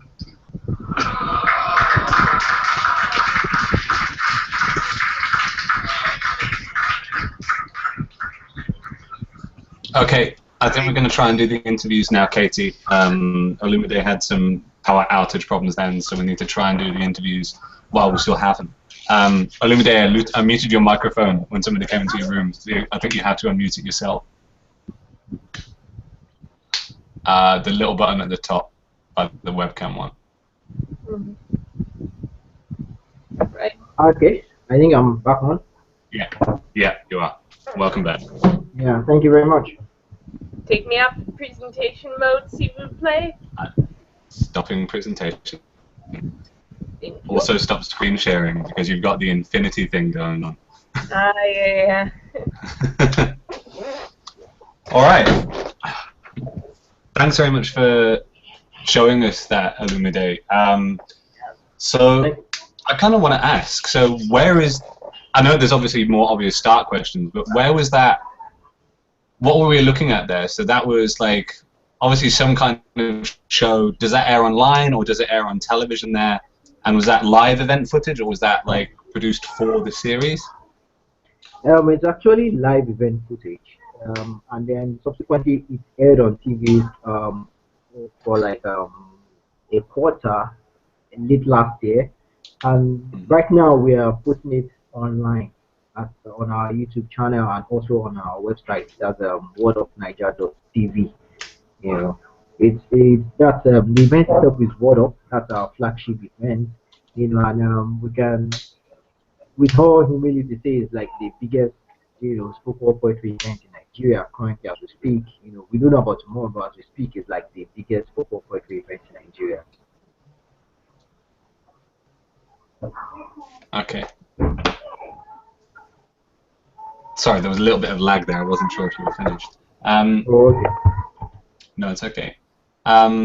So do you want to talk just about what Word Up is, how it started, how it works?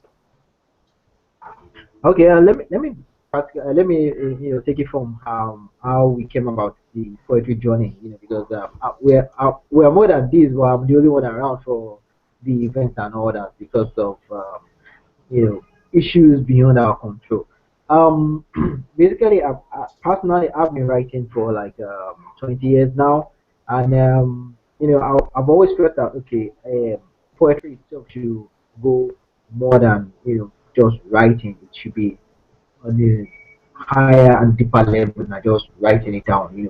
And so 2010, I went for an event and I saw that was the first time I saw somebody performing poetry live. I've seen videos, I've heard about it, but that was my first time in 2010 to see people perform poetry live. And I got interested in it. I met one or two of them. We discussed, and I started attending open mic events. So I talked to my friends and I said, look, this is something that we all enjoy doing because we're in various forms of let me say media activities. Two of them were MCs. One like doing recording. The other one was into graphics and all that. So we sort of like came together with all our strengths. Like a synergy. And we said, okay, fine, let's keep up with an event we could actually present to the world. But we felt that maybe we needed to get sponsors online before we could do our event. But after writing proposal for like 6 months, for half of 2011, and getting no company on board, we said, okay, fine, look, let's go ahead and do this on our own. However, and luckily for us, a friend of the house had his own show running at open mic, and he was like, we'll be around for 2012. Is it something that we can handle show for him? So we said no problem. So we started handling the game show February 2012, and it was like a training ground for us because we got to know, okay, this is what works, this is not what works, this is what poetry, this is how the show should run and all that. And then we started our own flagship event, August 2012, which is Word Up. And the concept behind Word Up was to ensure that we bring in established poets online on board, so on stage to perform, just to ensure quality and ensure that we put our best foot forward. And after doing Word Up for like close to a year, we started our slam poetry competition, which is called War of Words. And the idea behind War of Words was that okay, for those poets that want to be on Word Up stage, let's pass them through like a selection process. Let them tick the boxes. Let's see how well they can perform before we bring them up to Word Up stage. And so it was like the first three at War of Words get to perform at Word Up. And subsequently, we came up with the vision of creating developing a creative, a vibrant spoken word poetry industry in Nigeria where poets can actually earn a decent living from doing their performances, and that's been basically how we've been trying to ensure that okay, we keep doing the events, we keep coming up with different innovations and all that. Our latest project is the slam poetry website, which is online right now.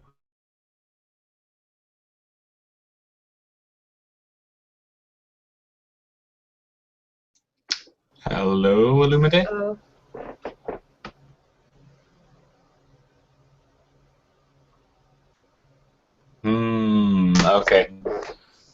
Oh, I have questions that I want answered. Oh well.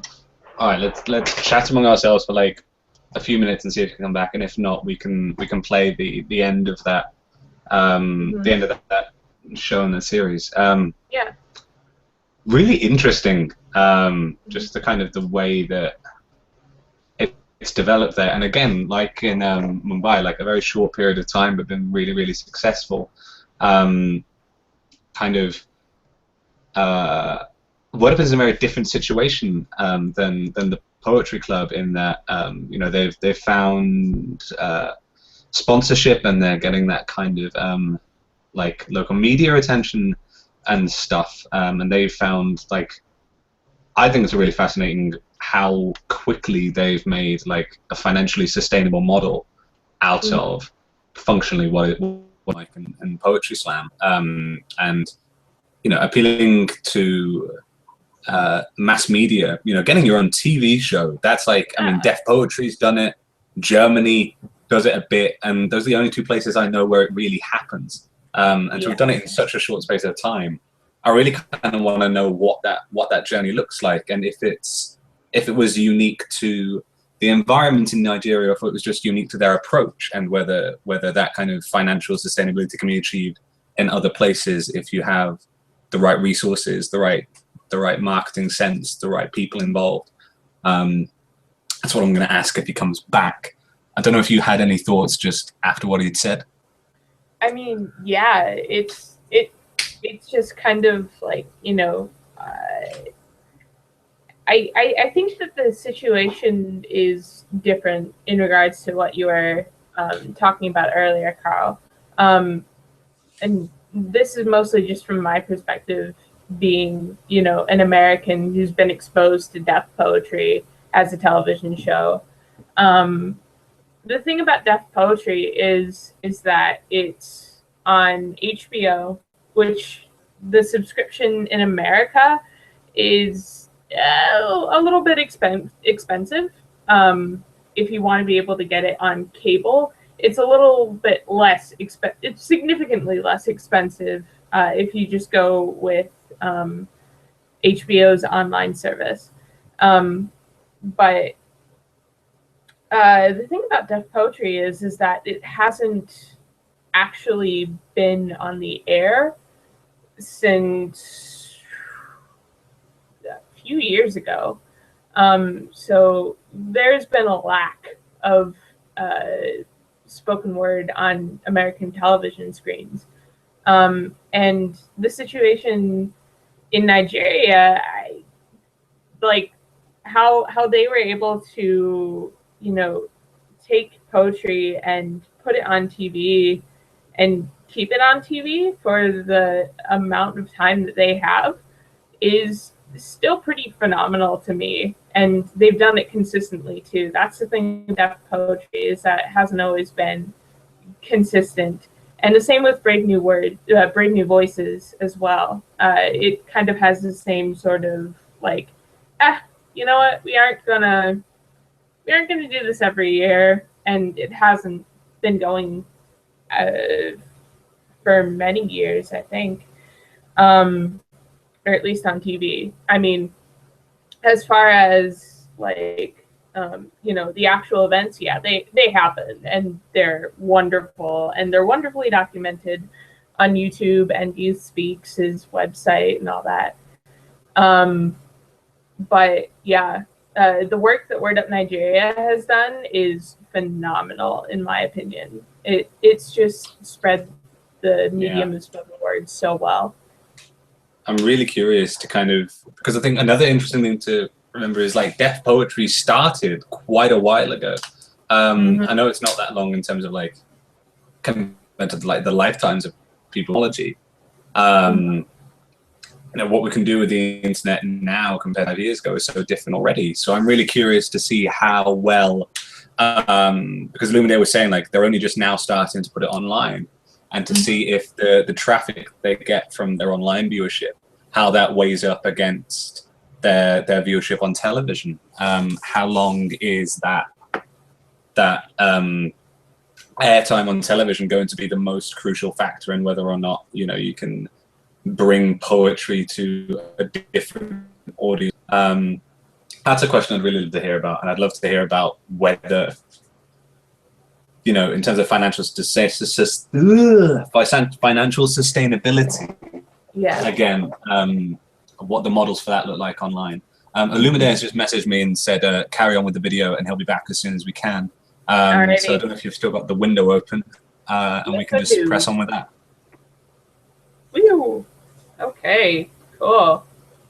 Let's begin. All right.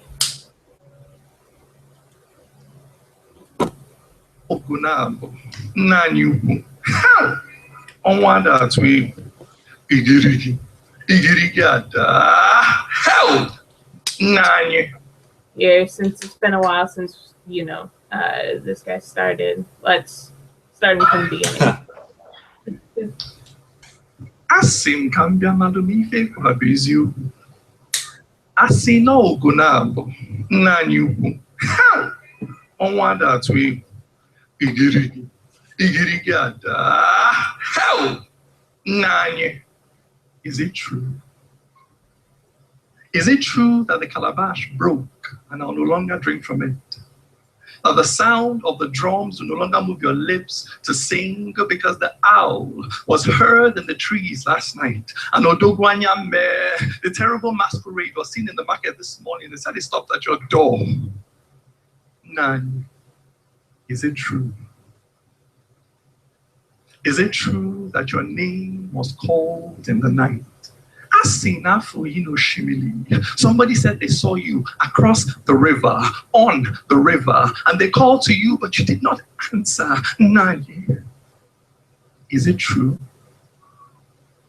Is it true that your footprints were seen on the dusty paths of the farm, but the searchers went and they could not find you? Only the lingering scent under the palm tree and the sound of a man whistling, but fading into the bush. Was it you, Nani?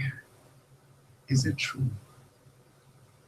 Did the wind that blew last night break the heart of the earth? Did it hide the moon? Did it blow out the stars? Is this the sound of the river weeping? What is this silence? Did it fall? Did the Iroko fall last night? Then let me dance. Maka Mberedekeji Amadi. You cannot follow a lion with tears. Tell those who are wailing in the night to be silent. An elephant has passed this way. I can see his tracks. Deep, like the gorges left by a rampaging river.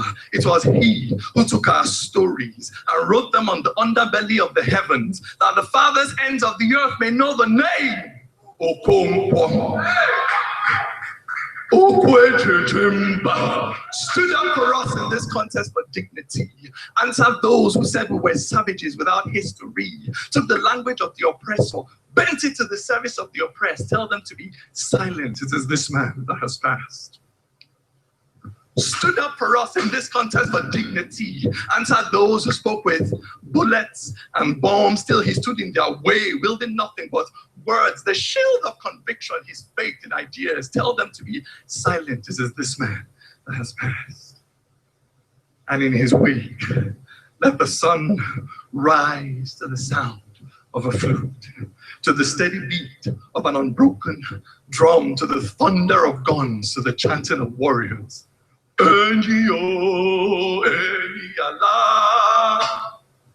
That death may know it has swallowed an eagle, but it will never swallow his voice. No, it is true.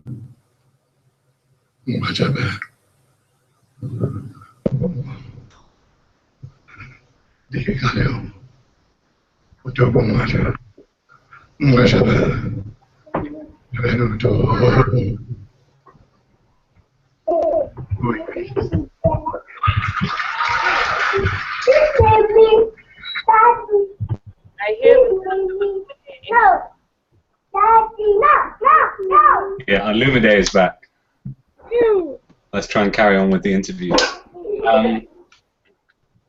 I will take you off. Present.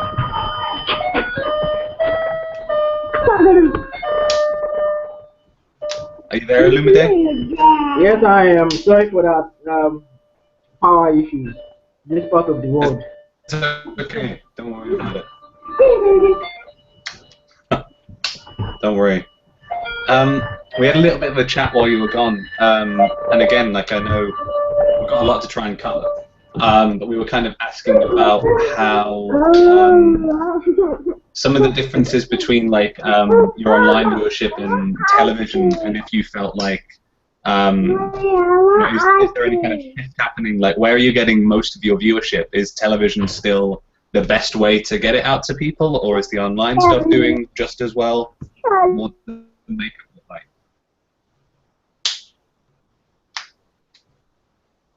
Oh no! Hello? Oh no! No! No! Dang it! Ask shorter questions, Carl. Be short in your question asking.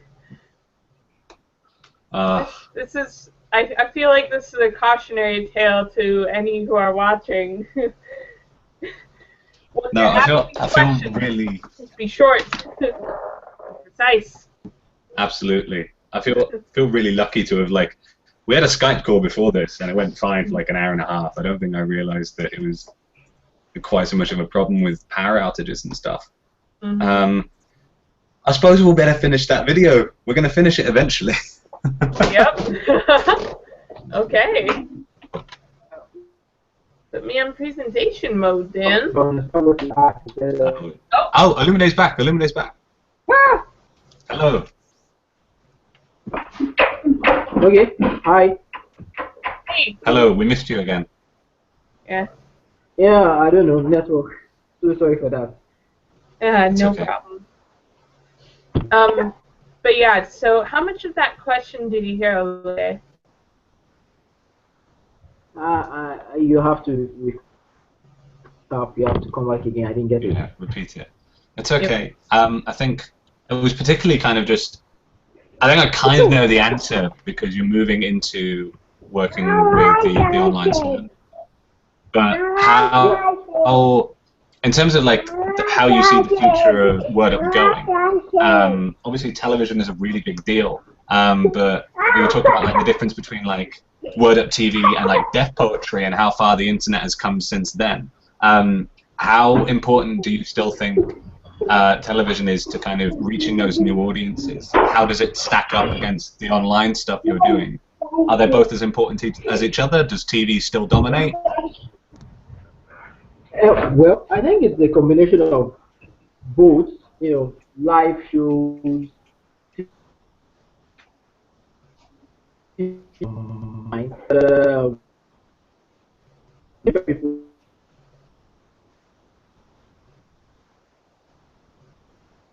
Oh no. Oh, Illumide. Oh no. That power situation. It's okay. Never mind. We'll work it out. We'll work it out. Yeah. Perhaps we can try. We'll record an interview another time, maybe, and upload it to the channel just so that people can hear that interview with Illumide. He's going to keep trying. So I don't really know what to do with the time and the space. Should we just try and finish the video? Yeah, we might as well. All right. Finish off the episode. All right. Put me in presentation mode, s'il vous plaît.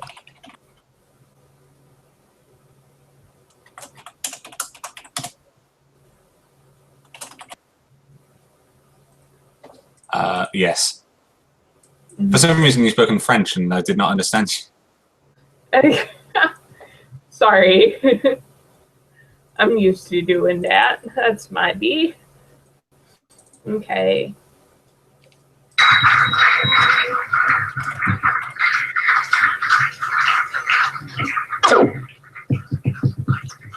It's not an easy skill to learn.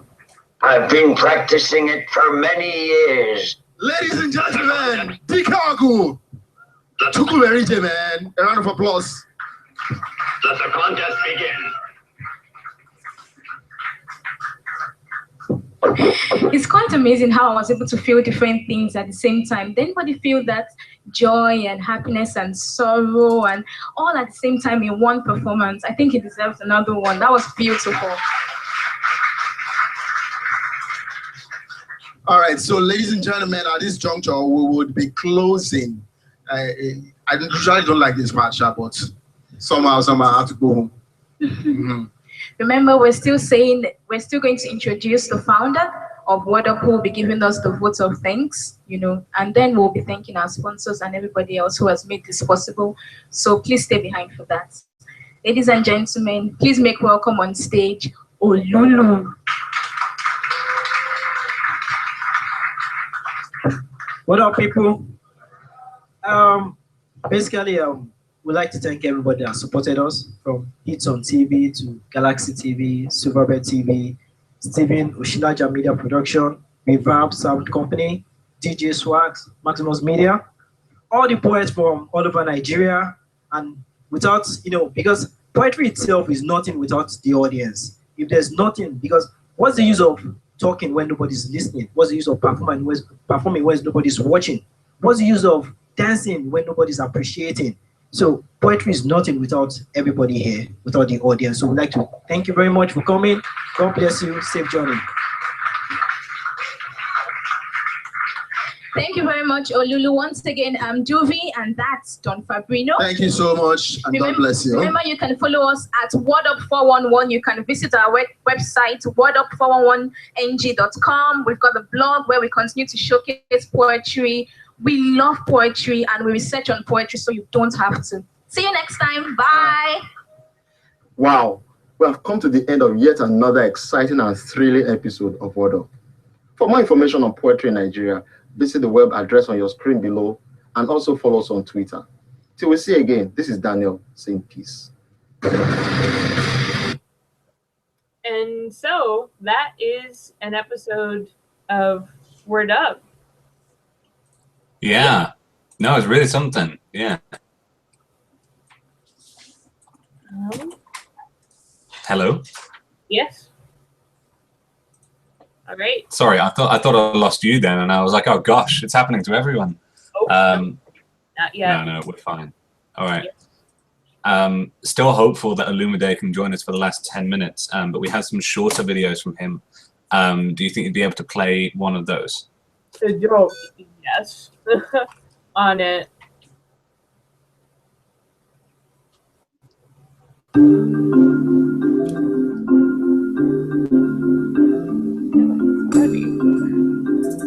How many of us are left? Too many of us have folded our arms. Too many of us have slept. Daily, Terminator dreams rise like a tsunami, stretching longer than the river Nile. Our starving children watch and cry. They ask their soon-to-die mothers, why? We say, the confused say, life is cursed, but daily we fuel their confusion. Who then is confused? On black soil, black bodies fall as black bullets thrust. So I ask, how many more souls must be lost? Those of people are merely exist instead of living, but the life is full of pain, tears, and sorrow, and they wish they don't get to see tomorrow. Reason being, they are victims of domestic violence, and they wonder, what is life's essence? Because their life is full of tears instead of laughter, pain instead of pleasure, sorrow instead of joy, fear instead of hope, and a bruised and battered body instead of a healthy one. Their voiceless voices aching inside, seeking mad repairs to save the heart from the hurts they feel. Like those women who bear children despite the punches that slice the skin down to the artery. I read stories of violence tattooed on the faces of those people. I saw helplessness, and sometimes it came clear when the dark night cut in the tears of those women. So let's drop the chorus of my mother is free, my sister is free, because not a victim yet, misprotection as the victim girl. I know we all have a lot of hairs in our arms to braid, but violence is the toughest assassin to jail. Let's tear up the pages, paging punishment for our women. Let's stop this heartbeat of violence. As you dip yourself inside it, Does your soul rise from your shackles, yearning to be free? Do you hear the lullaby of your demons in tormented screams? Does the smell of putrid human flesh ignite your passion? Do her sobs chant the forward march of your cause? Do you see true beauty only in a mutilation? Could the sound of breaking bones to you be heaven's applause? Is the loving wine from the cup of her heart to you distasteful? Would you rather reach for her very soul and take that which makes her feel alive? Do her smiles and laughter irritate you? Would you have the rivers of withered hopes flow from her eyes? Look through the lens, I beg. Do you see the shattered homes and hearts? Hearts that know joy no more. Do you see dreams fade as the years pass? Ironical, she's being killed daily by the one she will die for. Stop the violence, he said. Appreciate the one who won't tell every single thought in your head. Pull the trigger that took my life but took your soul in turn. Now that I'm gone, does it make you a better person?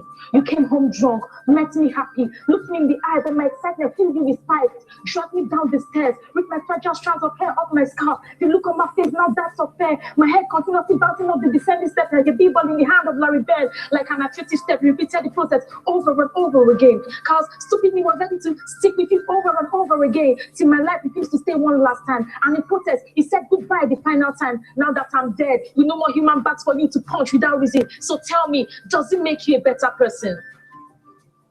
That woman who just crossed the street, she has nothing to eat, no shoes on her feet. You just see an insult without thinking anything about it, not even caring why she got so distracted, not knowing that she was raped, she has nowhere to stay. She lives day to day, not knowing if tomorrow will be okay, because she was just diagnosed with HIV/AIDS. And with each word that you say, she's one step further away from holding on to life. So now she contemplates putting an end to her strife. This happens to thousands who go unnoticed and die, right before our own very eyes. So please provide justice into this unjust practice and stop the violence.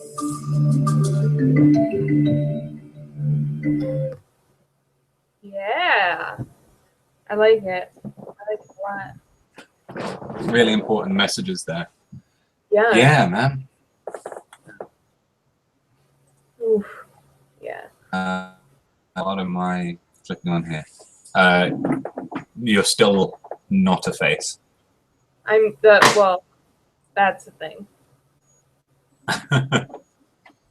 There we go. Welcome back. Hello. I want to ask questions about that now, but he's not here. We'll put links to. There are already links in the, on YouTube to the places where all of this is from, but I'll post it in the chat logs as well. So these guys. Word Up Nigeria. Word Up is the name of the event series, and the company that kind of helps to put all of that together is called I2X Media, and you can look them up online as well. And they're doing a lot of really great projects. They've just announced a new project. Let me try and find a link to it online called War of Words, a kind of online poetry slam and online poetry playground, which I can drop in the links as well. Definitely both worth checking out. Again, like the more people out there doing, this kind of work, the better it's going to be for us, and the better. Yeah, we're able to infrastructure. I get excited about infrastructure. No, it's going to be really good. While I try and figure out how to make sure that actually happens. I guess I'll just remind people again. The map, go and check it out. Map.pangaeapoetry.com. People are posting events up there already, which is great. We have events from Brussels in Belgium. We've got national poetry finals in Spain up there. We have a local slam in England. We've got 3 or 4 events from the UK already up there. But we know we can get loads more than that. And we know that the kind of networks that people are within reach much further than that. So let's absolutely try and just fill that map as much as possible as we can during this event. And yeah, just make that a real resource. We know there's issues with it. We know it's still a beta version. but you know, we're going to give it a try. I've run out of nonsense to say. Yeah. Running out of nonsense to say. That happens. Happens a lot. Happens every so often. Yeah, you know. So I think what I can talk a little bit about the guys who are coming up next. So next up, we're going to have the Mouthy Poets. They're due to join us in about 5 minutes. Mouthy Poets, I've kind of asked them to be part of this group, not just because they represent a very, very interesting model and way of working for here in the UK, but also because they've done some very interesting work internationally. So they kind of have a sister group in Germany that has been set up, which is also going to be speaking straight after them, Louwenmaul, and also known as the Lionmouth Poets in English. And the relationship there, I think, is very interesting, and they have answered in a way that's very tangible all of the questions we're asking, which are much more about rhetoric. So, you know, that question of like, oh, poetry that has worked in one work in another place, how do you make it match local challenges and stuff? Even with somewhere as like culturally similar as, you know, the UK and Germany, geographically close as well, those differences were very apparent from what I've been told when they were trying to set up in Germany. And I'm really just really excited to share that story with people, and to look at those differences. And I don't know what my obsession with those differences is. I think it's just there's a clue there as to how what we can all learn from each other and what we can do collectively to support each other. I think it's very easy to say, oh, poetry is different everywhere in the world. Everywhere's got to do it on their own. Everyone's got to do it in a way that's in silo and isolated. But that doesn't seem to reflect the way it's moving. You know, things like button poetry, you know, these platforms which are happening purely online and have global audiences, and the audiences are connected more than they've ever been before. You know, people talking on Tumblr about their favorite button poetry videos, and the audiences feel like they have embraced that globalization more than the organizations have, perhaps. So how can we follow suit? How can we do more in the way of international collaboration? Also, how can we do more without being tokenistic, without being like, well, we've been doing it longer, we've been doing better, so obviously you should just do it like we did. How do you do it in a way that's in collaboration, in a way that comes from an understanding of local scenes and local needs, in a way that is supportive and that isn't prescriptive again. And I think, yeah, the Mouthy Poets and Louwenmaul are just a really interesting case study in how that question has been answered and addressed. I'll tell you what I can do. I can talk briefly about what was said by Pete in the interview that was completely unintelligible due to sound problems. So he was talking a little bit about how the regional coordinator role worked within Apples and Snakes. And he was talking about how it wasn't a role that they could introduce unless a lot of research had gone in beforehand. So they found capital to fund research into what the local scene was like there. And so, you know, they went in, they asked as many questions as they could. They met with local poets. They wanted to understand, work in partnership with what was already there. That was crucial. And knowing a little bit about the spaces where Apples and Snakes operates as well. They don't cover the entirety of England. There are little pockets of places where, for whatever reason, like the local scene has kind of said, actually, we don't know if what you're offering is needed here. We think we need something different. And so Apples and Snakes doesn't have a presence, particularly in Manchester, for instance, where it's starting to, Liverpool and a few of those other northern cities. So, you know, that's equally important, is if what you have in terms of resource doesn't match the needs of a local community, you can't force it on them. You know, it has to be it has to be right. It has to be the right time. You have to have the right people in place before you can even start something. You know, if you go in all guns blazing saying, I'm going to fix everything, I'm going to bring this great model, then, you know, it's counterproductive. You'll end up alienating the very people who you want to be working with and who you want to be collaborating with to you know, bring about social change in those communities. I've successfully rambled on again into the next slot. So hopefully the Mouthy Poets will be joining us any minute now. So I can email Anne again and just make sure she has the link. Katie, I don't know if you want to talk at all while I just send this email about something. Go. About something. Okay.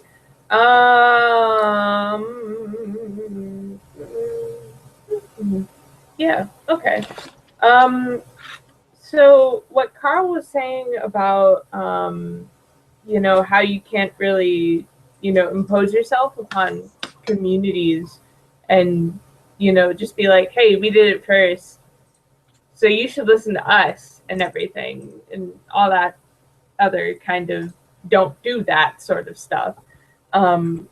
Yeah, it's totally important across the board. Like, even if you're working like on an internet-based project like Pangaea, you know, like you definitely have no room for saying, oh, well, this is the way we do it. We did it first, therefore you should do what we do.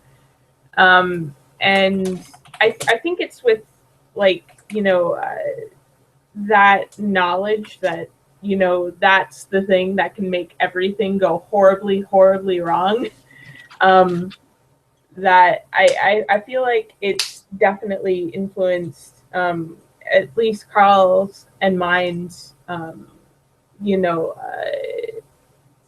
wanted direction to take Pangaea in. We want to try our best to connect with communities and be able to talk to them and be like, okay, cool. So is there anything that we could possibly help you with, or like that we can help each other with? And I think that that's, you know, a very good perspective to go in for any organization, not just, you know, an online international poetry slam, but for just about anything. And yeah, I feel like if people came in with that mentality, that, you know, a lot of problems with a lot of nonprofits that we see that, you know, really just address a problem, but they don't address the problem. Yeah, so I don't know. Yeah, I feel like if they came in with, you know, the kind of mentality like, hey, this is already an established community, we have to roll with them, not they have to roll with us. I think that if people came in with that mentality, then a lot of problems just would not exist anymore. Yeah. Carl, I believe I have completely and totally spent all of my rambling powers. Never mind. Anna's just told me that I need to email somebody new. So I will do that. Ingrid, I believe I know Ingrid. Apparently she's going to be talking to us, which is going to be quite interesting. I think something important you touched on as well, which I kind of didn't even mention, is just expecting exchange of value rather than just I don't know if that makes sense, but you talked about oh, there we go. Oh, yeah. Hey. I was just chatting nonsense. Hello, Mouthies. Confused. How are y'all doing? We good? Yeah. Good. I'm confused. I'm completely confused. What's going on? Where's Carl? Oh, we just sent you a link. Yeah. This is Converse Converge. It's a poetry thing with the internet. I don't know if you got any emails about it. I don't know if there's like if there's a few like WhatsApp messages and text. Wow. We're all here. We're all waiting. We are all here. Can you hear us? Can you hear us? Yeah. Yeah, we can hear you. We can hear you really We're well. all here. We can hear you really well. We're on a different computer with a different email. Yeah. All right. Okay. I've just emailed the link to Ingrid. Do I need to email it to anyone else? Well, you're talking to Ingrid right now, and Anne and Deborah. Hello. Can you see us? I can see you. Yes, that's fine. Did you say Hayley's there as well? Is Hayley hiding somewhere? Deborah. Anne. And Jared's coming in a bit. I don't think. Ingrid. I think this is everyone. This is everyone. It's all been a bit manic. Fine. Whatever. Are we live now? You. Sorry? Are we live now, or are we just talking to you? No, you're live. You guys came in live. Hey, look at you go.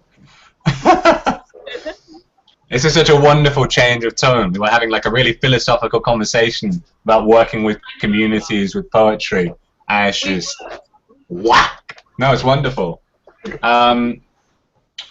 All right, I've completely forgotten what on earth was on our agenda for our chat. You just completely blindsided me. Oh yeah, we've got a playlist. So do we want to start with videos, or do you just want to?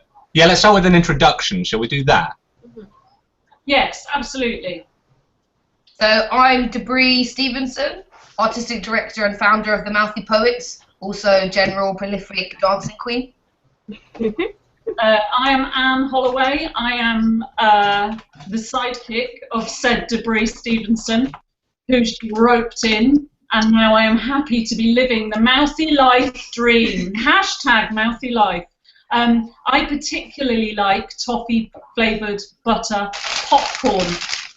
Bing. Sorry, no advertising allowed. My bad.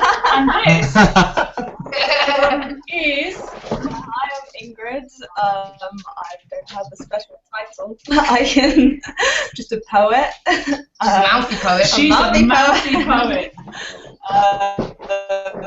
I do other things. You want to know about my other things? Give them a list of your other things. I can play the violin. I can sing. I play the guitar a little bit. Don't ask me more about that. What else can I do? I do gymnastics. I think that's about it. She has many other skills, but we won't go into that now. So the first video hopefully will give you an introduction to lots of other mouthy poets as well. All right, cool. Katie, we're good to try and get that on the video sharing stuff. Try. We'll just infill now. Just elevator music. Katie, you're currently muted as well. Oh, volume's going up, or is the volume going down? This, ladies and gentlemen, is poetry in motion. Carl, how have you been doing? Really well. It's been a lot of fun. I'm not tired yet. I'm not dead yet, and it's all going really well. That's good. It looks like you're screening and event sharing to everyone. That's Katie. I'm chatting because my audio share feature does not work. It's okay. Don't worry about it. It's fine. And I brought a wonderful £50 webcam just for today, and it's just not like my internet just can't handle it, so I've just had to turn it off, which is a right shame. But never mind. I hope you get the receipt. Yes, I did. I also made sure I didn't damage anything in the box because they told me if one thing was out of line, they wouldn't accept it back. Good man. Let's hope they This is don't. quite a pointless conversation. Let's hope they're not watching. Katie, are you ready to play? Go, Katie. Yay!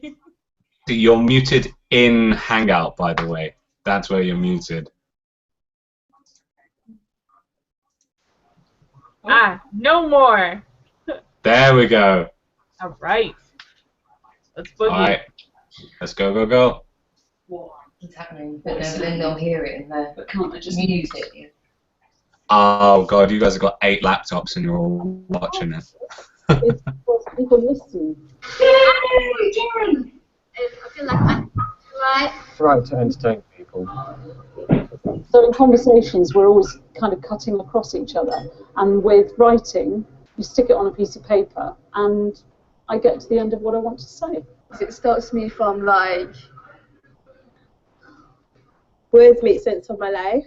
I write because, well, I don't really have any like big problem or big political thing I want to say. I write because it helps me to make sense of things in my. If they're not making sense in my head or on the page, they look a bit different. I write because it helps me write down my feelings. Like if I'm angry about something, it's easier to write about it instead of shout or just fight. To convey deep inner emotions. I write because I'm hungry and I'm searching for something deep beneath that can't be expressed through emotions. I write to release what's in this crazy ass brain of mine. The reason why I write poetry is very different from the reason why I write prose. To create art with words. I write to be self-expressed and to have an audience receive what sits beneath my chest. I tend to write prose as a way to sort of direct the natural flow of my imagination. I write as my contact with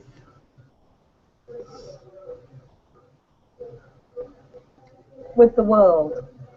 So, you know, you can have paintings and you can have sketches and you can have music, and poetry is just an additional thing to sort of express yourself through. And even if it is just looking at a coffee cup on the table and talking about it poetically, I think that's something really important to inform and educate others.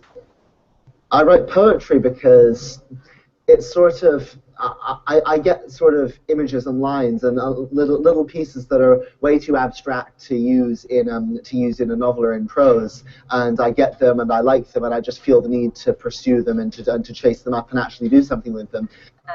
If I'm angry about a situation, I'm writing it out poetically, so it either makes me look at it different or makes it less bad, I guess.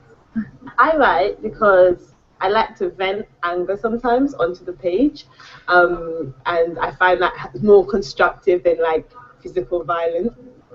I feel I wouldn't live if I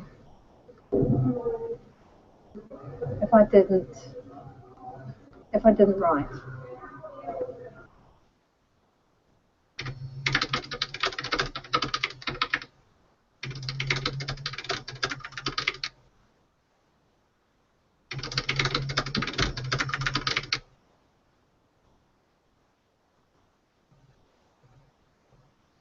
Next. Oh, we're rolling straight through. Oh no, we don't want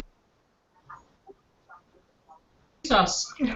No, Hello. we having a pause. We having a pause. Pause is fine. Pause, yeah, in between. Pause, please. Yeah, that's been done. Woo! That was done. Might be Haley's in here, but I didn't see Haley. No, Haley's not here. I know, yeah, Just you're walk- using Haley's laptop. Oh, yeah, we're using Haley's laptop. Jaren's just arrived. Jaren, do you want to tell them who you are? I'm Jaren. I'm a Maori poet. I'm 17 years old. I write poetry. I'm under pressure, so I don't know what to say. So that's another Maori poet. That gave you an idea of some of the others, which is lovely for us to see. Some of them have moved on to other cities, other countries, doing different work. Some of them you'll see in some of the clips that are coming up in a bit as well. I think the next clip is Debris, and do you want to say a bit about what that collaboration was about? Yeah, so I mean, at the heart of Mouthy, we're a collective of 50 young people writing, performing, and producing our own shows based in Nottingham in the UK. But I actually set up Mouthy really inspired by the Roundhouse and some of the programmes they run there in London. So this video you're about to watch is actually in the Roundhouse, in the first one I first ever performed in.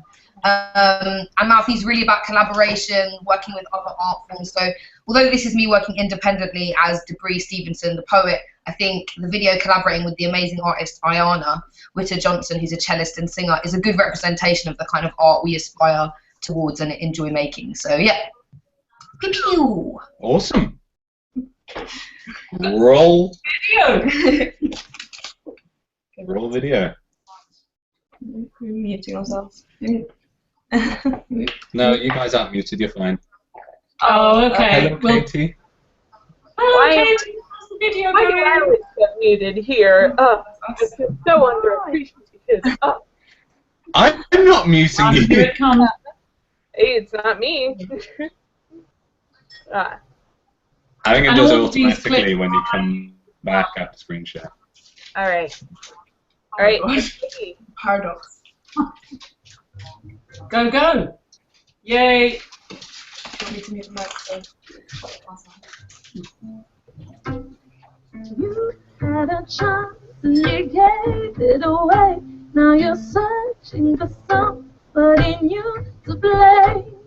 When will you learn that the choices you make will determine the route that you wish to take? I don't know how to get close to you when you're drifting on a cloud of illusions that don't come true. There's a bond that's beyond what we think we control.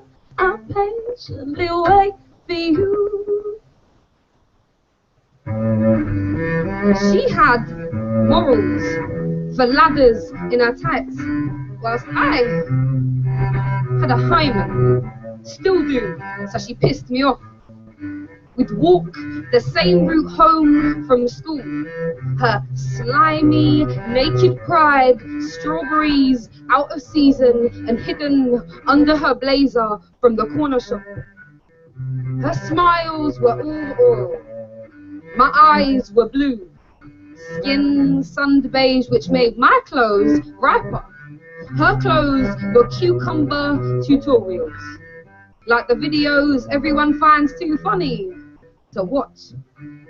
Anyone could guess at life like she did, so I wouldn't dare, or else I'd be as bad, right?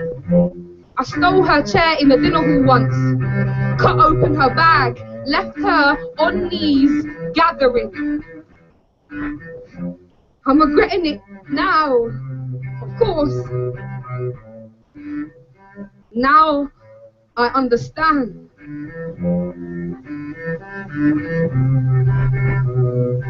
I hear you calling, but you're out of sight. I'm not blind, but your fears are obscuring the light. It's a strange game to play. You know that I'm yours. You say that you want me, then push me away. I don't know how to get close to you when you're drifting on a cloud of illusions that just ain't true. There's a bond that's beyond what we think we control. My patience is almost through.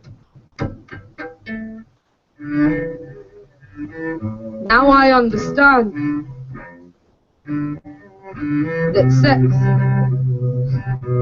isn't introduced to us all in the same way. A hymen can be a bomb, a means of terrorism inside, to be tampered with in an allotment somewhere till it explodes. I don't remember anything of hers, just that her name was Francesca. In her cleavage was a tattoo of Betty Blue, and her name. Come back to us, baby, maybe something can really happen. I know that we can find time to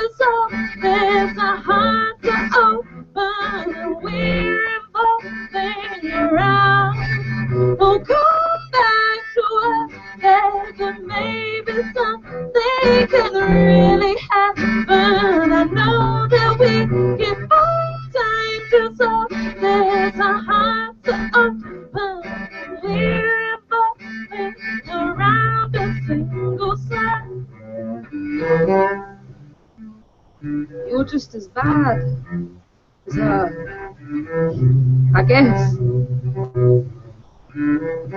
If you can only see the bomb in her hands.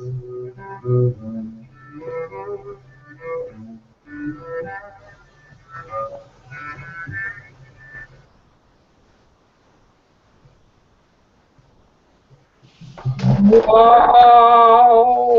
That was distinctly not bad. Thanks. Thank you. Wow! We were just saying actually that was there was a project called WEA, World Event Young Artists, that happened 2 years ago. 3 years. 3 years ago. 2012, baby. And it was kind of like, so Deborah developed that with I can never say that. Iona. Yeah, you tell them, because I can never pronounce it. Well, it was part of a much bigger project, which was actually the first proper project we did with Ingrid. When she was 15. I was 15. I was probably like 14. I was definitely. We all learned to DJ. We all learned to DJ. There's like 1,000 artists from 100 like cities, / countries, over 10 days in one city, who were just collaborating and interacting, and there was like this big showcase in the market square as well as other venues. It was just really cool, and then we ended up like performing in this head dome thing. A geodesic dome. A geodesic dome, you remember? Yeah. But yeah, it was really awesome, and we did like a published album as well. Yeah. Got an album, which actually maybe we'll put, it's like a free album online called Third Floor Project. Nice, nice. So yeah, we'll try and put that because you can download that for free. Nice. Oh. So what video is next? We've gone. Yeah. Something's It's okay. happened. It's okay. Oh, we're still on. We're still on. We're just in a different. Oh, we're talking, but she's flipped us off screen, so that's freaking us out because I can only talk when I can see. Oh, never mind. It's like a sort of it's a whole life issue of mine. Unless I see an image of what I look like, I cease to exist. I think That that's is just quite a problem. Yeah. No idea. I do have to have a lot of You're mirrors. so loud, guy. You know, if I'm in the middle of a field, sometimes I look at myself. Sometimes I catch myself in the middle of a field and I cease to exist. You have no idea. Our next video is Hayley Green. Hayley Green, who is a mouthy poet, but also is now our education coordinator as well. At Mouthy, we're all about career progression routes, and we're very happy to have Hayley working for us. And she's generally awesome. Nice. I really want to ask you guys questions about this at some point, but I feel like structured questions might ruin the flow you have of how you're disseminating information. I don't want to ruin it for you. Ask questions. Questions will be fun. We'll watch Hayley first, and then I'll ask a little bit about kind of Mouthy as a model, the coordinator intern model, what makes it cool, etc. But first, let's watch Hayley Green's poetry. All right. Thank you, Katie. Yep. Right.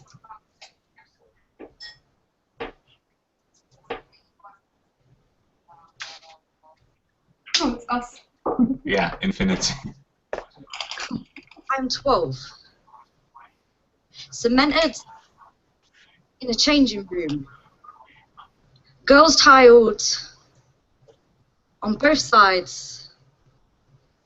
I don't know where to look. I'm taking first spot behind the showers. Don't look, don't look. I climb up. Makeup dolls and curiosity making me want to leer, but I divert my eyes to the floor and try to avoid their sneers. Pop away your tongue. I'm not a lollipop, and this is not a sweet shop. She spent 10 minutes studying her timetable this morning. PE, the 2 letters, alphabetically spaghettied around the blue and white stripes of her school planner. Her heart, overcooked soup in her chest that hasn't heard from puberty. Unlike these other girls around her, she's yet to develop breasts. So I take a peek. More out with jealousy. What are you looking looking at Lesbo. She's looking at me. She's dirty. Reverse. Till the peek back inside my head and gawk at the floor again. If I look up, they're just going to call me a lesbian. She's an odd sock, stale, permeated by the words that she imagines they say, which wouldn't be so unfounded. I mean, she's pounded urges so that they don't surge through the edges of her skin, molded thoughts to keep within parameters of a world she just doesn't understand. Catting her back against tiles. I camouflage myself into the background, tiles around my body, plaster myself into a hiding space where no hiding spaces are found. She displaces the feelings tumble drying in her stomach and irons them onto others. She's stained, like the tiles on the wall around her, mosaicing her design to look more like theirs as they change. They should be put with the boys, so they can't look at us. They're more like them anyway. She's not been sewn together quite right. A knitted jumper with one sleeve longer than the other, still stitching new threads onto the right places. The door that separates the boys from the girls is open for me to gumshoe towards and through, because their bodies match mine more than the girls do. It's not right that we have to hide so they can't see us. They're always looking. They must have caught me looking. To get caught, she must have been looking.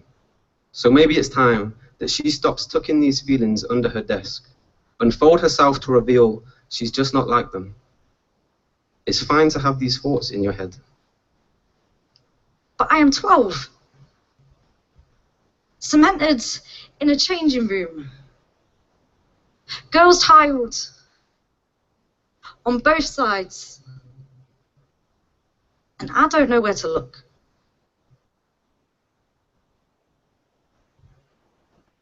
Whoa, that was good. I'd forgotten how much collaboration was in that, actually. Yeah. There was Stephen Ashburn in there with the male voice. There was Honey being the sneering. That was Ione. Honey and Ione. Or was it Ione?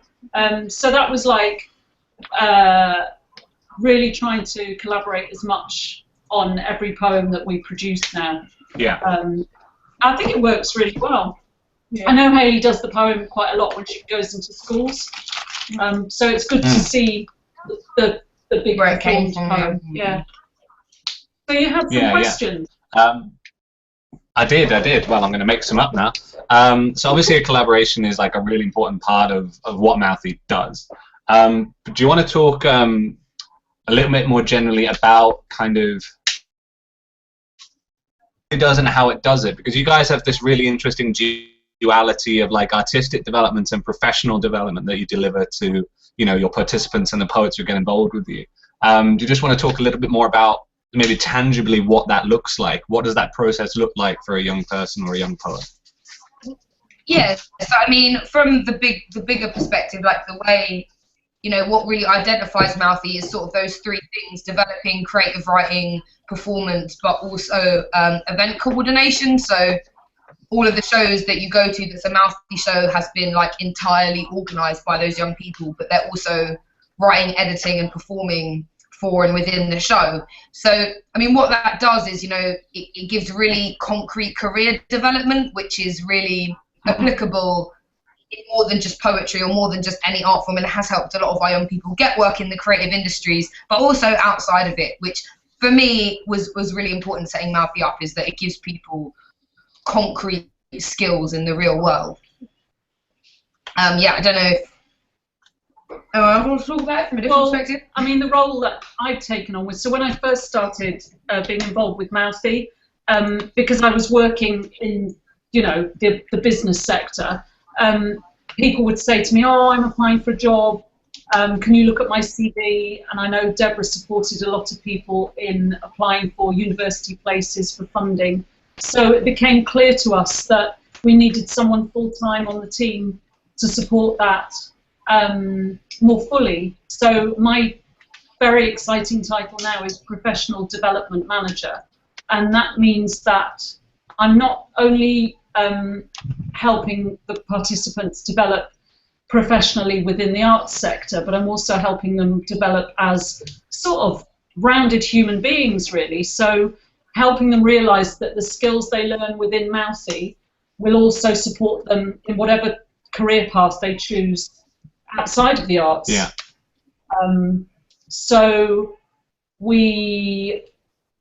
so I'll be helping them get a job in Tesco's, but I'll also be helping them get paid work in the arts. And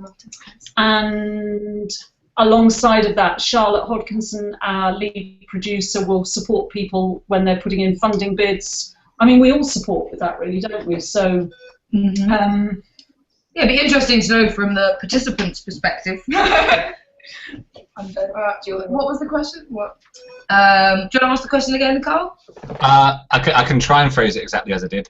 Basically, just what does that trio model of getting the artistic development, the performance development, and the event development look like, basically, for you? Like, what's it done for you? How's it worked?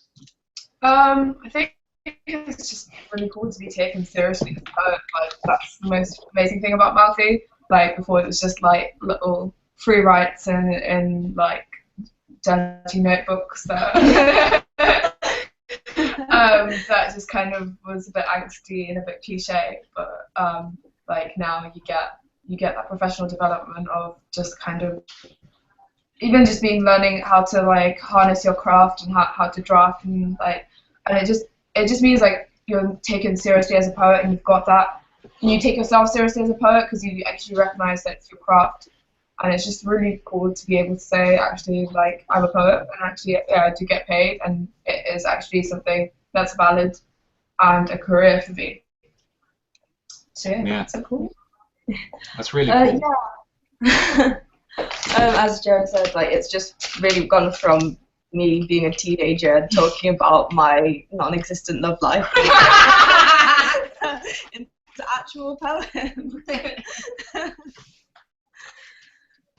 Feel that on. I think just from an audience perspective, what I'd like to say as well is I think there's something really important that in poetry maybe it's been seen as you have to wait until you're in your 30s or your 40s or whatever to get published, and that you need to like go through a certain amount of academic rigor for your words to have made it. You need to have jumped X amount of hurdles, and I think there is a validity in that, and I definitely feel that hopefully I am the taskmaster of this organisation and push very hard having that rigor. But I think young people have something different to say that is worth being published and worth paying for, and yet it will have different qualities to an older voice, and it may be less experienced, it may be less skills, sometimes it may not be, but I think it needs to be heard. Like, we don't want an older person's version of being young. We want that young perspective, we want that naivety, and I think that has a beauty and a power that has just as much artistic merit as someone that has done all their degrees and their PhDs and knows poetry inside out. And I think that's something that we really well put. And from the perspective of when we do events, you can't just rock up and do your poem. So you will have participants who join Mouthy and they want to be a poet, but by being in Mouthy, they learn how hard it is. Oh, well, not just how hard it is, hard work, but if you want to put on an event, they can watch how we do it because they're actually doing it with us. So we have Mouthies who've just gone off and set up their own things based on, I think, pretty much learning skills within the Mouthy setting, which is a sort of safe, nurturing setting, but they all have to work really hard. And that's where the internships that you mentioned came in. When we run an event, we separate into teams, so the workload is divided up. And the internships came out of those separate teams. So now they are paid to support a group of Mouthies all the year through and in putting forward the events. So we've got publishing and merchandise, stage management, production and publishing and merchandise, stage management and production, education and management, evaluation and funding, and social media and marketing. So those are the 5 different internships that people are paid for, and they're paid for their time, but they also get direct money for training and developing. And the idea is every year we have a new vision for what we do, which is led by the young people in our organisation. So every show you see will be a product of the people in that show, which means that every show is really revolutionised and different, but still feeding off of the development of what has preceded them, as we have people graduate the company, but a lot of our alumni are still very much involved in what we do. Yeah, no, it's great. Like the number of people who come through Mouthy and get something from it is so, there's so many, and I think it's really difficult to kind of build a model for an organization that can welcome all of that and can take something different from each individual. Like you've built a model on like listening to young people and like working with that, right? Mold it into something specific. You kind of broaden people's horizons rather than narrowing them. It's great. It's really freaking cool. I think I've got one last question, and then we'll do some more poetry. So a lot of the people who have been interviewing so far, again, similarly quite young organizations, but they're also they're still very much at the point where the core group of people who started them are very much still there. And I know that in the case of Debris and Haley, like a lot of that core of Mouthy is still there. But at the same time, you guys talked about it yourselves, like, it's kind of, there's a new cohort coming in and out all the time. How have you managed to kind of keep that sense of community and safety and security within, a group of people that is always changing? I mean, I think that's been a really big mission of ours over the past few years. I mean, particularly with me as the founder and artistic director, is saying, how do we make sure this can exist separately from me, so that if I'm not here for whatever reason, it can still keep going. And that's really vital, because this organisation is doing great work, and all that work shouldn't rely on me. It should be something bigger, and someone else should be able to take it on one day. And I think that's difficult. A lot of this past couple of years, we've kind of made a manifesto, made an ethos with the group, which is kind of a constantly working document, and we're setting up training programs and just coming up with a lot of infrastructure that says, at the core of it, this is why we exist, this is who we serve, and this is who we are. And those things kind of need to stay the same. Mm-hmm. There are some things that are negotiable, some things that are non-negotiable, and then we have check-ins with everyone in the organisation, participants, staff, whatever, every 6 months, and say, what do you want to achieve? Where do you want to go? How is Mouthy involved in your long-term goals? In 5 years, do you want to be running this ship? Do you want to be working for us? If so, back to that end, this can be yours if you want it, and if that can work. So, and I'm even playing around with the ideas of us trying to set a cut-off point, maybe, and saying, actually, at this stage, someone else should be doing this role, because we should all be, part of our manifesto is development for all artists at all stages in their careers. So if I'm always staying as artistic director, no one can ever step to that level and have that development. So it's about us evolving as an organisation, and I think you need to have new people taking up roles, because that refreshes you, that keeps you alive. So yeah, we don't have an answer as of yet, but we're definitely working on it, and I think we're a lot closer to that sort of independence than we have been before. I also think when I look now at Mouthy as an organisation, I realise what a clear vision Debris had from the outset. It's always world domination. Well, I don't know. It's just any time, if anything goes wrong, for want of a better word, she always asks why. Why did that happen, and how can we support the situation now, and how can we move on, and how can we learn from it? She never puts her head in her hands and goes, oh man, I'm never doing that again. She'll always think, oh right, come on then, how are we going to use this to move forward? And whenever anyone questions anything within the organisation, again, which makes it sound very rigid, within the family, if you like, she promotes this sense of really listening to what people have to say, and then saying and considering it carefully, and then saying, okay, actually, I agree with this bit, but the reason we do that bit that way is because X, Y, and Z. And because she's got such a clear vision, it means that me joining, I understand what she's aiming for. And in turn, I think everyone who joins Mouthy has got a pretty clear idea of the basis of what we want to achieve. which is different for different people, but there is a core that we all understand. Mm-hmm. And it's amazing, actually. And I feel like, I don't know, how do you both feel about it as participants? Do you feel like, I don't know, do you factor Mouthy into your long-term plans? Does it feel like something? Can you see it existing beyond the people that are currently in it? Can you imagine that? Yeah, kind of. I think like poetry, like I think like if I think about it now, then it's just gonna become this big network of sisters, like sister groups, and like we already have Louwenmaul. Yeah, Louwenmaul in Germany, and like it's just all these branches. Like Poetry Said Good is kind of like came out of. Well, I don't know if Josh would like me saying that, but yeah, it kind of came out of Mouthy and just. He's watching, just so you know. He's hearing everything you say. Well,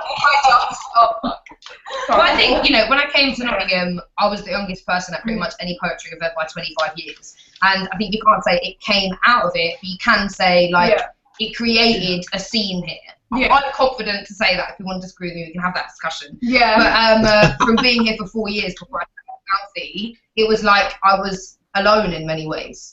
And now we're definitely not in terms of young people writing and performing poetry. And that has created fertile ground for other things to happen, I believe. And it may have happened if we weren't here. The network is, I think in Nottingham we have quite a good artistic network, and we have like it's a community that nurtures each other but also supports each other, and like everyone collaborates with like Contemporary and the New York Exchange, and everyone kind of that networking that I think can go further, and I really want Mouthy to kind of have more branches out, like in international boundaries. That just kind of, I don't know. No, it's cool. I should probably mention on that note, you guys have been getting compliments. I think it was particularly during Haley's performance over on the live stream. You guys have got Airplane Poetry Movement over in India, possibly asking for a collaboration. So that's something. This is amazing. Oh my god. And India? Next country to collaborate. Let's work out. We'll work out. Let's see how South Africa. Definitely. Arts Council has a fund. Arts Council has a fund. They do. What was I going to say? Let's have a look at some more poetry, shall we? Shall we play the next poetry thing? Yeah, I think we've got More Marisa poetry. McKee next. So we'll talk about her when you've had a look at what she's done. Yeah, okay. I think Katie was trying to take part in that whole conversation. Realised her microphone was muted again. Good. I'm good. Don't worry about me. I'm sorry. All right. Next clip. I really want to see what live stream is.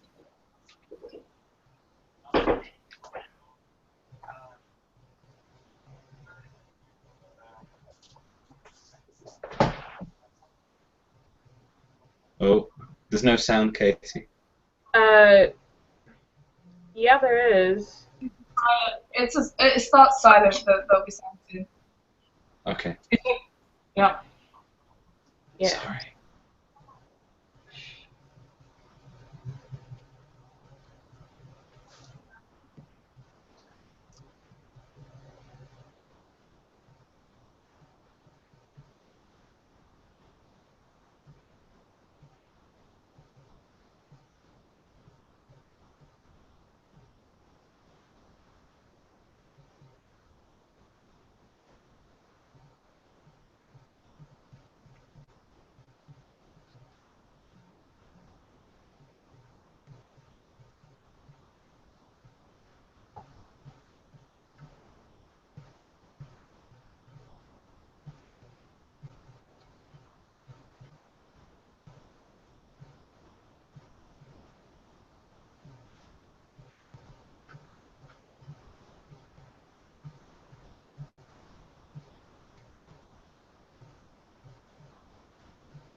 Wow. Yeah. So Really powerful piece. Marisa, I know we're kind of running over now, but I think it's talking about Marisa is really important. So I'm going to let Deborah do that. That's Marisa McKee, one of our alumni, and that's a film made by Ernie Smallhorn, who's also an alumni of Mouthy. And yeah, just not much to say really. I just think, I mean, what Marisa represents is much of what Mouthy represents, which is just diversity in every sense of the word. And I think Marisa uses a form of communication called FC, facilitated communication, which is kind of actually what that poem's about. And she's an absolutely stunning performer, although she's worked with video quite a lot recently. And I know Ione and her are actually going to put out a crowdfund soon to make a new film, so please keep an eye out for that. But yeah, her stage presence is really amazing, and I think this idea that I would very much call her a spoken word artist, despite the fact that physically she doesn't speak, and I think that is very much of what we represent, and you know, really exciting, stunning, attesting work, and she's actually got a book out as well, so definitely look her up, and she's doing a lot of new projects at the moment. We talk to her a lot, so just amazing artist. I think maybe challenging some of the preconceptions that might be out there. Absolutely. I mean, you know, it's in the name spoken word, and the fact that you can have non-vocal spoken word is just an incredibly powerful, insightful thing. Yeah, I think it's absolutely incredible. And having heard some of her poetry live, like it really is just really stunning work. It's worth pointing out. I know Anna told you that we're fine to carry on until past. I should have emailed you and said that. Sorry. We're absolutely fine to fill the 4 hour. Katie, now that you're unmuted, I don't know if you had questions for Mouthy. Oh wow! I mean, like, I just comments. Like, I'm just kind of sitting here, just like listening to y'all just talk about, what you guys do, and I'm just like reminded completely and totally of my own personal sort of mouthy poets, I guess. And so yeah, I don't know. It's a very, very similar sort of deal, except instead of focusing on the word, huh? Oh, hello. Ich sehe jetzt die Leute. Ja, aber die sehen mich noch. Ja. Ja. I love you.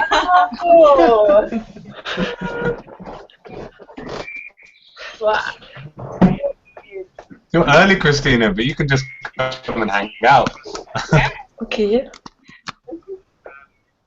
But yeah, so as I was saying, it reminds me a lot of my rat co call ourselves, but it's called Random Acts of Theater Company, and it's basically all about getting the youth to do their own thing and what they feel like they need to express and everything, and the fact that it isn't an isolated sort of idea, an incident of creating an organization that puts such emphasis on that's just wonderful to me. So thanks for being great human beings, y'all. You're doing good. You're doing good. Thank you. Aww. Should we let Christina speak now? Oh, you muted her. Christina, are you able to speak, or are you still on the phone? I think she's still on the phone. She's still on the phone by the look of it. Okay. Yeah. Should I say a little bit about Louwenmaul while she's on the phone? Absolutely. So yeah, kind of slightly random really. We're based at Nottingham Playhouse, and they were part of the European Theatre Convention until very recently. And they sent me on this crazy bus tour where loads of theatre directors and artists and stuff went on a bus, and we went to 8 countries in 8 days watching theatre in other European Theatre Convention theatres. And while I was there, I met the chief dramaturg at the State Theatre in Braunschweig, showed him the I Write Because video that you saw at the beginning of our little section, and he just really loved, you know, just the simple fact of seeing, you know, one of the beauties of Mouthy is just diversity at every level. I mean, we're 15 to 30, so you've got a 15-year age gap, people with completely different experiences at every sense of the word, but united sort of in this space. And he just really loved that, and so he invited me to the State Theatre to create something similar, and I worked with Anna Hartmann and Kai Muller to create this collective called Louwenmaul, which means lion mouth. Their animal in Braunschweig is a lion, and in Nottingham we have two very famous lions either side of the council house, so he thought it would be nice to have a resonance there. And yeah, they've been going for a year and a half now, maybe even nearly 2 years, and we've done a lot of collaboration with them. They've got a very different model in the sense that they don't produce their shows, although Christina and Max, who I think both are going to be with us in the next session, do a lot of the graphic design work, and they're both in Louwenmaul. So yeah, really beautiful connection. 10 of us actually went over to Germany a couple months ago, and that was a pretty beautiful experience. Yeah, I'm really sort of learning the power of international collaboration, and just learning that you're going through such similar things to someone so far away from you, and sort of the inspiration and activism that comes from that shared experience. So yeah, there's my intro. Yeah, that's a pretty solid intro. So hey. Yeah. Yeah. It was, in fact, it was so good, Christina fled. She just ran away from us, which is less than ideal. Actually fainted.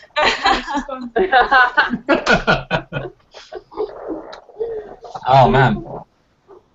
Yeah, I mean, we were talking before you guys even arrived, just about how interesting that link with you guys and Louwenmaul is, and just, you know, you're one of the few people who I know have kind of done the very tangible thing of like adapting a model to suit the needs of a different community, and that's pretty good that you guys did that. Yeah, but I want Kai and the rest of them to be here to talk about it. Do you want to talk a little bit maybe about what that first collaboration looked like? Like what did day one of Louwenmaul look like? There's a lot of things in this story that we'll talk about over alcohol.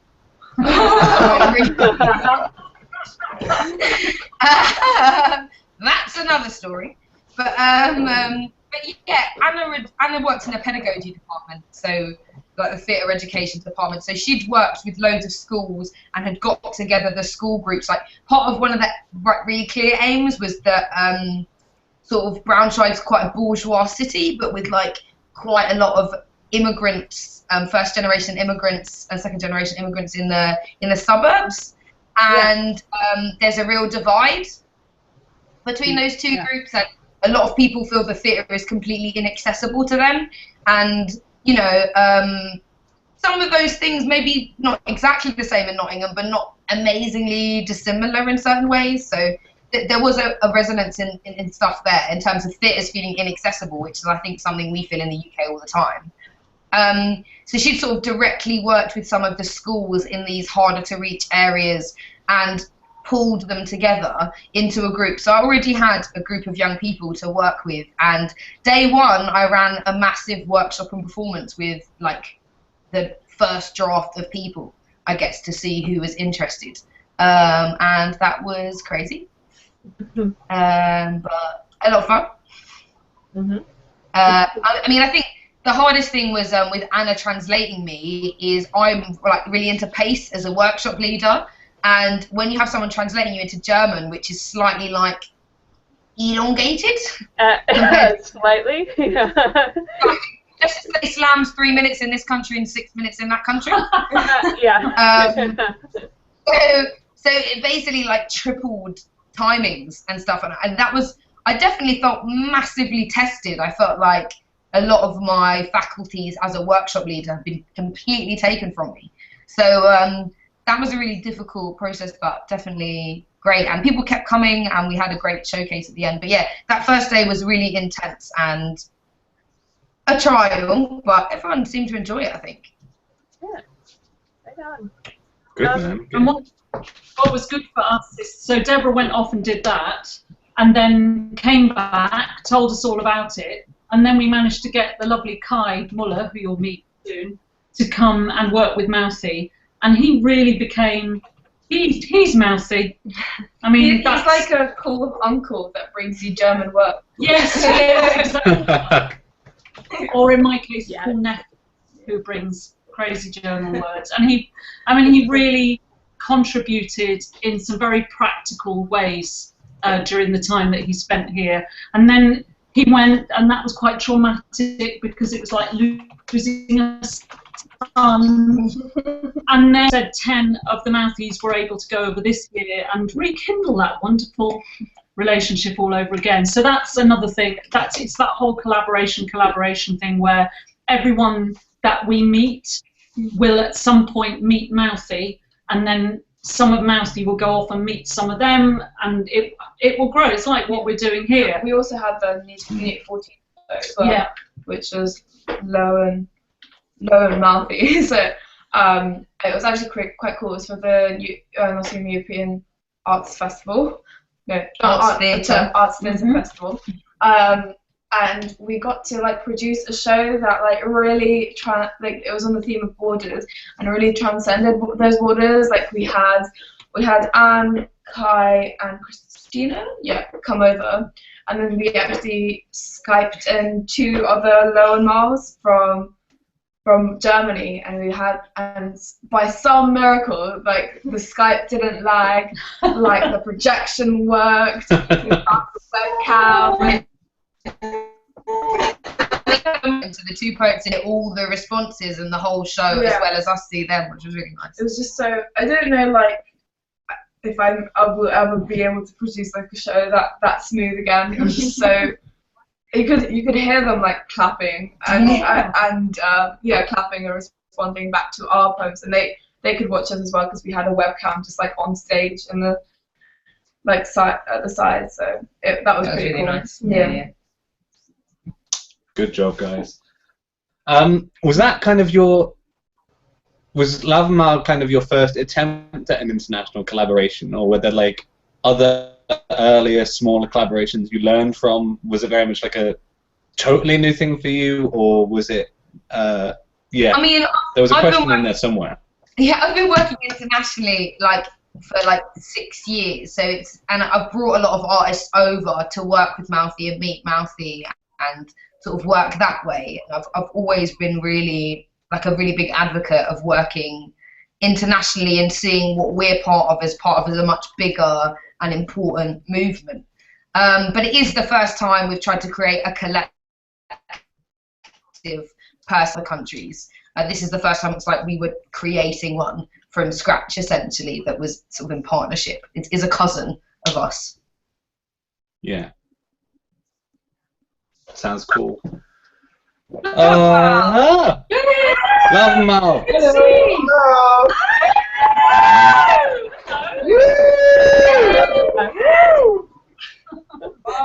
Katie, we're in the way. We should leave. Whoa. Yeah. Yeah, we were just thinking that you were talking about us, and so we thought that we just join. Yeah. Yeah. No, that's fine. You're more than welcome. Yeah. Hello. Wow. Hi. It was quite a shock because the one Christina was talking to on the phone, it was me, and I couldn't see the screen of the computer. Oh wow! It was just saying like Christina is on air. And I was just like, what? Just stop the video conference. So yeah, but now we're here. Good to see you. Glad to have you. Wow. Yeah. Yeah. I have no idea how to manage this handover at all. All right, cool.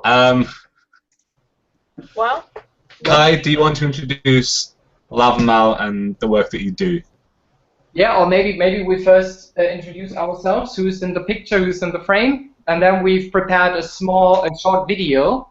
Did you get the video, or should we? We got it. Oh, okay, Cool. No, we've got the video. We've got everything. Don't worry. Cool, great. So yeah, I'm Kai. I'm part of the Louwenmaul group since more or less since the beginning. And as the Mouthies told you already, I've been part of the Mouthy Poets as well last year for 6 months. And since I came back, I've become like a participant slash leader of Louwenmaul as well. So yeah. Cool. Now I'm diving for the others. I'm Felix. I'm 19 years old. I'm making a volunteering year in the theater. We are in the theater right now, and I make different kinds of art in my free time. And I'm a member of Louwenmaul since January. Hello, I'm Esther. I am 15 years old. Hello, I'm Anna. I'm the facilitator of Louwenmaul, as already Deborah told you about me. And I'm happy to be here.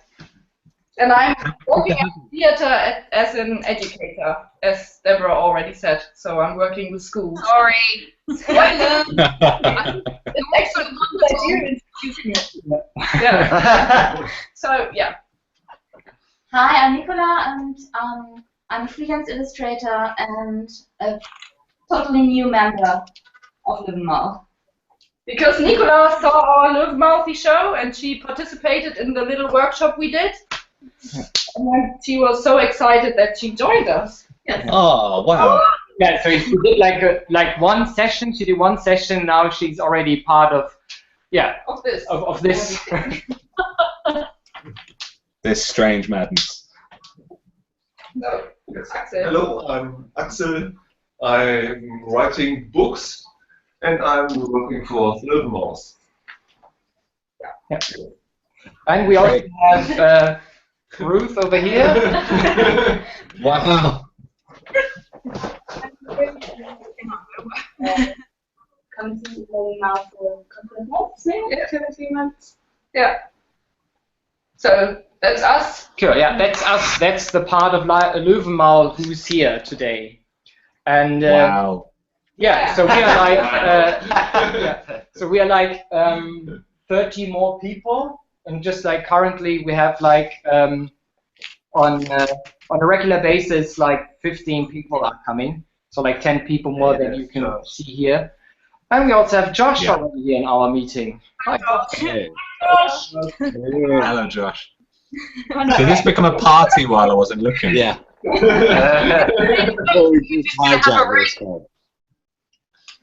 Someone put some music on.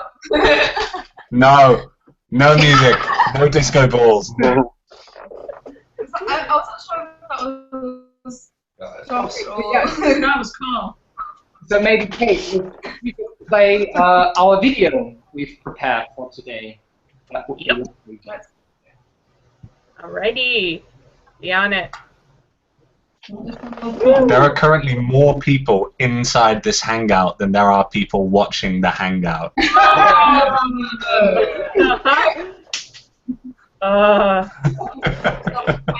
happy to see all of you guys. I'm fine. I love you all. It's like private time. Like 10 other people watching. Oh, way to go! Alright. Thank you. What? It's so weird that this is all going to be solidified when we interact with the video, or children will find this online whilst Googling my name. I'm gonna get it. Are you on the right thing? I think so. No! Yeah. Alright, Louwenmaul. Okay, cool. Play again, just say full screen and then like this. Viel Geschmack. You're all getting muted. Full screen, please. Schreiben, vorlesen und nachlesen. Ist die farbenweinende Frida Kahlo.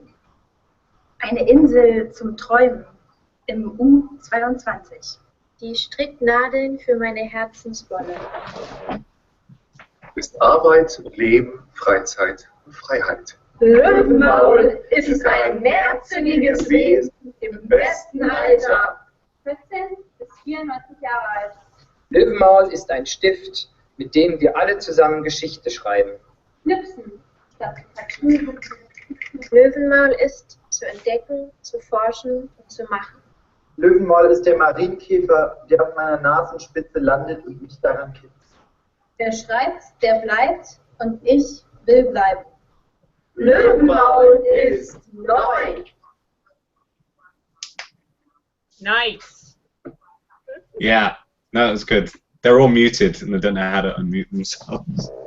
I have a pass. There we go. Hey. All right. Now pick me up. We're both muted.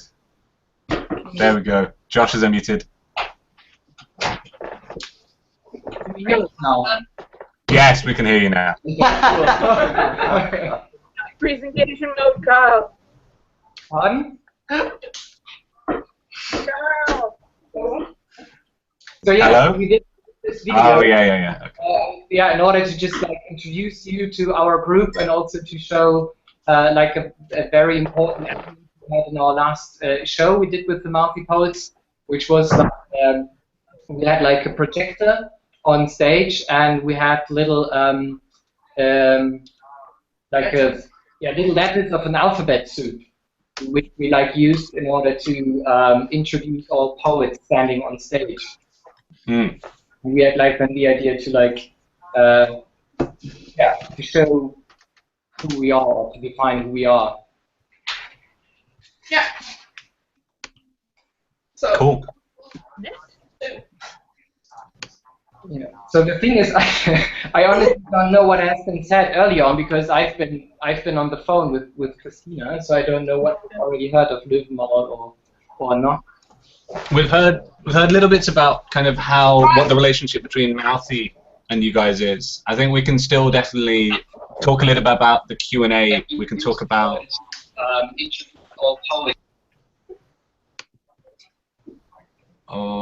echo going on somewhere.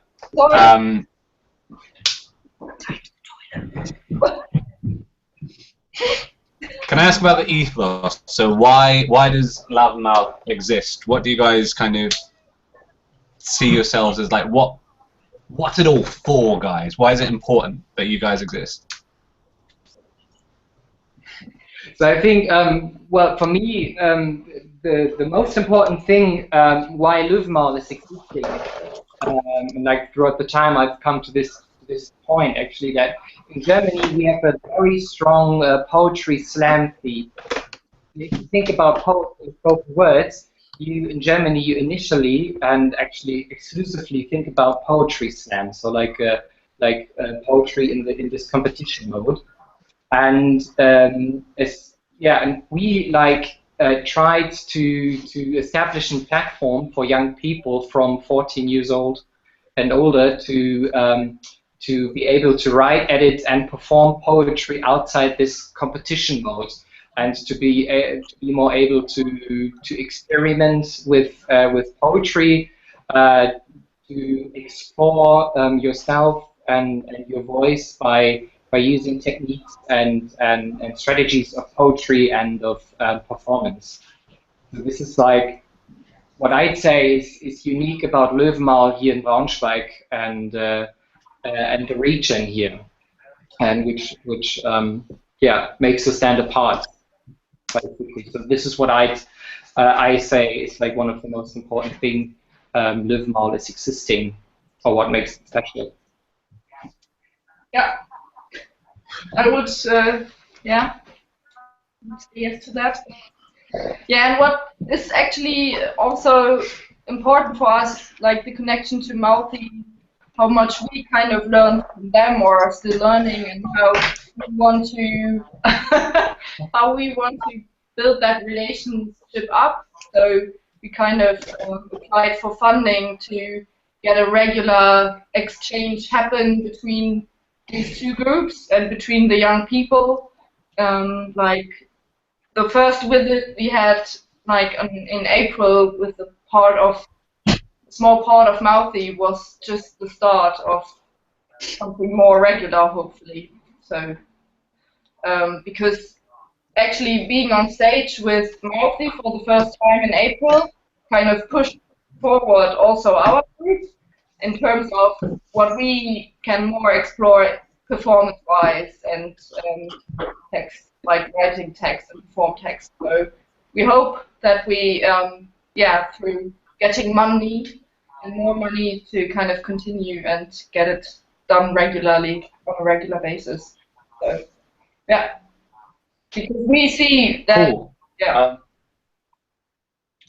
Obviously, I know you guys are still a really young group, but kind of what have the biggest challenges been for you so far as a group? What have the obstacles been, and maybe how have you overcome some of the early ones?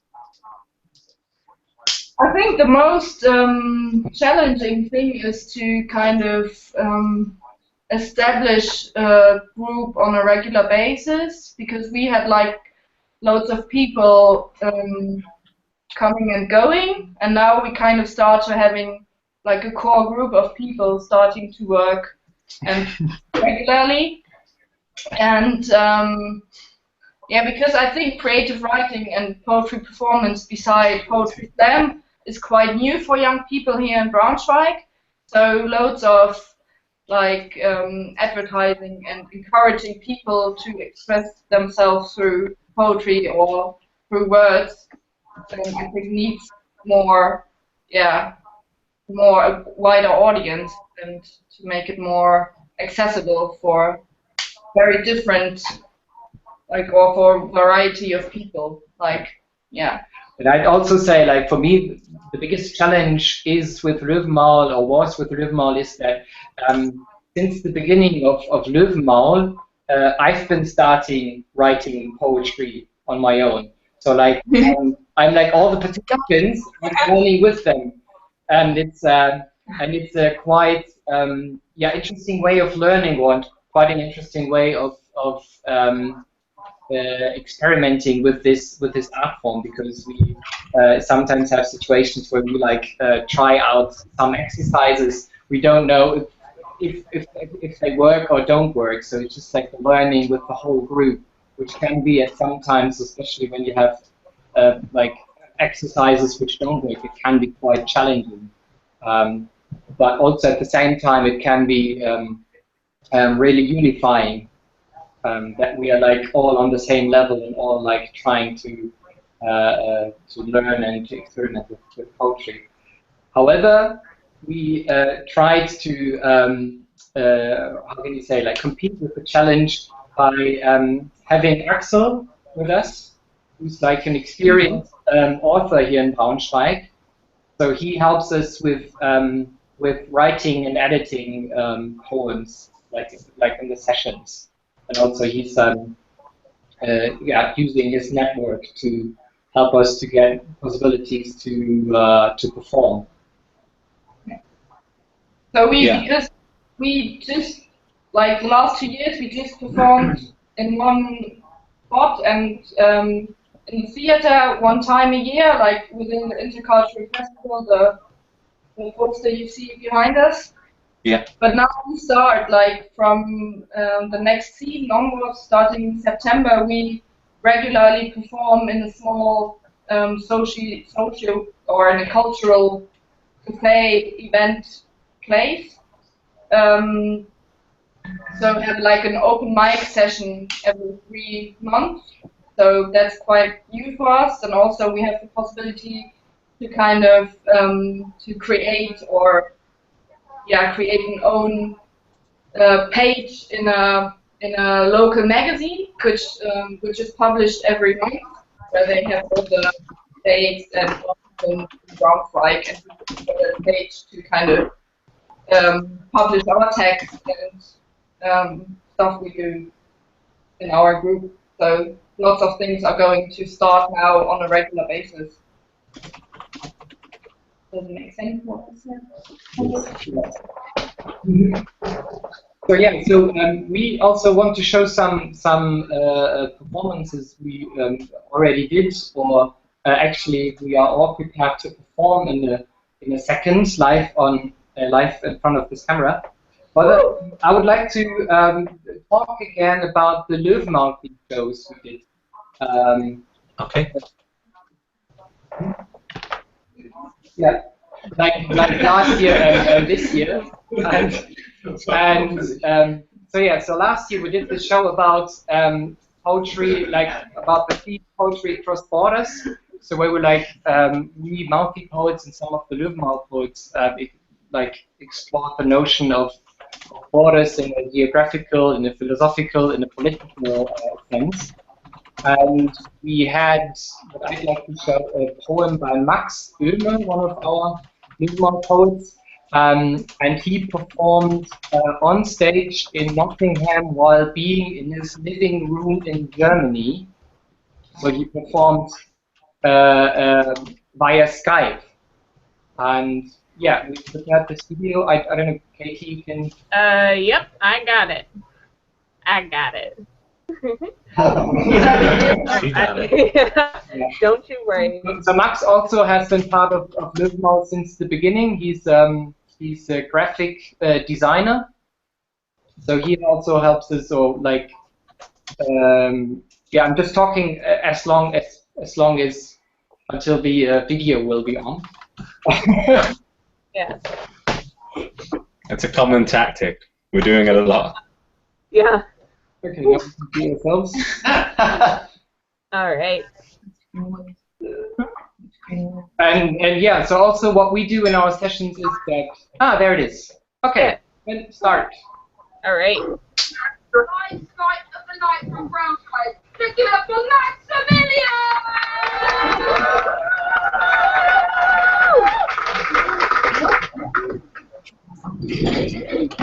Good evening, Europe. Good evening, Nottingham. Thank you for the wonderful show tonight, Kai, and your great host. Thank you so much. And here are the results. The poem from Brunswick. A stage with lights in every color, gold and glitter everywhere, an audience full of enjoyment. I can tell because I've been there. Join us, share the moment, feel your heartbeat, light your fire. We are one. That's what they tell us. And applause is their desire. We have them all. The gladiators, bearded ladies, and epic sex guys. Demons singing Hallelujah and Belarusian butterflies. In reminiscence of the lyrics being sung right on that stage, here's the best of. For all the critics, listen closely. It's just great. 77 Eidulu, 7712, 77 Eidulu, 1, 2, 3. Wada Hadelude da, Wada Hadelude da. The Balkan girls, they like to party like nobody, like nobody. I'm a sexy bomb, you're a sexy bomb. Ooh-a-doo-a-doo, anti-crisis bomb. Baby, I can save your world, I'm your anti-crisis girl. Paula Seeling, sexy lady, my Romanian sugar pie. Hit those notes and use that body, playing with fire. My oh my. Also, I am very happy Azerbaijan is on that list, because otherwise, I will be honest, I wouldn't know that it exists. But they are winning entry, a boring couple running scared. For such an underwhelming winner, I was completely unprepared, because I was taken by a stranger, Lena, for the second time. But I admit her crazy accent was, well, really like a crime. She might be spinning around your orbit like a crazy satellite, but however, when she won, I had a very jolly night. These few lines are words of hope. especially for the UK. There'll be a time. You get those votes. A better act is on the way.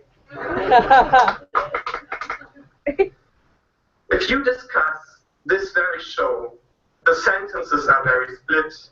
As you can see, I am a fan, but even though I do admit, some performances are cheesy and the songs are not the best, but it's the fun of being united at Eurovision Song Contest.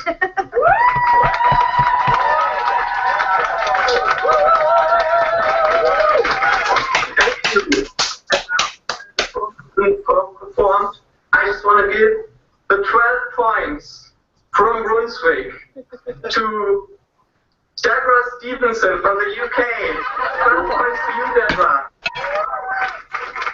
Goodbye, Nottingham.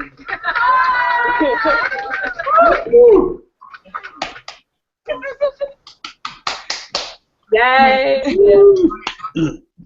I actually loved watching Eurovision, so the fact that I got every single reference there was wonderful. We can tell Max that We like it. Well, we have Australia now, so you never know. America might be in Eurovision next year. It's open, maybe. I don't know. Just cut it out. So the reason we've included this Skype poem is because it was for me especially was a very special experience within this show because Max and we had another one of the Louwenmaul poets, Ronaldo. They have been part of this whole show, so they've been connected with us throughout from the beginning until the end, and they had this small webcam. Which was addressed to the stage, so they could see the other people performing, and then every time they performed, we just pointed the webcam to the audience, so they had this feeling a bit of performing in front of an audience. Mm-hmm. The other thing which I found very interesting was that as opposed to when you have poetry videos, you have this immediacy, it's a video, but in this Skype performance you had this immediacy. It was a video, it was on screen and not on stage, but at the same time was really immediate, this experience, because you knew that he was 2,000 kilometers away. He was performing in his living room for us, and he could and you had the feeling that he was part of the show throughout the whole time. Yeah. Yeah. That's Beautiful. And why I found this so special. There's this. I did a text which I would like to perform right now. So I did a text which is 5 different languages. Wow. I spoke, and I can speak, and I graduated somehow. So I just perform it to you right now. Okay. You can see me. I get up a bit. Okay. Was, if ik mix tutti le languages que je spreche, kunt ich esprimermi properly? Would vous mi capisci? Welche words würdet vous verstehen? Hoeveel informazioni, every singular word? Solo de gest? Een beetje? Nichts?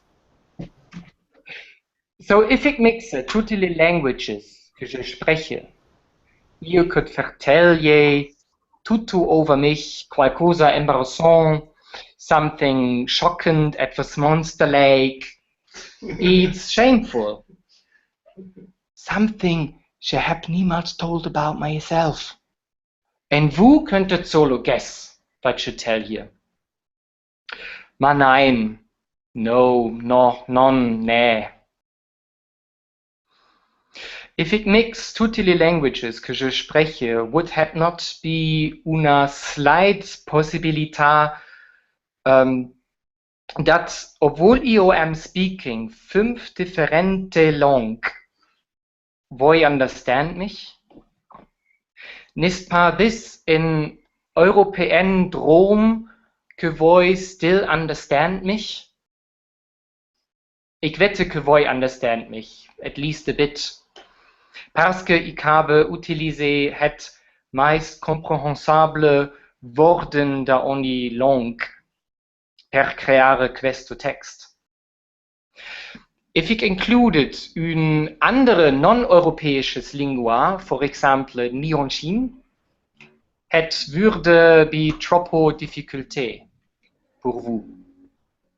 Donc, this sono solo in European Drome, but het solo ein sehr big Drome, and still nicht Realität.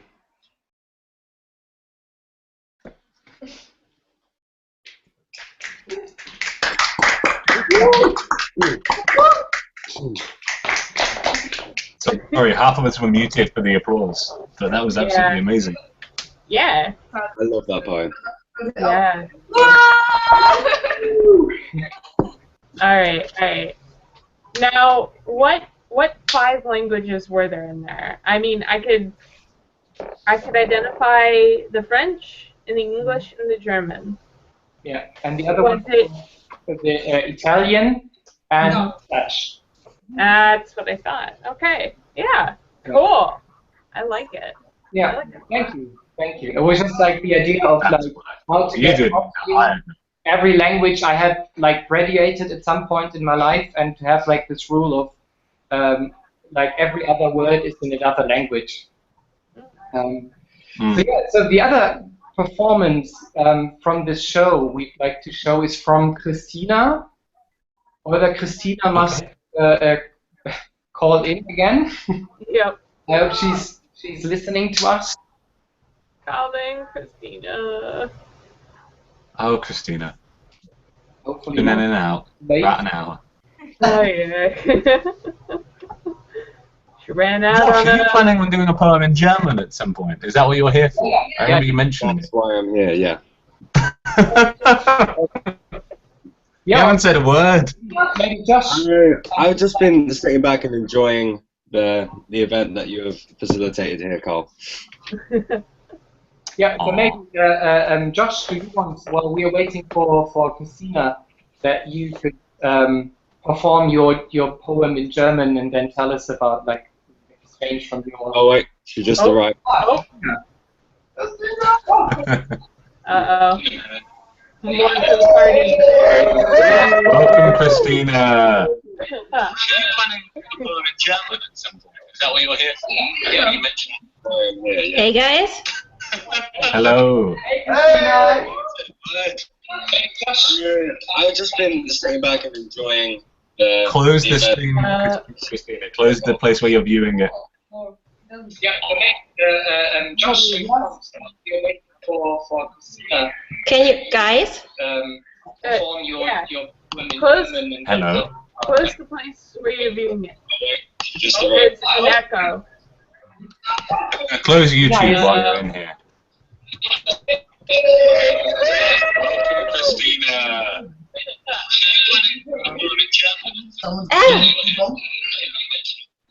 Hey guys. Hey. Woo. Yes, we can hear you. We can hear you. All right. Close the place where you're viewing it. Yeah, I do this. Okay. Hey guys. Hey. I just Hey. working, and I'm really proud to be a part of you all right now. And the poem I want to share with you and the rest, of course, is a poem that I presented in Nottingham when the Mouthies and the Louwenmaul get together. And so it's a kind of poem about traveling. And for the poem, I create a small. I hope you can see it. It's a collage over here, and you can see some objects that are kind of represent the poem. So last week I took a picture of you to take you with me, not to forget. I put you into my wallet next to my credit card. When you are gone, I go back to my place. Look out of my window, feel all over the place. Don't know where my mind is going. As a fixed traveler, being here the same time there. My friend is leaving for a while, so I remember all the places and people I left for a while. How do we still connect? A crocodile figure, tons of stones, postcards, some clothes, an internet connection, an airplane now. I hardly notice my email server is collecting spam. My postbox is just empty and my doorbell doesn't ring. You are somewhere, and this is really not enough to know. So I take my credit card out of my wallet and book our ticket. Hey, thanks guys.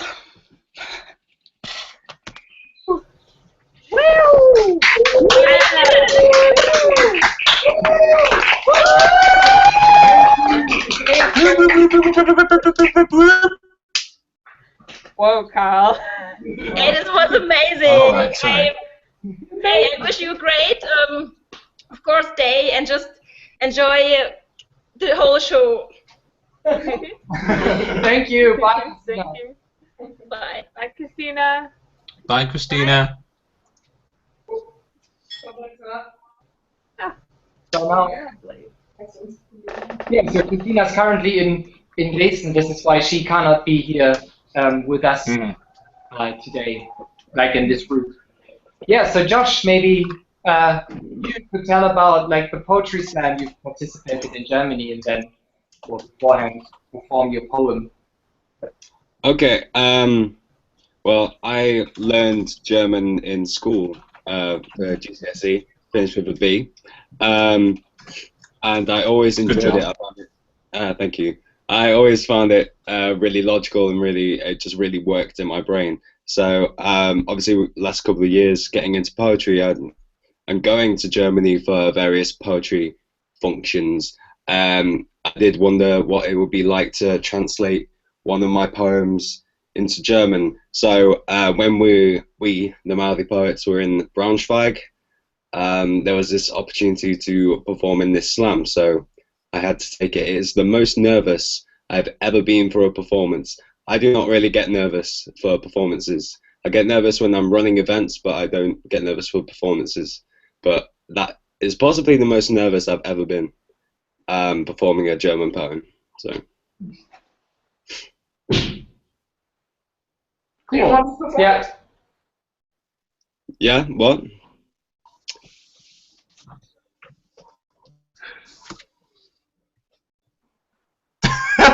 Maybe just do the poem. Do the poem. Okay. Im Bus nach Hause. Wir sitzen in Ruhe, als ob ungesagte Wörter unsere schmerzenden Bauche füllen könnten. Ihre Hand kratzt mein Bein, unsicher, als würde sie denken, dass sie einen Brocken ausreißen und einen Bissen nehmen könnte. Ich bin am Verhungern. Sie nickt. Ein gemeinsames Gefühl. Eine Zeit lang sind wir gleich. Zwei murrende Körper auf dem Rücksitz des Busses.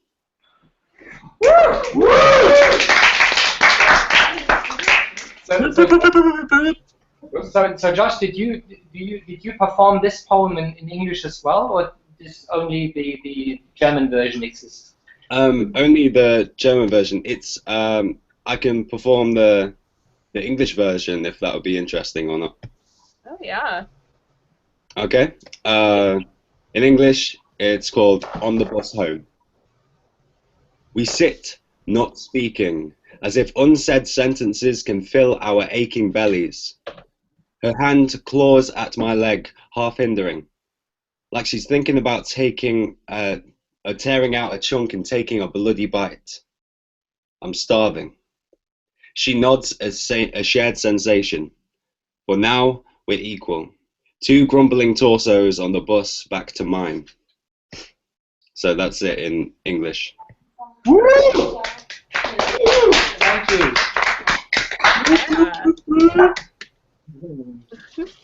Cool. So I found that it really helped me with my knowledge of German and knowledge of case and different kinds of verbs and just sort of some vocab that just doesn't exist in German for what I was trying to say in English. So just changing what I was saying accordingly based on what worked in German. For instance, like in the English poem, I say on the bus, and in German, you don't say on the bus, you say in the bus. So the prepositions are different. So it was incredibly interesting, and as a language nerd, it was just really exciting to do, and I want to do more now. So cool, great. Cool. Thank you. Yeah. That's wicked, that is, Josh. Good for you. Yeah. Shut up! I want to ask you more questions about just the process of writing bilingual poetry, both you and, well, pentalingual if you're Kai and can speak 5 languages. Yeah. But we've got 7 minutes left. So I think I'm just going to hand back over to Kai. Yeah, so we have some people who still want to perform, and I think it would be great to hear like the poems in German we've written. Like, yeah. So who's Esther. So like the first is Esther. We swap places. Places. Ich muss, glaube ich, ein bisschen mehr rum. Noch ein Stück.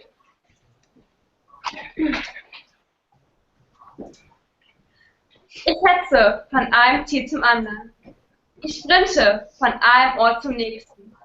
Ich denke jede Minute, jede Sekunde.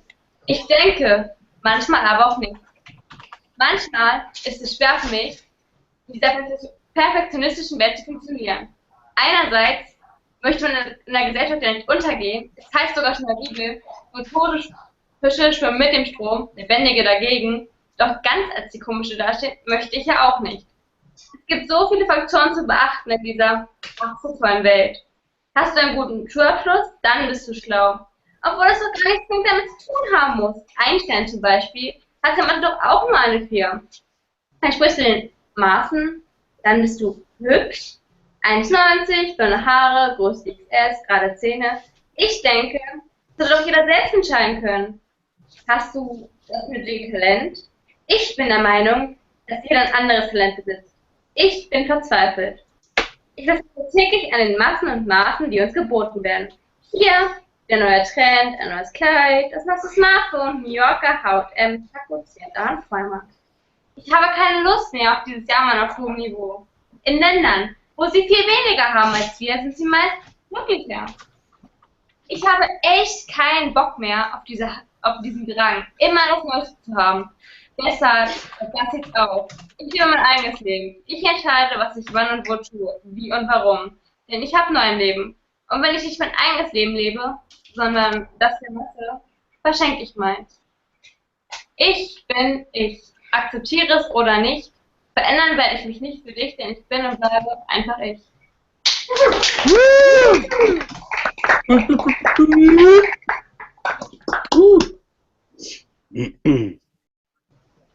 So that was Esther's text was about actually identity and how she struggles as a teenager in her life with all the decisions to make and yeah.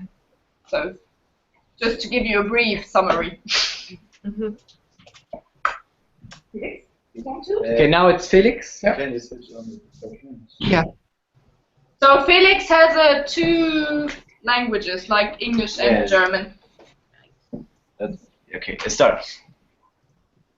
Yeah, go for it. I cannot write. I cannot write something funny because the humor arises from the moment and not on the paper. I cannot write something sad because I do not believe in affective catharsis. I cannot write about loneliness because then one feels solitude more than ever. I cannot write about togetherness because I don't believe myself so much romance. I cannot write about the beauty of the world because it doesn't convince me. I cannot write about the evilness of the world because too much of the truth frustrates me. I cannot write something meaningless because therein would be no sense. I cannot write something meaningful because I cannot write. But I can write about my writing blockade. Nichts regiert mich mehr. Das Nichts lähmt mich eher. Kein Auftrieb, kein Abtrieb, kein Leiden, keine Leidenschaft. Nichts ist mehr, das meine Adern einnimmt, umrankt, umschlingt und umwirkt. Keine Farbe sehe ich mehr, von Herz und Hirn gemalt auf meine inneren Leinwände. Kein jugendlicher Wahn, kein romantisches Verdenken lässt mich mehr blauäugig im Wald vor Bäumen verkennen. Statt seiner klafft ein tiefer, leerer Graben zwischen meinen Hirnspalten und frisst sich gierig fort, bis zuletzt im Rand da, wo grelles Licht noch scheint. Und warmes Blut strömt. Und das lyrische Ich kreischt, schmerzverzerrt in die Nacht. Entreißt mir nicht mein bittersüßes Empfinden. Denn dann kann ich wirklich nicht mehr schreiben. Danke. Wow! Yeah. Great job, great job. Yeah. Sorry. Yeah. Did you get anything of the second half? Like have a gist or like an idea? I'm just like curious. Ooh, okay. I did not. I got none of it. I mean, I got a lot of Nist. But I heard that a lot. But I mean, and I talked about this earlier when we were talking with Poetry Club Mumbai. They actually had one of their poets do a couple of poems in Hindi and Urdu. And so I said this, I'm going to paraphrase it because I can't say it exactly, but the beautiful thing about spoken word is that you can infer meaning because it's being performed. And so with yours, I got this feeling that, you know, you were talking about how you couldn't write, but and how it caused, you know, some very internal strife and everything in being unable to express what you were, you know, what you were trying your best to express. That's really vague, but that's what I got. That's good. It's good, yeah. Yeah. Cool. Great. Yeah. That's really cool. We need to start wrapping up now, really, because we are now 20 seconds into Poetry House Amman's time. I know they're pretty much ready to... We just had to finish the session, just a really, really short English poem of Nicola, which is like 15 seconds or something. So maybe that's... Maybe this is our, That's because she's our newest member, and she just started last week, and so we wanted to give her a run. Yes. Okay. First, you swallow your pride. Then you ruminate it. I try to run away, but I slip on your spit. The green flames in my eyes digest compassion. I just can't go on like this. I quit. Nice.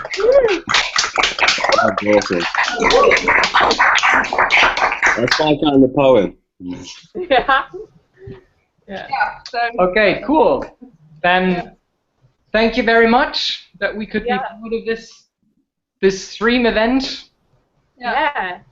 Glad you could be Yeah, part yeah. of it. I mean, it's worth saying, if any of you guys want to perform, like, the open mic is in 45 minutes. It's straight after Poetry House is Aman's slot. So there's going to be poets from Jordan. I think there might be a poet from Nigeria who's planning on coming along as well. So if you want to share your work with like a slightly different group of people, like 45 minutes time, exactly the same place, and you guys can share more of your work if you want to. Yeah. All right. It's a pleasure to have you. Thank you for sharing your work and your insights and your enthusiasm. It's been really great having you here. Yeah. Thank you very much. for the opportunity. Thank you for having us. Yeah. Bye. Bye. Bye. Bye, Nottingham. Bye. Bye. Oh, that was wonderful. Yes. That was absolutely delightful. Yeah. So what exactly are we going to be doing now? Because Aman is supposed to come on, but So we are. Do we want to switch to the next live stream, or? No, this is the last one. This is the last section where that's happening. Again, I'll probably communicate textually about this, but I'll send you a link to the new one, and you can just go in there and make sure everything's fine. And then as soon as this is done, I'll jump over with you. We'll start broadcast, and we'll send that second link to the Poetry House Aman, to the open mic. Just lied to them, didn't I? I said it would be the same place. I'll send them the new link. I'll send them the new link, and it'll all work out. Yeah. Cool. I know they're already there, so I guess we're just waiting for them to see that the stream is ready for them. So these guys are really, really cool. Hey, here we go. Move the table. Hi. Hello. Hey.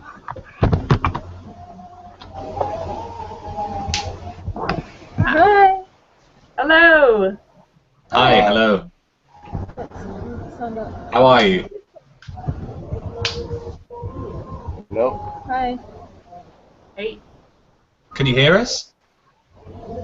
Yeah, roughly. Okay.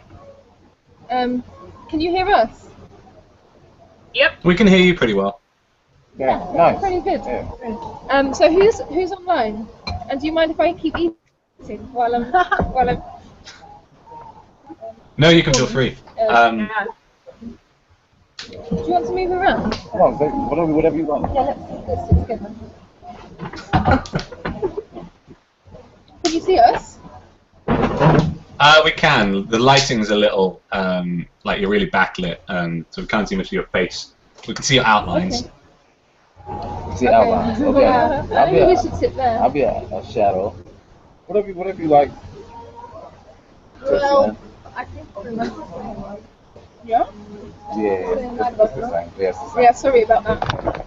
The laptop's pretty. It's okay. Yeah. But do you want to introduce yourselves? We can. Yeah. We can indeed. Yeah, sure. Yeah, okay. Well, hi, I'm Katie. I am the co-director and co-founder of Pangaea Poetry with Carl. Yeah. Yeah. And I've been doing poetry since I was 15, and I'm 21 now, so you can do math if you want to. So, yeah, I've been doing it for a while.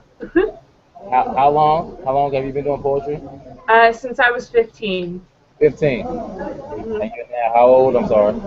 I'm 21 now. So. 6 years. Okay, cool. Very nice. Cool. I'm Carl. Nice to meet you. Along with Katie, I'm the other co-director of Pangaea Poetry. I've probably been doing poetry about as long, maybe, or something similar anyway. Met Josiane through random web searching for poetry organizations in the Middle East. Stumbled on Project Pen, stumbled into Josie Ann, and the rest is history, I suppose. Nice to meet you all. Very nice to meet you. Sorry, you guys were on mute. I'm going to try and hook us up downstairs, actually. Just I think it might be slightly quieter. Yeah, I think we're gonna try to move downstairs because it's difficult to hear you guys. Yeah. And so we'll log back in. Yeah, no worries. Reconnect. Sorry about that. No problem. Okay. Thank you. Don't worry. All right.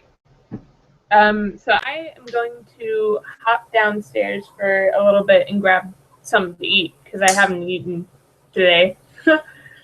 Yes, eat something before you faint. I'll handle the first 10 minutes of the thing. See you in a minute. Yep.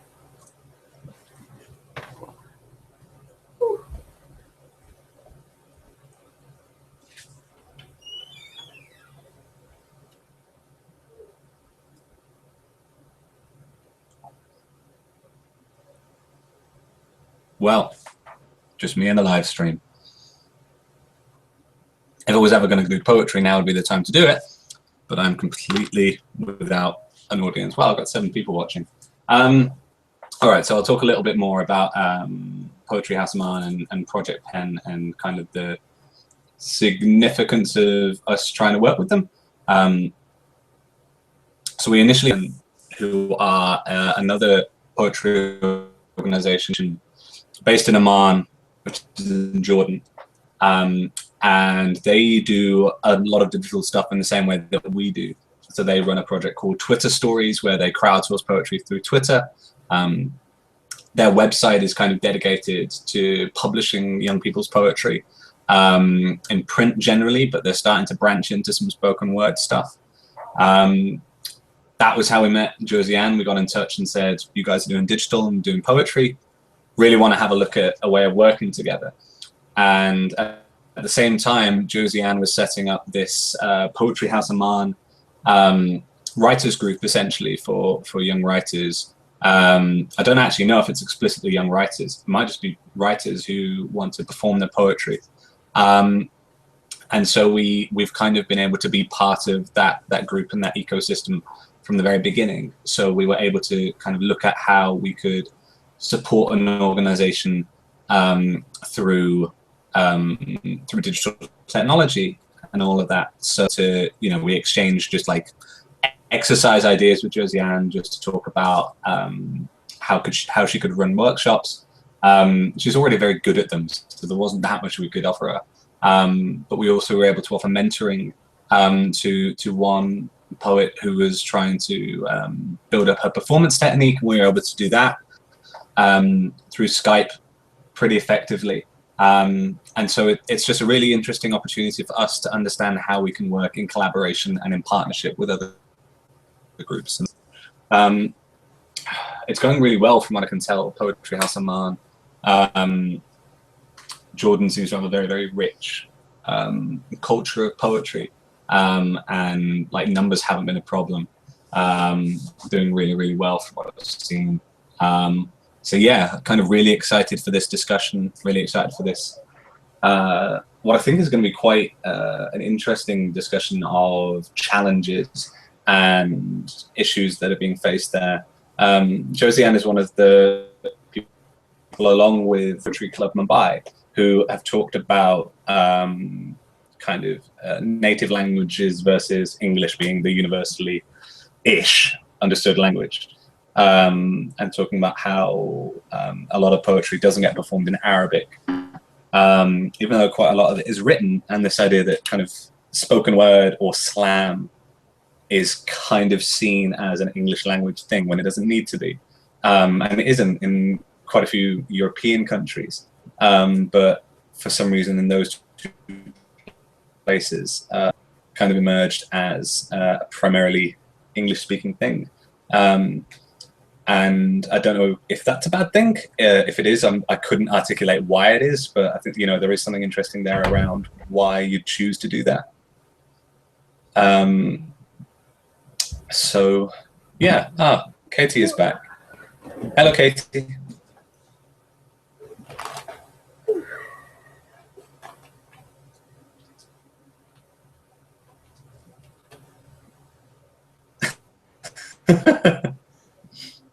wait for her to get her headphones back on.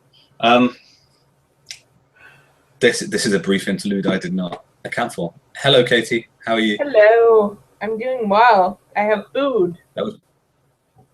Yay! Food is definitely important. I've been secretly eating chips while I've been playing pre-recorded content. About an hour. Okay. So I was just talking about Poetry House of Mine being an organization very much in its infancy. Like, it's been set up, being in touch with them, and just it being an interesting way of looking at how we can work with organizations internationally and stuff. And just how cool it seems to be. It seems to be doing really well. Talking a little bit about the same kind of thing with same kind of thing that Poetry Club Mumbai were talking about with the Hindi poetry, as in like not that much poetry is being performed in Arabic, and why is that? Is that, how do you fix that if it is a problem? And then I ran out.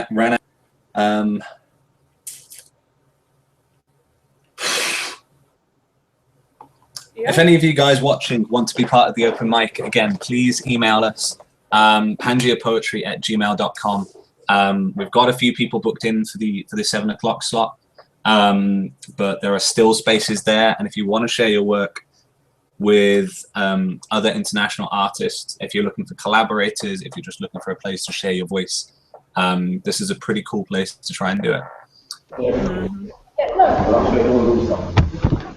Welcome back. Thank you.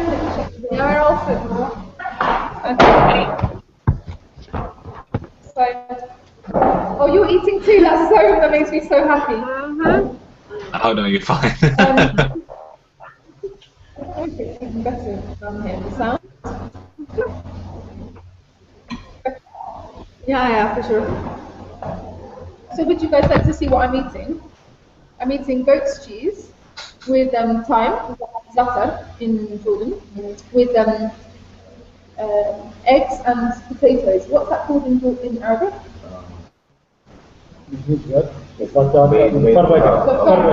Okay, so this is what I'm eating, and typical Arabic bread here. Yes. So welcome to Jordan. Excellent. I've just been eating chips. That's what I've had. Yeah.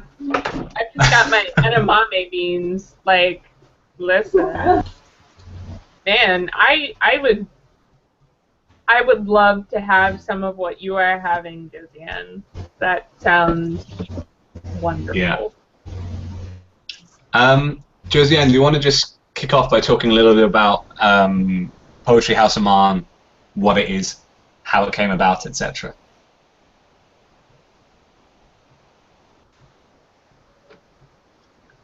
Hello?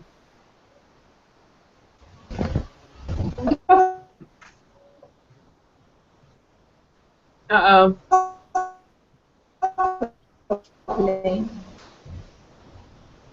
Can you hear us? Can you hear us? Yeah. Sorry, yeah, it was it glitched out for a second. Right. Okay, cool. All right. So the Poetry House. Actually, would you be able to explain what the Poetry House and what Pangaea Poetry have been doing for the past 2 days? Yeah, I can do that briefly. So Converse Converge is about a dozen experiments that we've rolled into the same 24 hours. Main experiment is that it's a 24-hour live stream of different poetry organizations and artists around the world, talking about the work they do, talking about their challenges, and trying to start sharing some ideas around solutions and shared learning that can kind of be used to strengthen the sector and encourage more international collaboration, and just all those kind of things. There's other things going on as well. So like we're putting together a global map of poetry events. We're hosting poetry open mics where artists can just come and perform. We're hosting group discussions where groups can meet each other and start having those more tangible conversations. But the core of it is essentially 24 hours of showcasing what the world of spoken word looks like. And then the next step will be trying to answer some of those more complicated questions about it. About what? How much sense did that make? About what? Sorry, just repeat that last bit. Sorry, yeah, I was saying, so Converse Converge is pretty much like trying to answer the question of what spoken word looks like globally. And then the next step, and a little bit inside of it, is just going to be trying to answer some of the more complicated questions around that. So how do we share best practice? How do we encourage more international collaboration, etc.? Okay. And what have you found so far from the global poetry scene that you've connected with? What countries have you connected with, and what is the poetry? What does it look like there?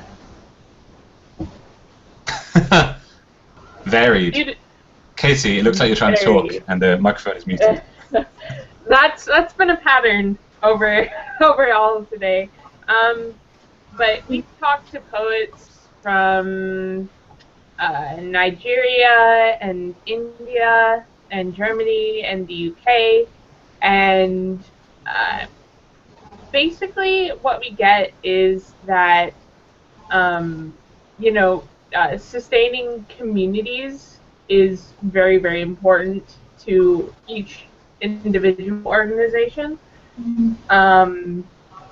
Yeah, and that everybody is like, poetry, woo! And that's essentially what's up all around the world. So. Yeah. So I have a question. Have you heard the poems from the poets that you've interviewed and that you talked with? Some of them, yeah. What are the tones? Like, what tones do they have? What subject matter? Like, are there any like streamlining ideas? Yeah. Well, I think it's all their poetry is really, really diverse. I don't think that any one sticks to a localized subject matter, but they do come in with their own perspectives on what cultural perspectives am I coming from, what cultural perspectives can I try to understand better, and a lot of the poetry stems from that, because we were talking with the Poetry Club Mumbai people. From where? Mumbai? From Mumbai, yeah, in India. And their subject matter was very, very diverse. Like, there was a doctor there who talked about a lot of physics, yeah. Yeah, and that was really, really good. And then another of the poets was talking about gender equality and all that really cool stuff. And I think so there's a few. Carl, you're going to have to speak up when you speak. For some reason, I'm not so clear. Katie, we can hear you, but just over each other because my speakers are shit. I'm really sorry. Oh. That's all right. Don't worry. Is this loud enough? Can you hear me now? Yeah. Wicked.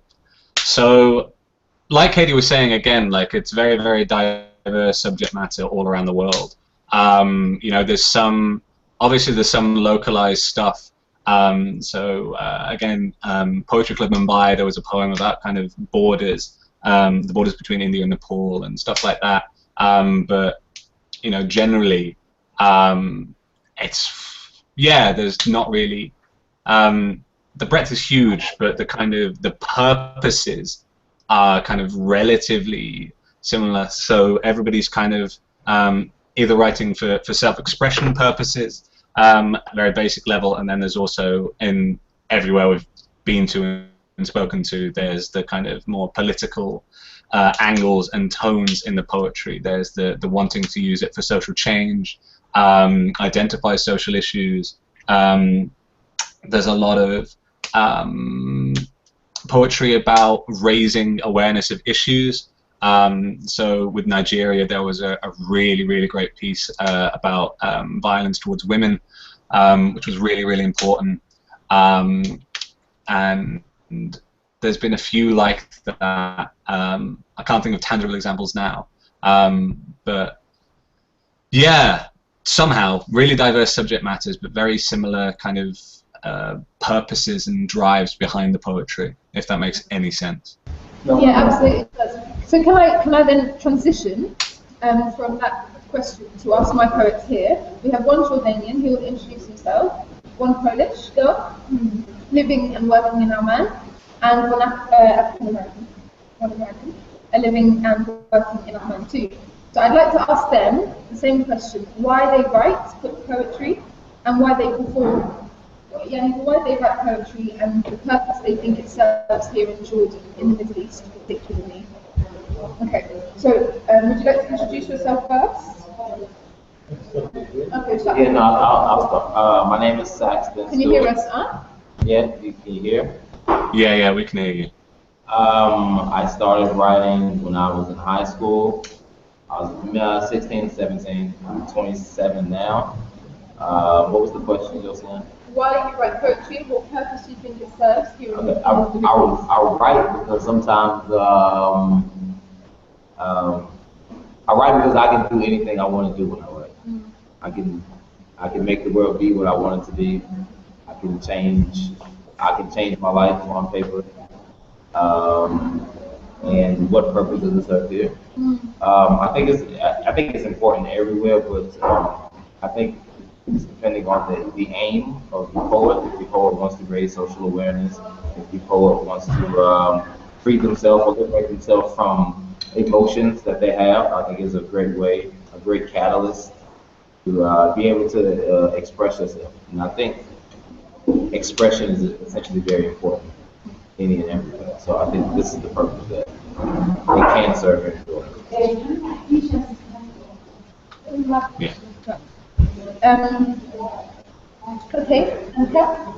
Hi, my name is Kat. I'm originally from Poland, but I've been traveling for like the past 8 years or so, living here and there. And I came to Jordan October last year, and I write always, but I also find Jordan doing really interesting things to my poetry. Since it's quite inspiring when you live in so stimulating, so different place than the place you are from. Plus, I do feel like poetry is very present here, but also in Palestine where I have lived before, where it's much more way of being as well than only the literature itself. I started writing when I was, I believe, 7 years old, and I remember that I wrote my first poem under the table because I overheard the conversation of my grandparents about war experiences of my grandpa, and it was a huge shock for me, and that's how it started. Thank you, Kat.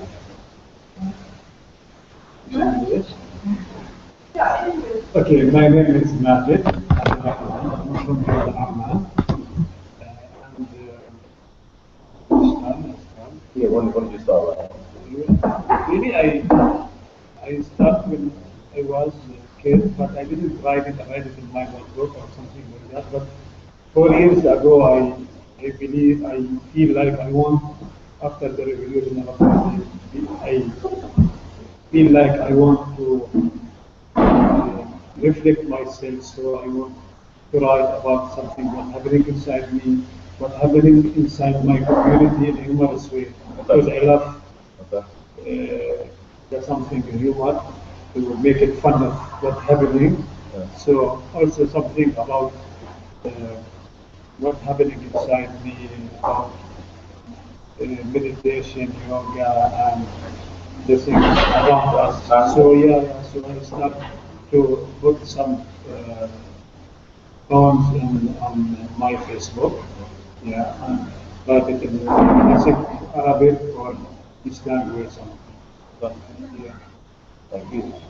On your yeah, is this your poem?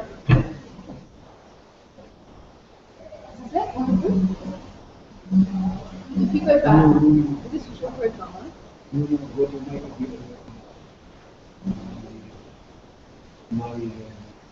notebook. Okay. Go to my notes. Would you be able to do that? No, it's not a problem.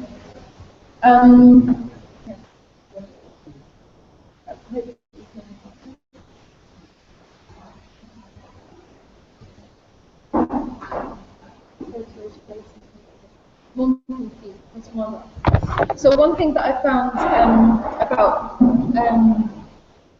poetry in Jordan is it does serve a political purpose usually, mainly because it's a revival of a very traditional activity, and it's always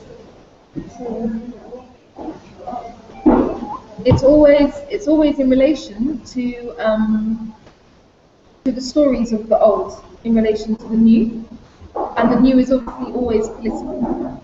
I mean, often political. So what I found is poetry serves a very political purpose here, a chance for expression amongst people who maybe don't have a lot of space for expression. And I personally found that because it's a cultural activity, there's almost not a snobbery towards it, but there's a resistance towards anything that doesn't fall in line with traditional Arabic poetry. For instance, if it's in English, or for instance, if it challenges a system, or it challenges anything, it's seen as it's not welcome.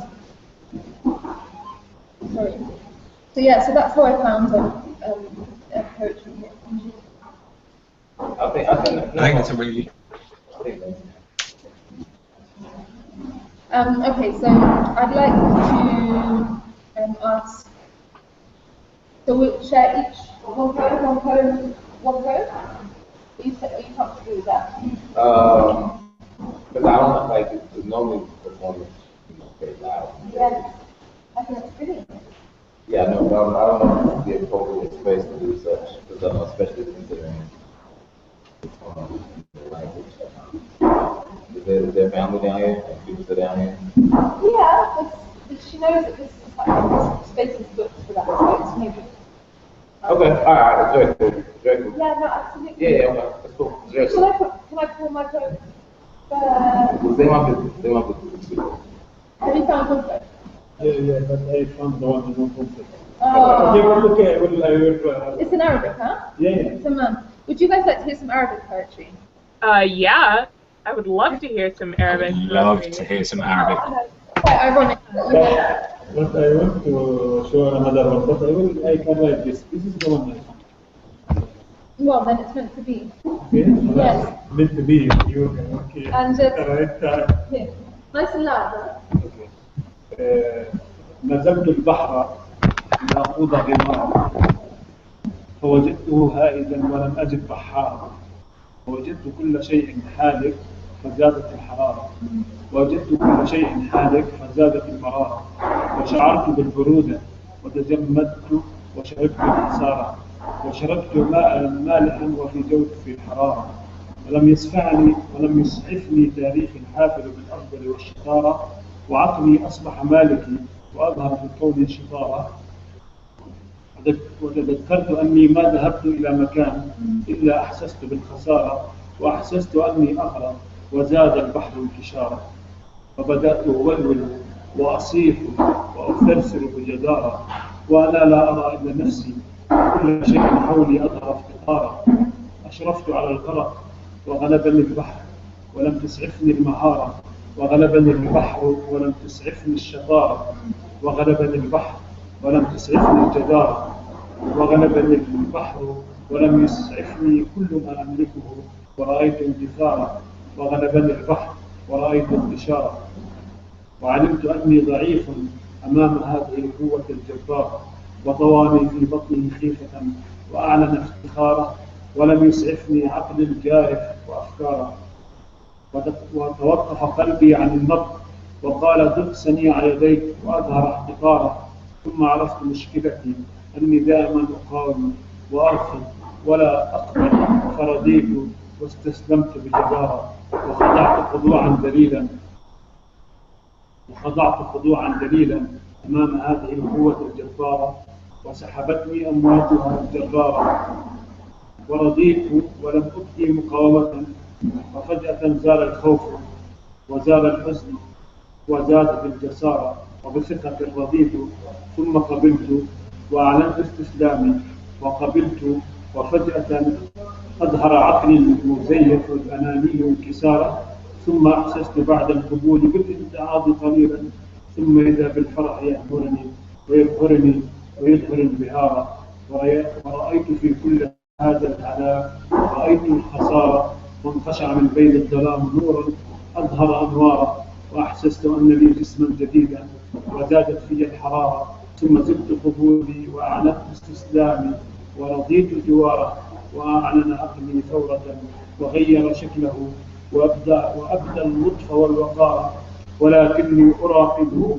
كيف يغير جلده ويؤقلم نفسه ويدخلني المغارة ويبث طعمه شيئا أريده وأرغبه بشهر، ولكن هيهات هيهات إني رأيت السنارة ورأيت الخيط ورأيت امتداده ورأيت عقاره، كم كنت مغيبا، كم كنت غافلا، كم كنت حالما، كم كنت سارحا، كم كنت نائما، كم كنت مخدرا، كم كنت مخمورا، لم أعش الحياة فقد تبعت الإثارة، إني أعلنت قبولي وخلعت العدسة السوداء، خلعت النظارة، كنت أرى كل شيء حالي أسود، أما الآن فهمت العبارة وانقشع الضلال وذهبت أستاره، وفجأة هدأ البحر وكان جميلا صافيا، ومرت يميني العبارة وفوقي كانت تطير الطيارة، ولم أعر لهما انتباها،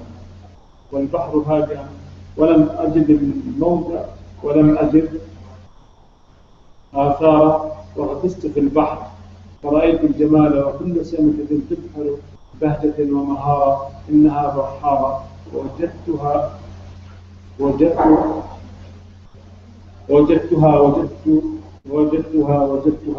المحارة، وفيها لؤلؤة الحياة أظهر أنوارا، رأيت الجمال تلمسه يداي، رأيت المكان ولما رأيت هناك العقل زادت القدر.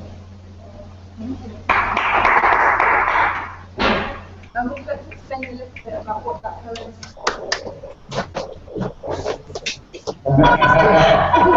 Every single poem. Yes. But for people who don't speak Arabic? Yeah. Really, I didn't prepare for this, but this is I write it like about the I speak about the mind, but I speak it in the way I like. I speak about going to the sea, but this is in Arabic something.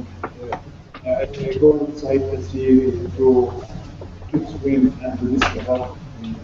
But I find the sea, the tide is hard, and I don't anyone next to me or a sailor or something like that.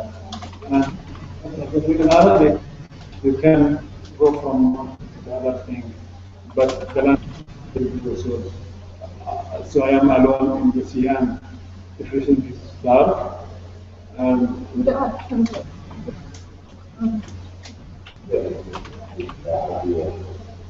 so it's about I discovered this big and there is like to dive? Not to dive, to drown. Oh. Yeah, and no things help me.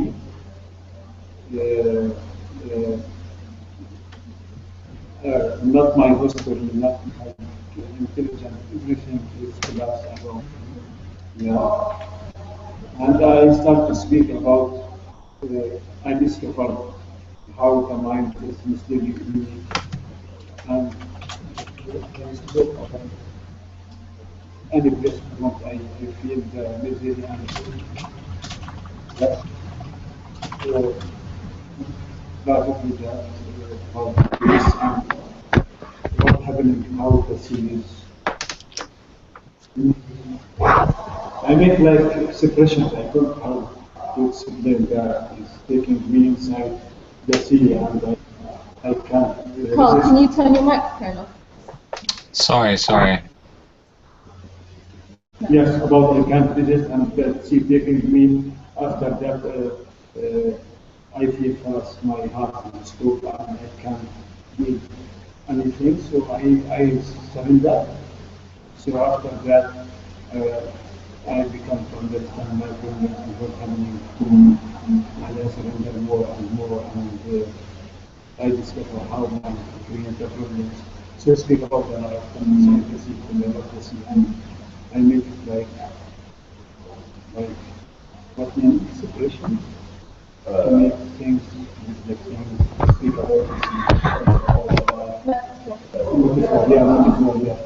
Yeah, and I describe how the mind taking us, how the mind steals us, how the mind makes us make problems. And I discovered that inside the sleep, and after that I awaken and start to see how the sleeping around and speak about. I see the threat like you got the bait, and just to catch a fish. So like if they catch us, so now I am more clear and I see how this threat, this the line, the fishing line inside when you make the bait. So this is after that I make it discover everything and discover the life and discover this dirty mind. Okay. Yeah, this is. But I don't know how to explain. Stop.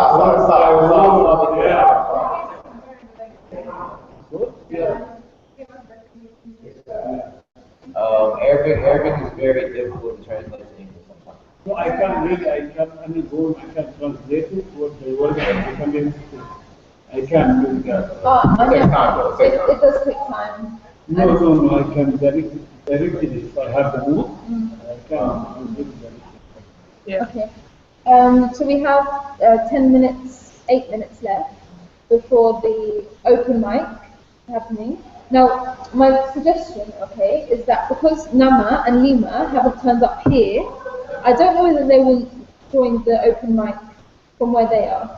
In which case, can I substitute Nama and Lima with Saxon and Kat? Feel free, yeah. You can. We're going to be jumping over to a different Google Hangout link. Just you can only hang out for 8 hours at a time. So we're going to be jumping over to a different link for when the open mic starts. If you want to, we can do that now, or we can talk for another 5 minutes and then jump. Let's talk for another 5 minutes and jump. Okay. Okay.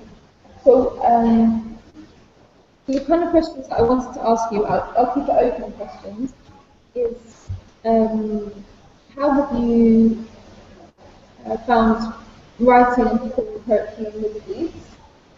What can you say about Arabic poetry? For people who don't know anything about poetry here in England, what would you say about it as Westerners, foreigners, and locals?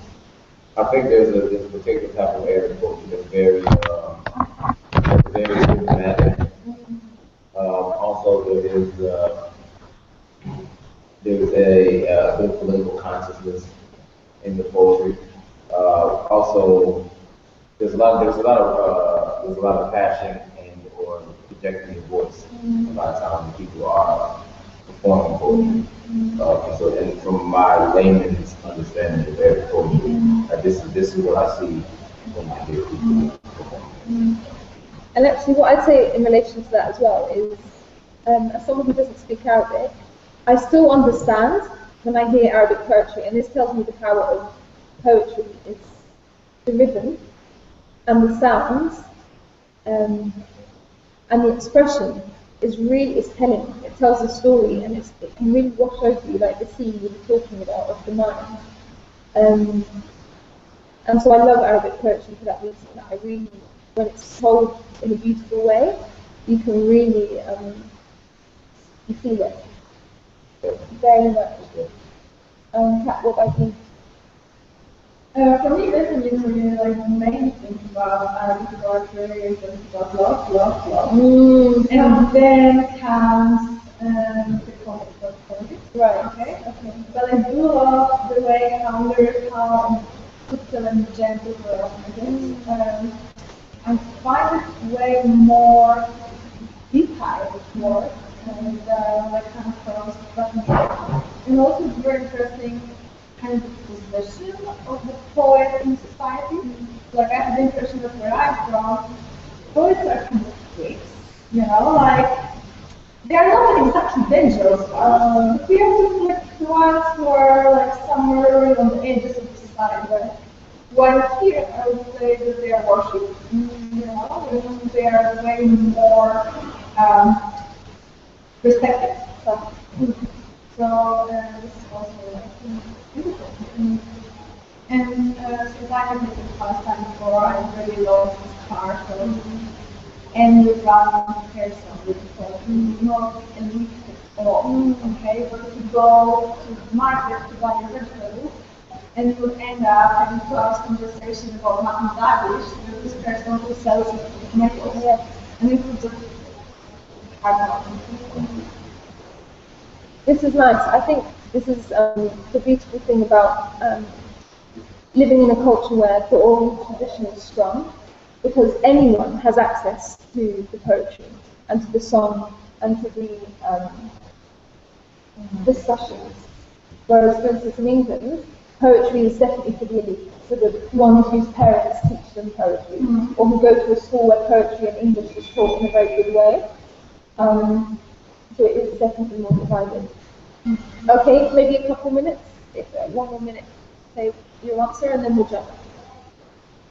About how you feel about Arabic culture. How do you see it as a local? Little bit starting this directly, tone of the song is become enjoyed and becoming so like look at it and maybe it's like not realistic, but I love the poetry from the past. That's some poetry from these areas, but I am not fond of these things, but I love Arabic poetry, especially from the past. There is some thoughts in this 100 years, they are incredible, but about Muhammad and Jordan Salat poets, and sometimes it's become, as we were told, it's something from the market, from politics, and something, yeah, but also about love or something like that. But for me, I find something to speak from the heart. For me, I speak about something I like from the side to speak about the human thing. That's something I talk about because I think it's important and sometimes I have a headache with some things like I read or physiotherapy to make it something very loud and sometimes it's not understandable. Some things you can't understand. It's like, but some of them make beautiful metaphors. Yeah, I remember one woman really, she made something like song. Maybe even I didn't think totally because I feel sometimes waste my time because sometimes it's very classic and very unrealistic and not. You feel that you are not even here. Something is not. But some people they make it literal, simple, and direct. It's not our life. So I like some moments. صباح الخير يا معنا. في صدق صباح الخير يا معنا. لقد أصبح الصبح أروع. She make it easy. يعني speak about that. Yeah. صباح الخير. Don't make it now. So she's very good because you make it simple and to the people, she would that mean she's very related with someone. We're going to jump. No, not at all. You're free, but can we jump link now? Yeah. Yeah, we absolutely can do. I've emailed you the link and it's also in the chat log as well. Oh, they're gone. They were gone before we were.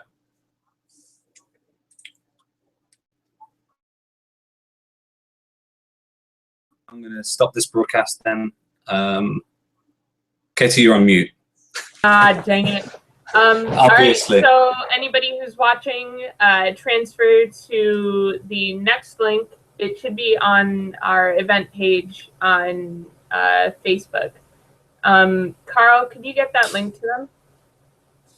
I can't. It's already in there. bit.ly/converse2. It's in the description of the current video if you're watching. It's also the second link on the Facebook page, and we've also just told it to you. So bit.ly/Converse Converge2, all lowercase. Hopefully see you guys there in a second. All right.